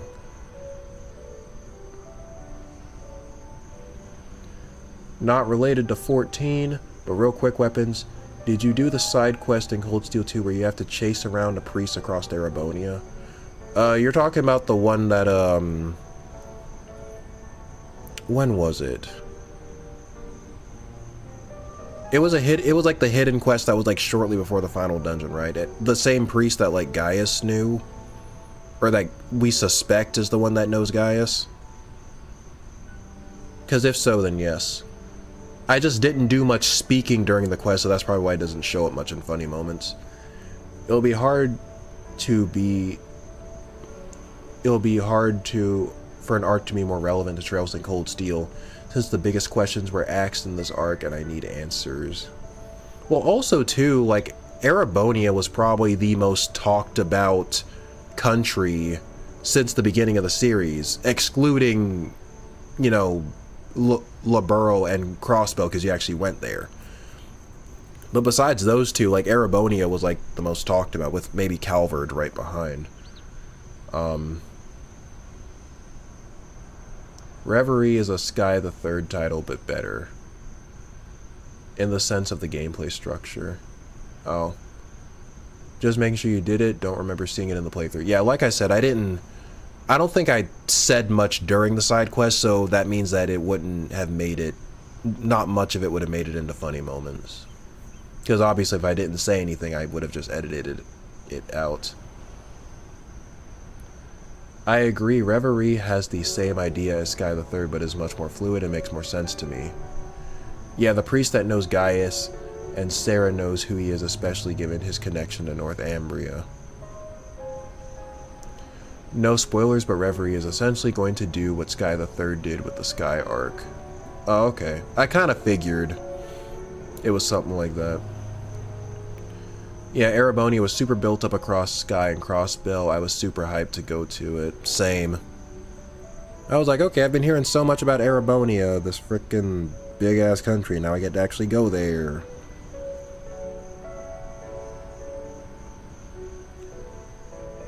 Calvard was always talked about, but it was clear that Erebonia was always the big boy in terms of Zemuria geopolitics.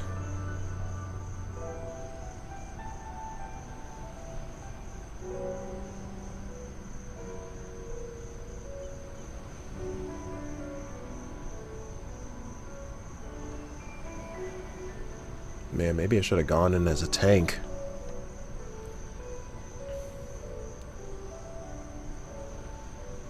Weapons, did you watch the anime telling the story about Northumbria? I have not seen that yet. I heard it was best viewed after Cold Steel 3. By the way, Kai will also explore O-Red, so we can cross it in the future game. Oh yeah, because didn't some of the terrorists, like a few of them, like, a few of the Calvard terrorists, the racist ones, they managed to, like, slip out, or slip away after the trade conference, and they were, like, on the train. Didn't they live in O-Red, or they said they were planning to go back there before they got caught? He hasn't watched the anime. Yeah, I might do it after Cold, because I heard it has some, or it like reveals some Cold Steel 3 shit in there, despite, even though it doesn't take place, it takes place before, but yeah. Oh, it's best not viewed? It depends on how long it is. If it's short, like if it's like 12 episodes, I might watch it just for shits and giggles. Fun fact, it's actually easiest to do content as a tank. You get so much leeway with getting hit with mechanics. For reference, O-Red is near the Nord Highlands. Oh. Yeah, I figured as much. I just remember O-Red sounding like Oreo, and I just remember...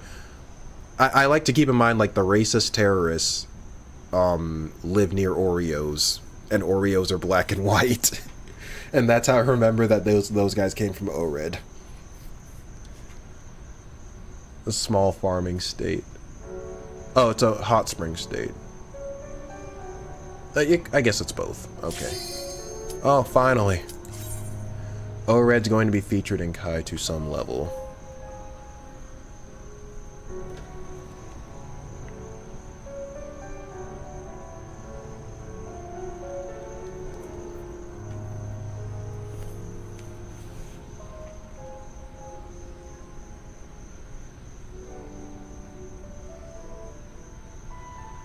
It's actually not that close to north since Remiferia is between the two.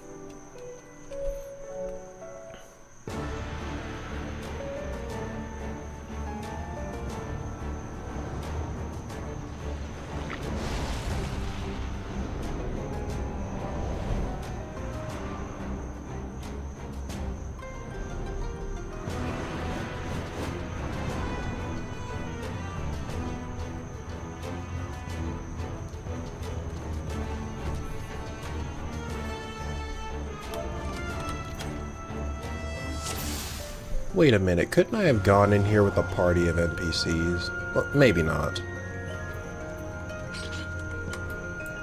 I forgot to check. But I feel like if it had been there, they probably would have asked.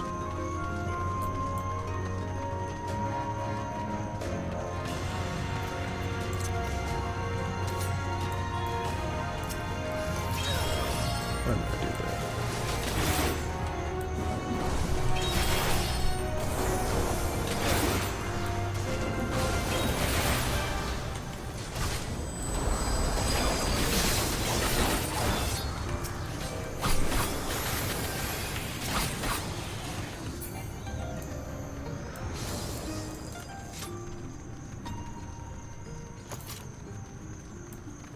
Okay, yeah, good night, Kisuke. Or Urahara, whatever you prefer to be called. Kisuke Urahara. Thanks for stopping by.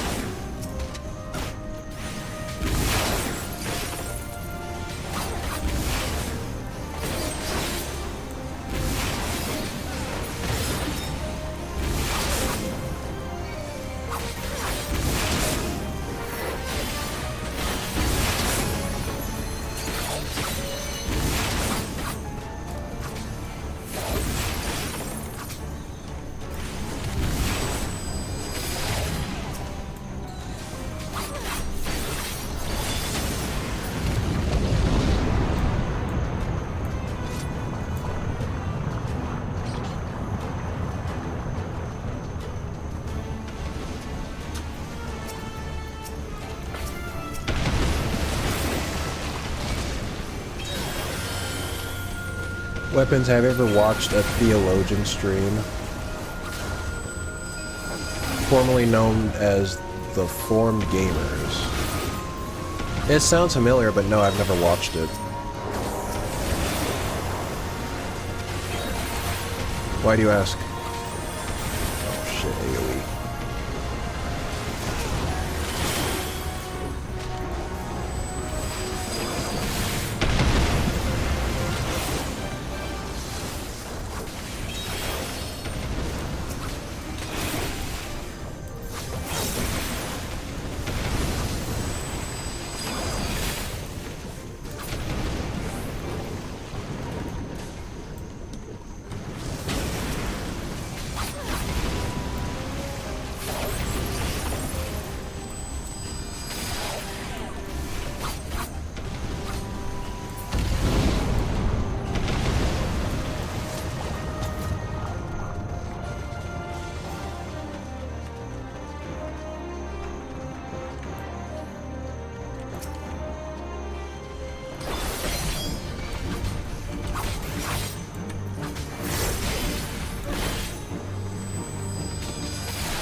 I asked trail streamers or content creators if they know each other, like Gemma the Samurai. I actually do know him. I follow him on Twitter.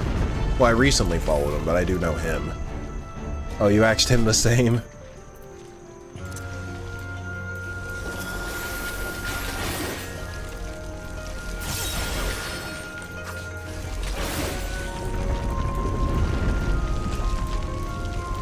When I get out of this dungeon, I'll look him up. It's possible I might know, like, him from the way, like, his videos look and just didn't look at the username.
Yeah, this dungeon is sort of meant to lead into the first trial.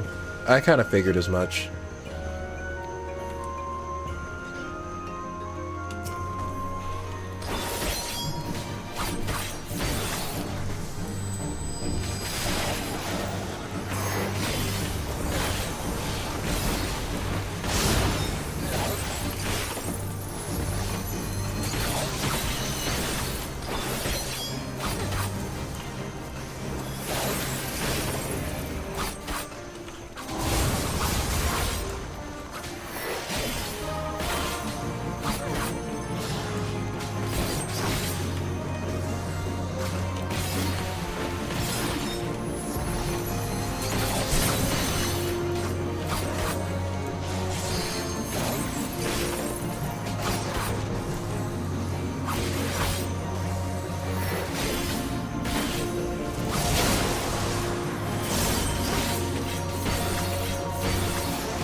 Oh god. Guys would have an orgasm looking at this shit.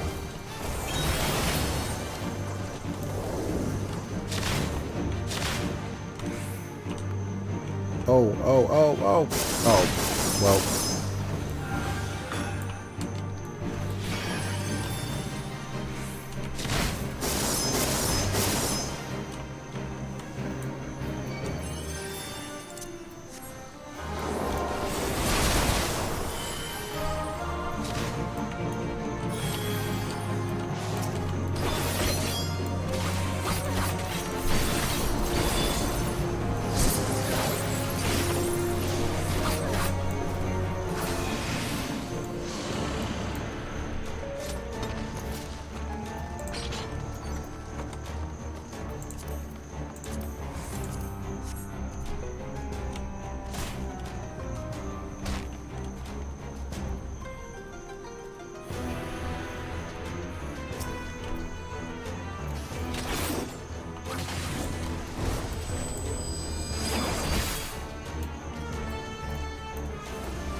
No, it's elderly Bowser.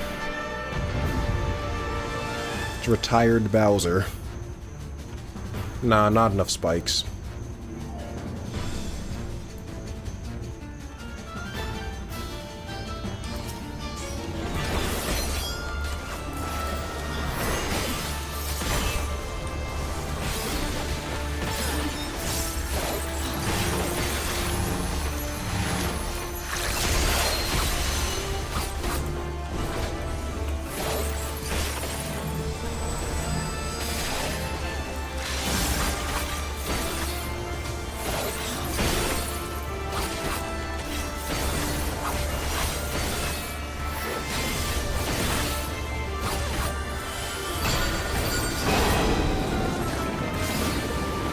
What's all this shit?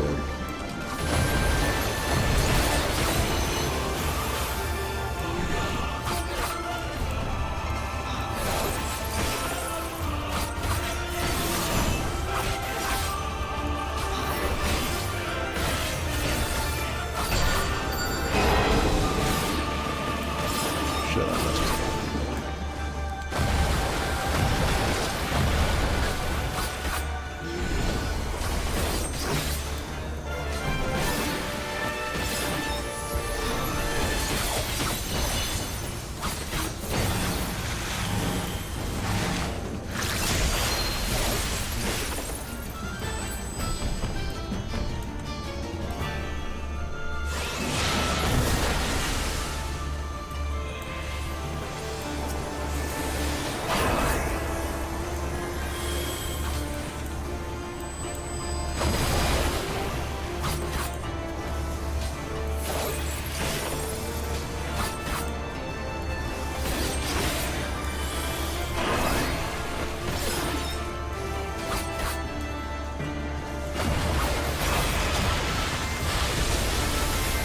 Giant old turtle, but his name... Oh.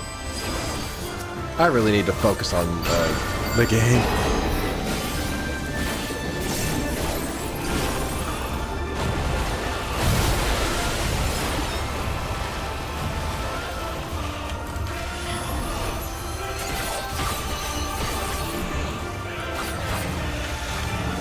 We're just gonna hit limit break.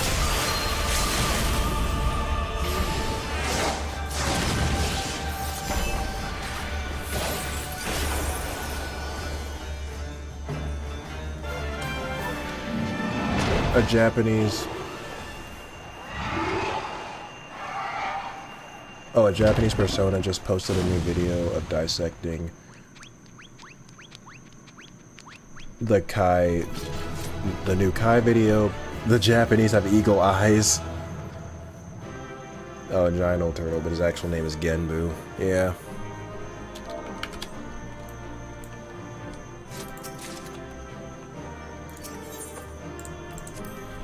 Well, everybody left before I could give them a commendation. Aha, 4,200 gil.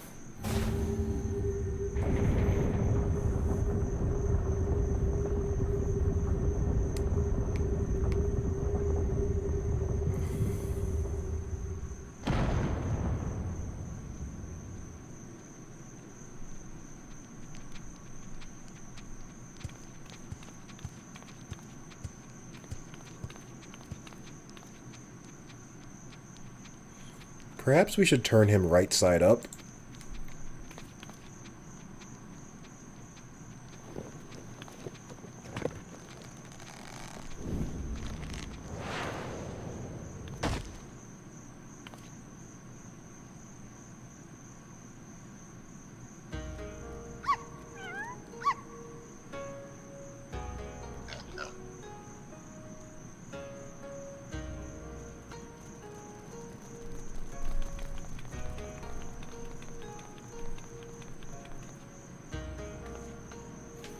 Oh ho ho, a marvelous performance, truly marvelous. But then you did best the Lord of the Revel. By the Kami, a talking turtle. You're a talking turtle. Fuck you mean talking turtle? Diggs, I don't even know where to begin with that one. I trust you will forgive me my deception. 'Tis something of a far eastern tradition, the testing of strength and so forth.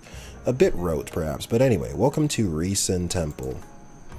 I am Genbu, guardian of this sacred place and leader of our little collective.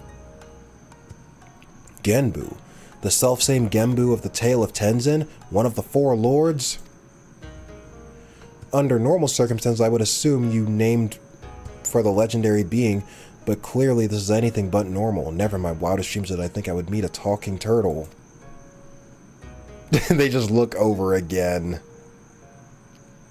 Oh, but every one of us here can speak your tongue. Is it truly so surprising? After all, we each have lived more than 1,000 years. I knew turtles were long-lived, but I had no idea that was even possible. In this wondrous land of ours, it is said that a beast which lives 1,000 years attains a measure of divinity. This temple is a place where such auspices may gather. But take not my word for it. Speak with my comrades and learn their tales. We will talk of the endeavor after.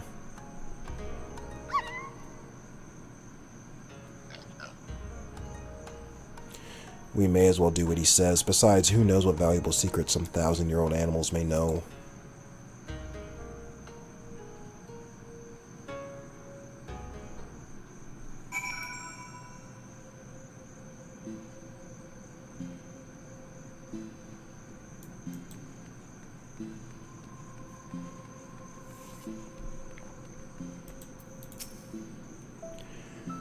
Hey, that hurt. You didn't have to give it everything you had in that fight, you know. I only just went through the change, so it's not like I was going to slow you down that much.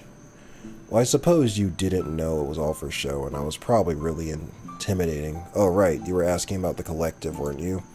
Let's see, Genbu's the oldest of us, oldest in the Far East too, I think. One of the four lords, so as you can imagine, he's much more powerful than regular old auspices like me. But you probably knew that already.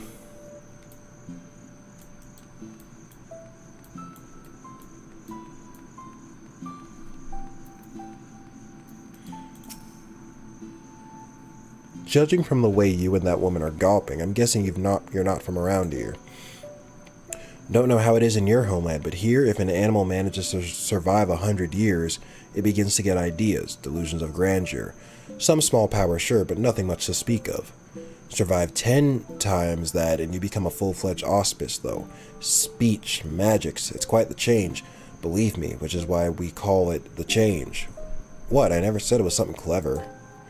Anyway, point is, don't let our appearances fool you. I could kill you 5 times before you hit the ground, but I won't, on account of me being civil, for now. Yeah. So you're the frickin' aggressive one, I guess.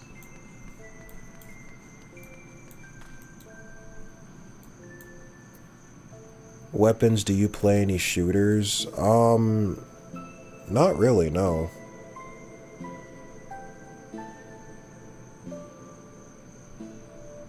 I have the entire Halo collection in my backlog and never got around to playing it, so yeah.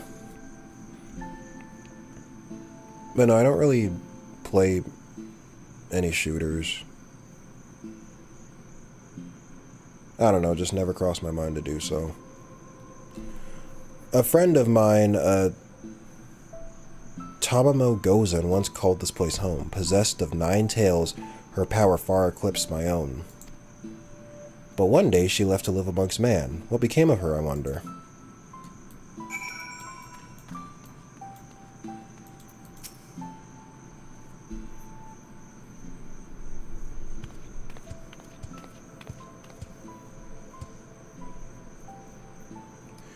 Now that you have a greater understanding of who we are, I shall tell you of the rather thorny predicament we now face.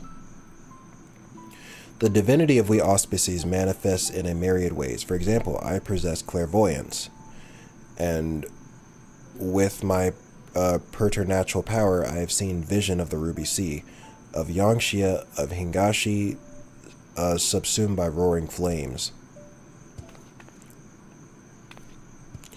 This is no distant future, I fear, and if we are to avert it, we must needs enlist the assistance of an exemplary warrior, one such as she who faced the Lord of the Revel and lived. What should we do? What should we do? Fear not, little one, for I have a plan, but to understand it, you must first understand the duality which lies at the heat of we auspices. Auspices, whatever. The Aramitama, the primal rage, and the Nigitama, the boundless calm.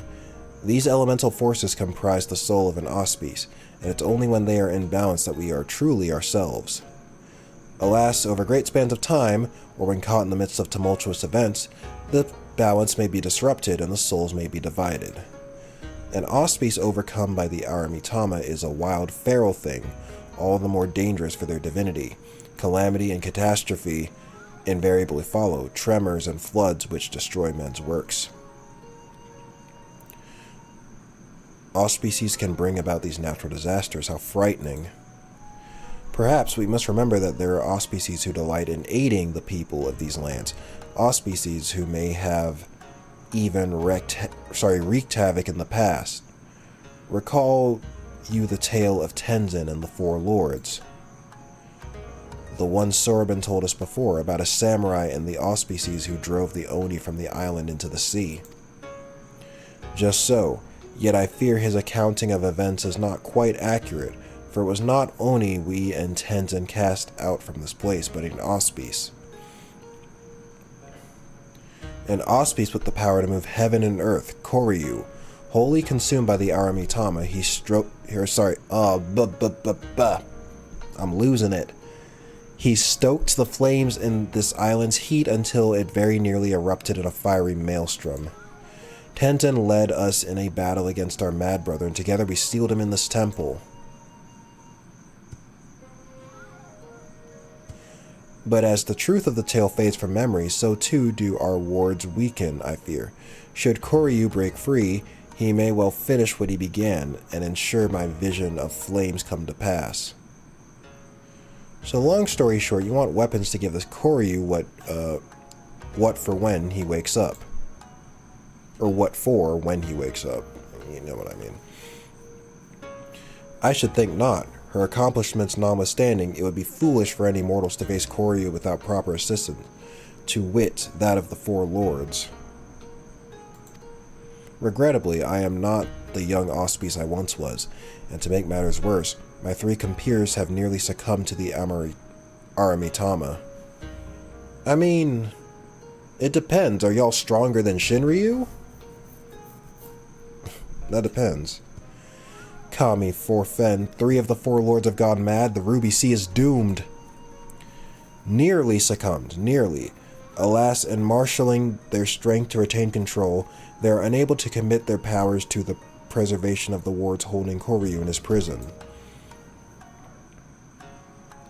And now that you have a full and complete understanding of the situation, we may at last discuss your part in all of this, warrior.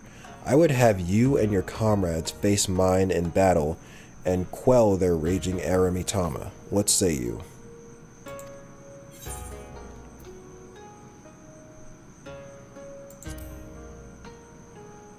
Sure, I guess. Oh, you're an intriguing one, aren't you? We are grateful for your assistance. Let us brook no further delay and introduce you to another of the 4 lords. I informed Byakko of your arrival when you first entered our domain. He should be returning any moment now. Come, come.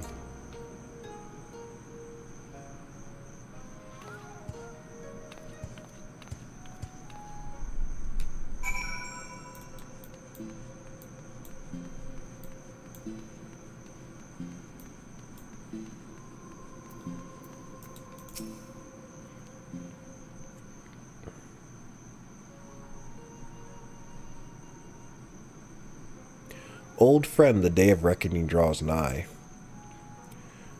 The wards will fail, and Koryu will break free. Before he does, you must quell the raging Aramitama in your soul. The warrior will help you. Doubt not her strength, for she has danced with Susanoo himself.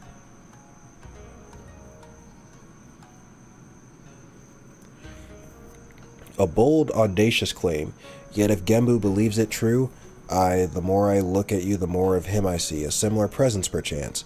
A light. Very well. I will bow to my brother's judgment.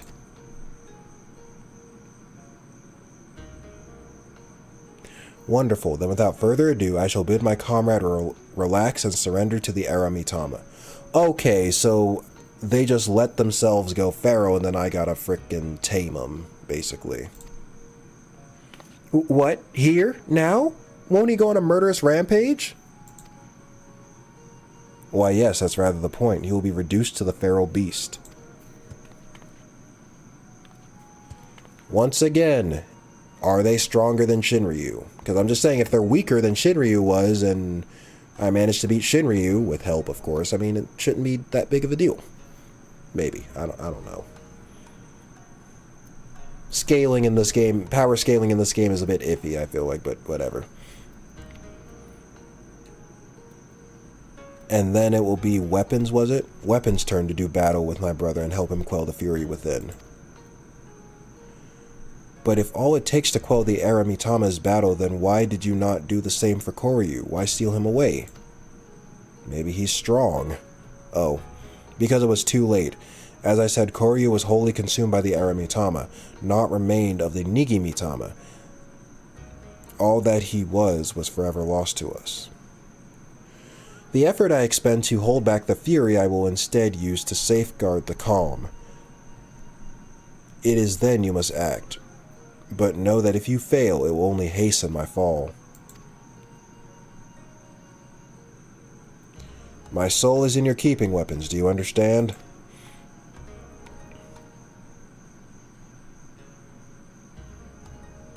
Then let us quit this place. Genvu may not mind the chaos, but if I am to wager my everything, I prefer to do so in the land of my birth, to look on those familiar wilds with eyes that may soon belong to another.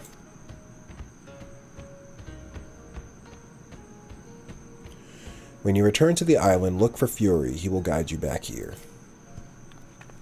Given the circumstances, perhaps it is best we stay here. Would that be acceptable? Oh, Sorbin was it? Be at ease. I have a task for you and your excitable urchin. Follow me. Urchin? Add that to the list of Lalafell nicknames. Did that tiny talking turtle just insult me? No, but Lalafells aren't spiky enough to be urchins.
We're here. My earliest memories are not pleasant. From birth I was shunned by man and beast alike, for my snow-white fur marked me as a harbinger of doom. Cast out and hunted, I struggled to survive. But I endured, I grew older and wiser, and one day I resolved to protect this place and those who call it home, for in spite of everything, it was mine as well. In time, they came to see me as a guardian instead of a demon, and yet for all I have done to rise above the beast within, I may fall to madness and become the sum of their fears.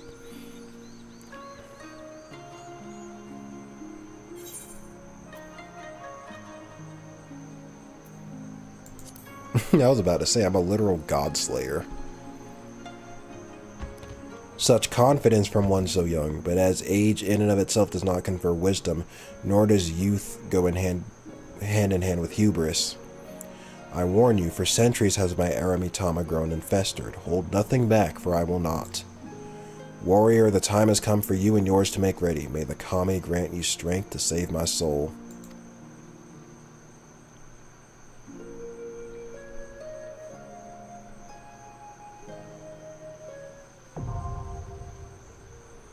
Okay, so I was wrong. It's not some fire type primal that's first. It's Byakko. Okay.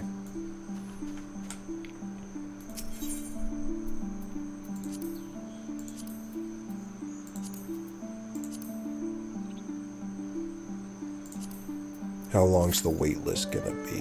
15 minutes, man. Fuck that, I'm about to go in as a tank. Tank time.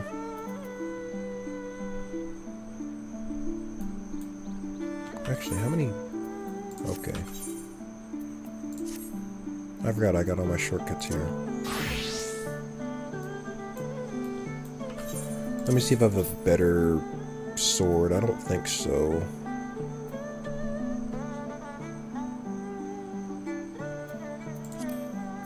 Yeah, I should go get the frickin'...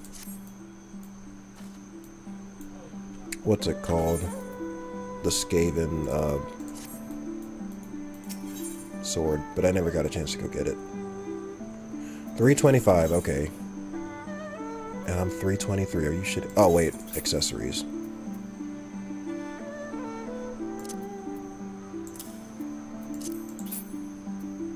Right, I knew that. Let's see...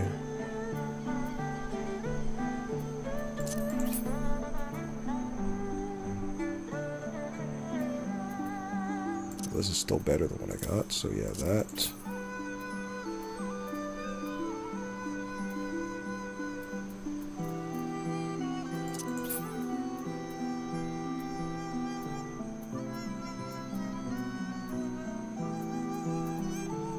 Looks like that's the best I can do. I'm gonna barely qualify for this thing.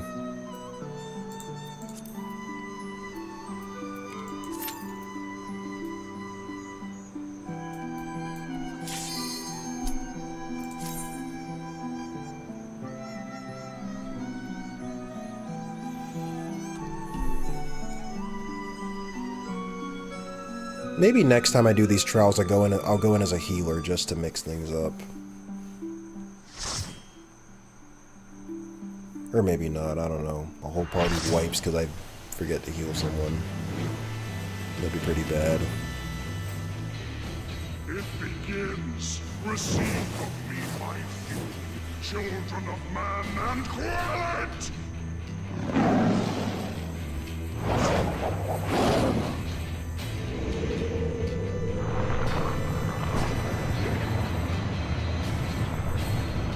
Well, the music is cool at least.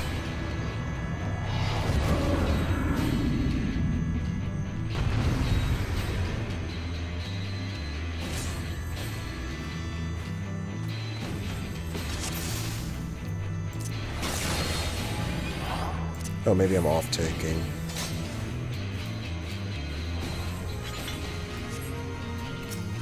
There is no turning back!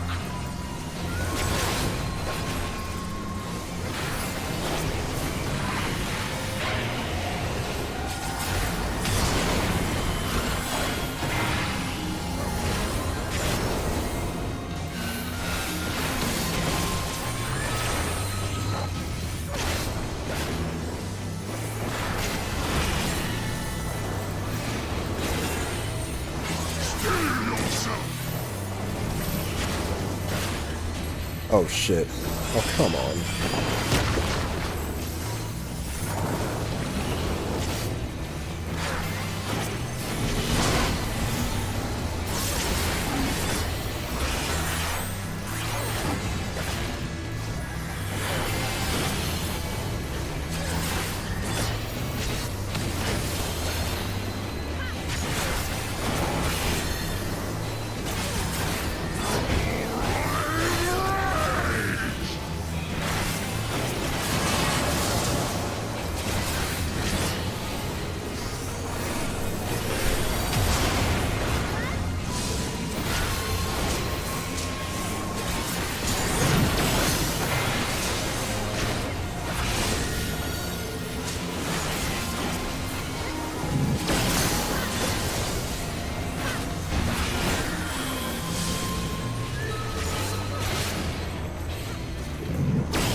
I really hate how they frickin'...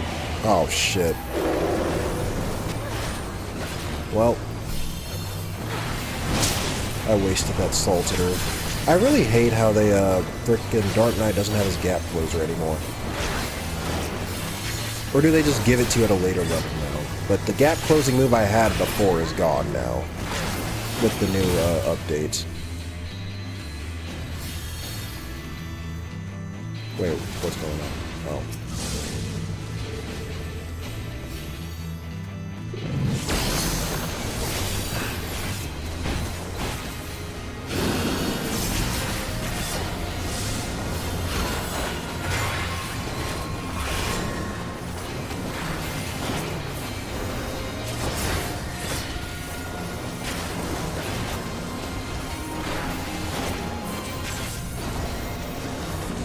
Why isn't he dying?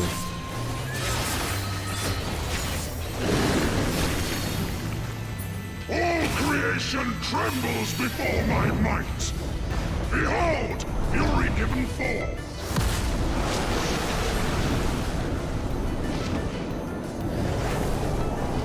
Oh look, the winds.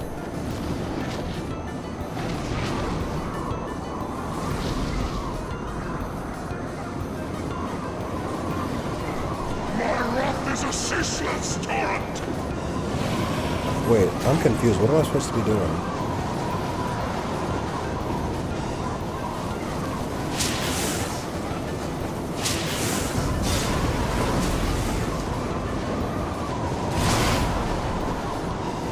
They're just skydiving, I guess.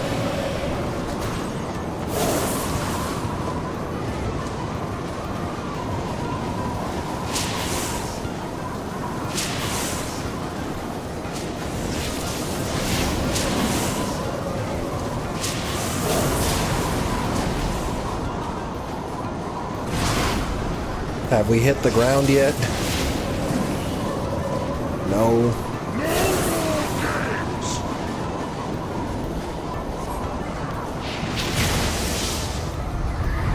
Okay, there we go.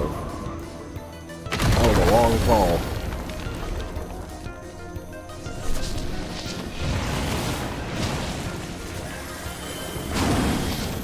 To ashes with you!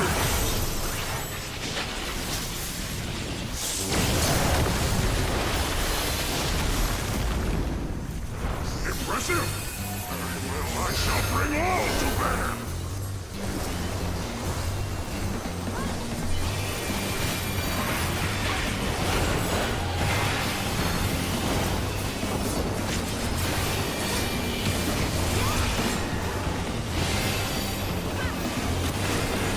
Lightning shield!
Had something in my throat, sorry.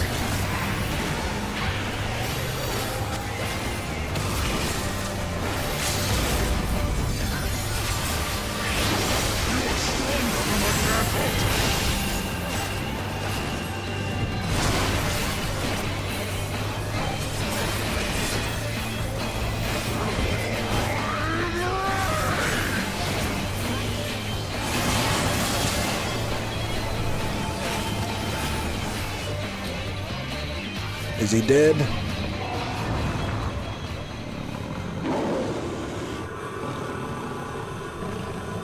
Marissa as a main tank? Man, I miss Balmung. Who's Marissa?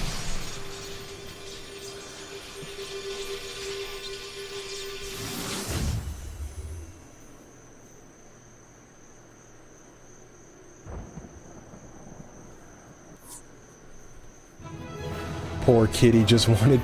Oh, that's funny.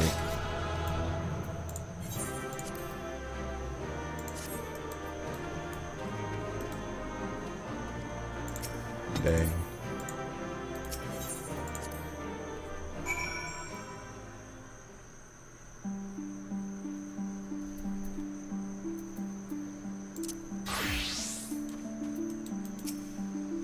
You are indeed the warrior they say, not unlike him in many respects.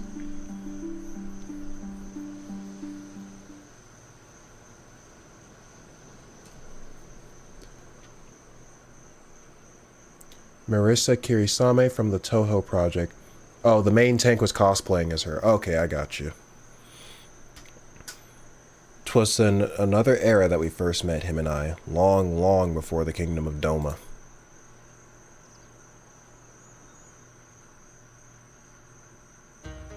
Flashback. I told you before of my past, of how I was shunned by man and beast alike for the snow-white fur that marked me as a harbinger of doom. Bereft of family and friendship, of home, I wandered the mountains in search of a place to call my own. There I would accept my fate and await the inevitable. But death did not come, for I was unlike my brothers in more respects than my fur. With every century I grew stronger and stronger, monstrous. In turn, what few creatures dared traverse my domain withdrew further and further. Never have I been so alone. And then one day I awoke to find a man standing before me. Bewildered, I rose and bared my fangs as I roared in rage. Be gone, or I shall render you asunder and feast on your flesh. What fool has the temerity to approach me thus? But the man did not flee, rather he stood his ground and said, This fool is named Tenzin, and ever since he was a child he spoke the language of the beasts. Then you know full well what you stand to lose. Return to your people or die. But Tenzin threw back his head and laughed. They would kill me if I dared. For fear of my talents I was banished. A harbinger of doom they called me. In that instant all my anger drained away. Tenzin's word had struck at the heart of me. Here was a fellow outcast, cursed by his kin for his very nature.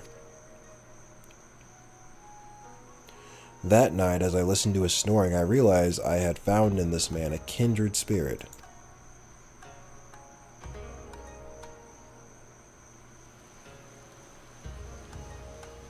Soon after we embarked on a journey together, in the days that followed, we met other solitary souls and aided them as we had aided each other. But those are tales for another time. I doubt very much you are willing to stand here in silence while I recount my every adventure with Tenzin. Come, let us return to the temple. Genbu is doubtless eager to learn the outcome of our battle.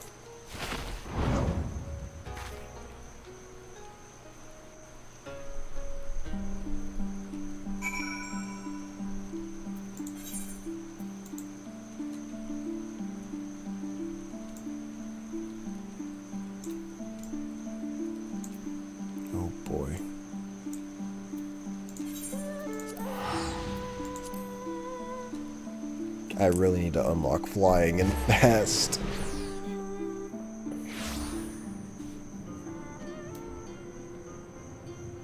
Oh wait, this is the underwater place. Shit. Hold on.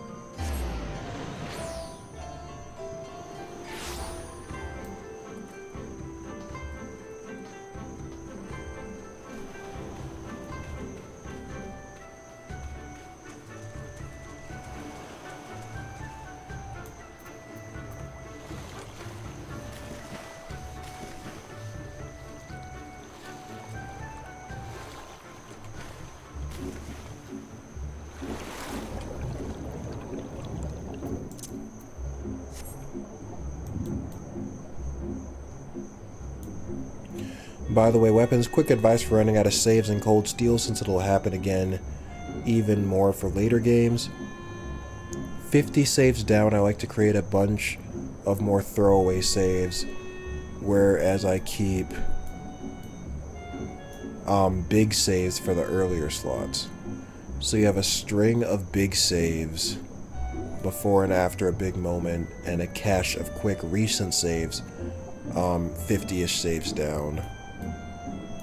I think I see what you're trying to say, so like section them out. Like dedicate one for like big events, or not one, but like dedicate some for like a select few for big events that you'd want to come back to if you ever had to revisit the game for whatever reason, and then just use the rest of them for like whatever, I guess is what you mean. That sounds like it. That makes sense. Yeah, because I was just saving whenever I felt the need to save, but like whenever, so basically, instead of overwriting saves, I would just literally just open up a new one. Like, if, nowadays, like, if the game gives me a, like, a whole bunch of save slots, like, I almost never overwrite saves, unless, you know, I run out, like what happened in Cold Steel 2.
Just to make sure, did you see the secret New Game Plus only seen in Cold Steel 2? I did see that, yes.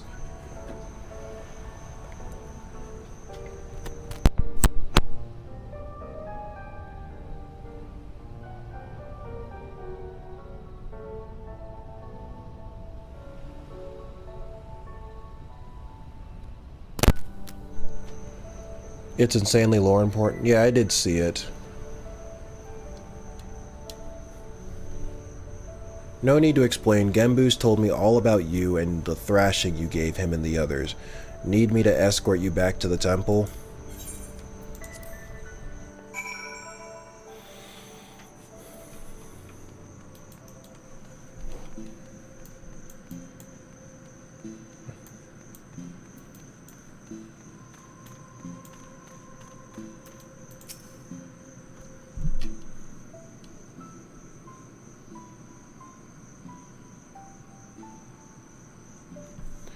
Well done, weapons, well done. You have done my friend a great kindness, one we shall not soon forget.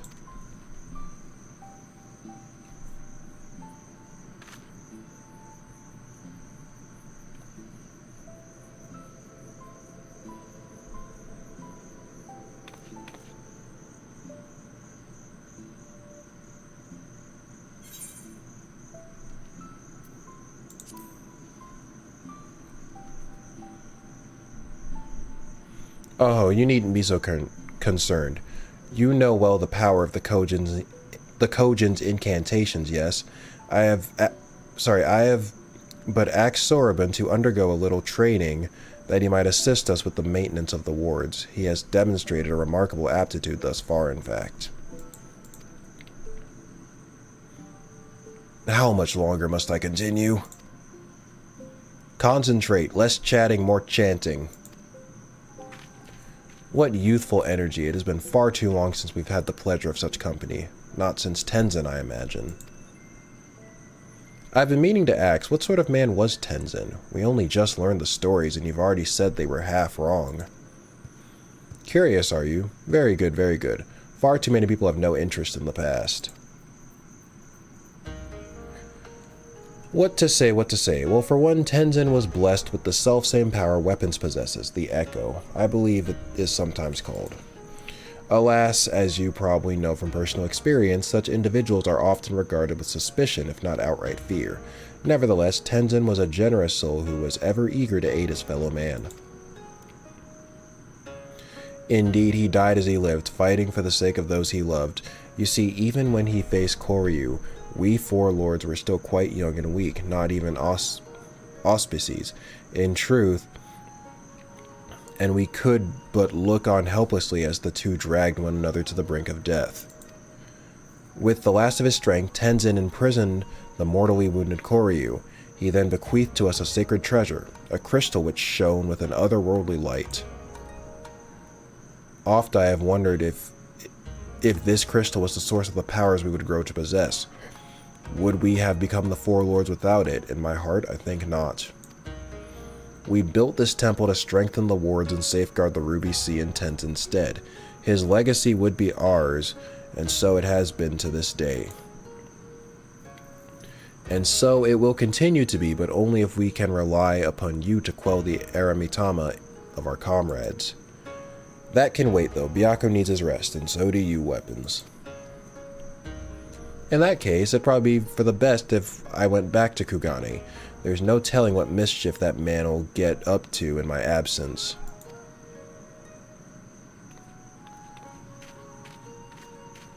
I too should take my leave. Doubtless I am needed in Tamamizu. Oh, you're not going anywhere. Your training is far from finished, my friend. But I can't possibly refuse the request of the four lords, can I? I hate to impose upon you, weapons, but perhaps you can go to Tamamizu in my stead. It may be some time before I'm permitted to return home.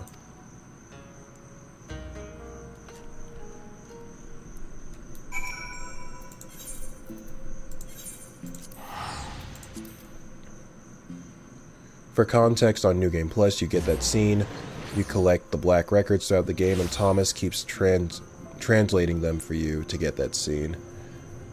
Yeah, I saw it all. I read the, because there was like a cutscene, not a cutscene, like, some people have, like, they've uploaded, like, YouTube videos of, like, flipping through the book, or not really the book, but the records, so I read all of that, and then, yeah, I saw the, I did see the cutscene afterwards. Yeah, it was pretty shocking. So Sorobin will be staying with the Genbu for a time. How wonderful to hear. I have no doubt he will make the most of his most blessed opportunity. Oh, I have another missive for you. 'Twas delivered personally by an unusual cat, an auspice, I presume.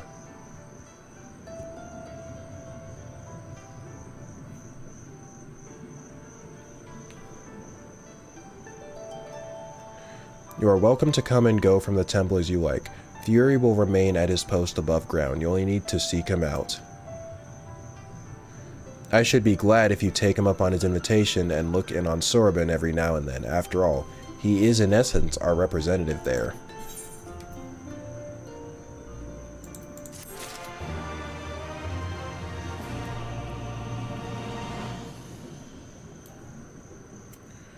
Okay, well, that's the end of that. But we did make some progress. We finished 4.1, we got started with 4.2, and we met a new primal, so... yeah, very long stream, but we definitely made some progress. So, to any of you who are still around, you know, thanks for, you know, coming out and watching. I hope you had fun.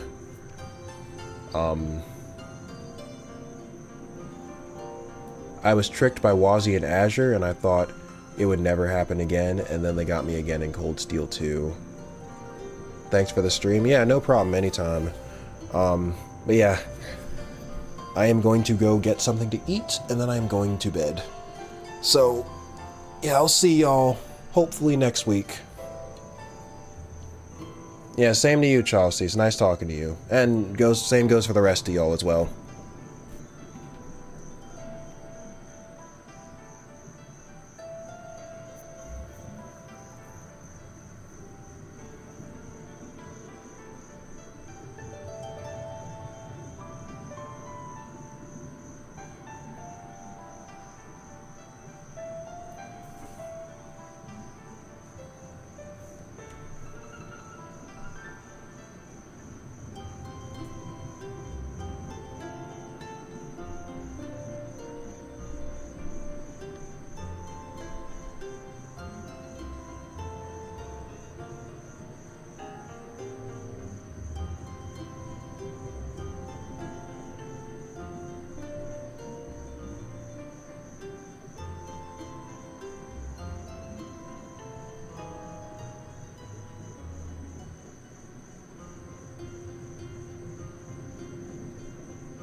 This guy does look familiar. Who was the one that asked me, Quarantine, Sen? I don't know if you're still in the chat, but, you had asked me about who the, the Theologian. I thought he was called the Theologian. I didn't know him by name, but I'm looking at his thumbnails right now. I do recognize him based off of that. I have seen him pop up in my recommended. To answer your question, if you happen to be, still there. Yeah, I saw his channel, I'm like, oh wait, I know who that is, or I know of him. Anyway, yeah, that's enough. I'm cutting stream,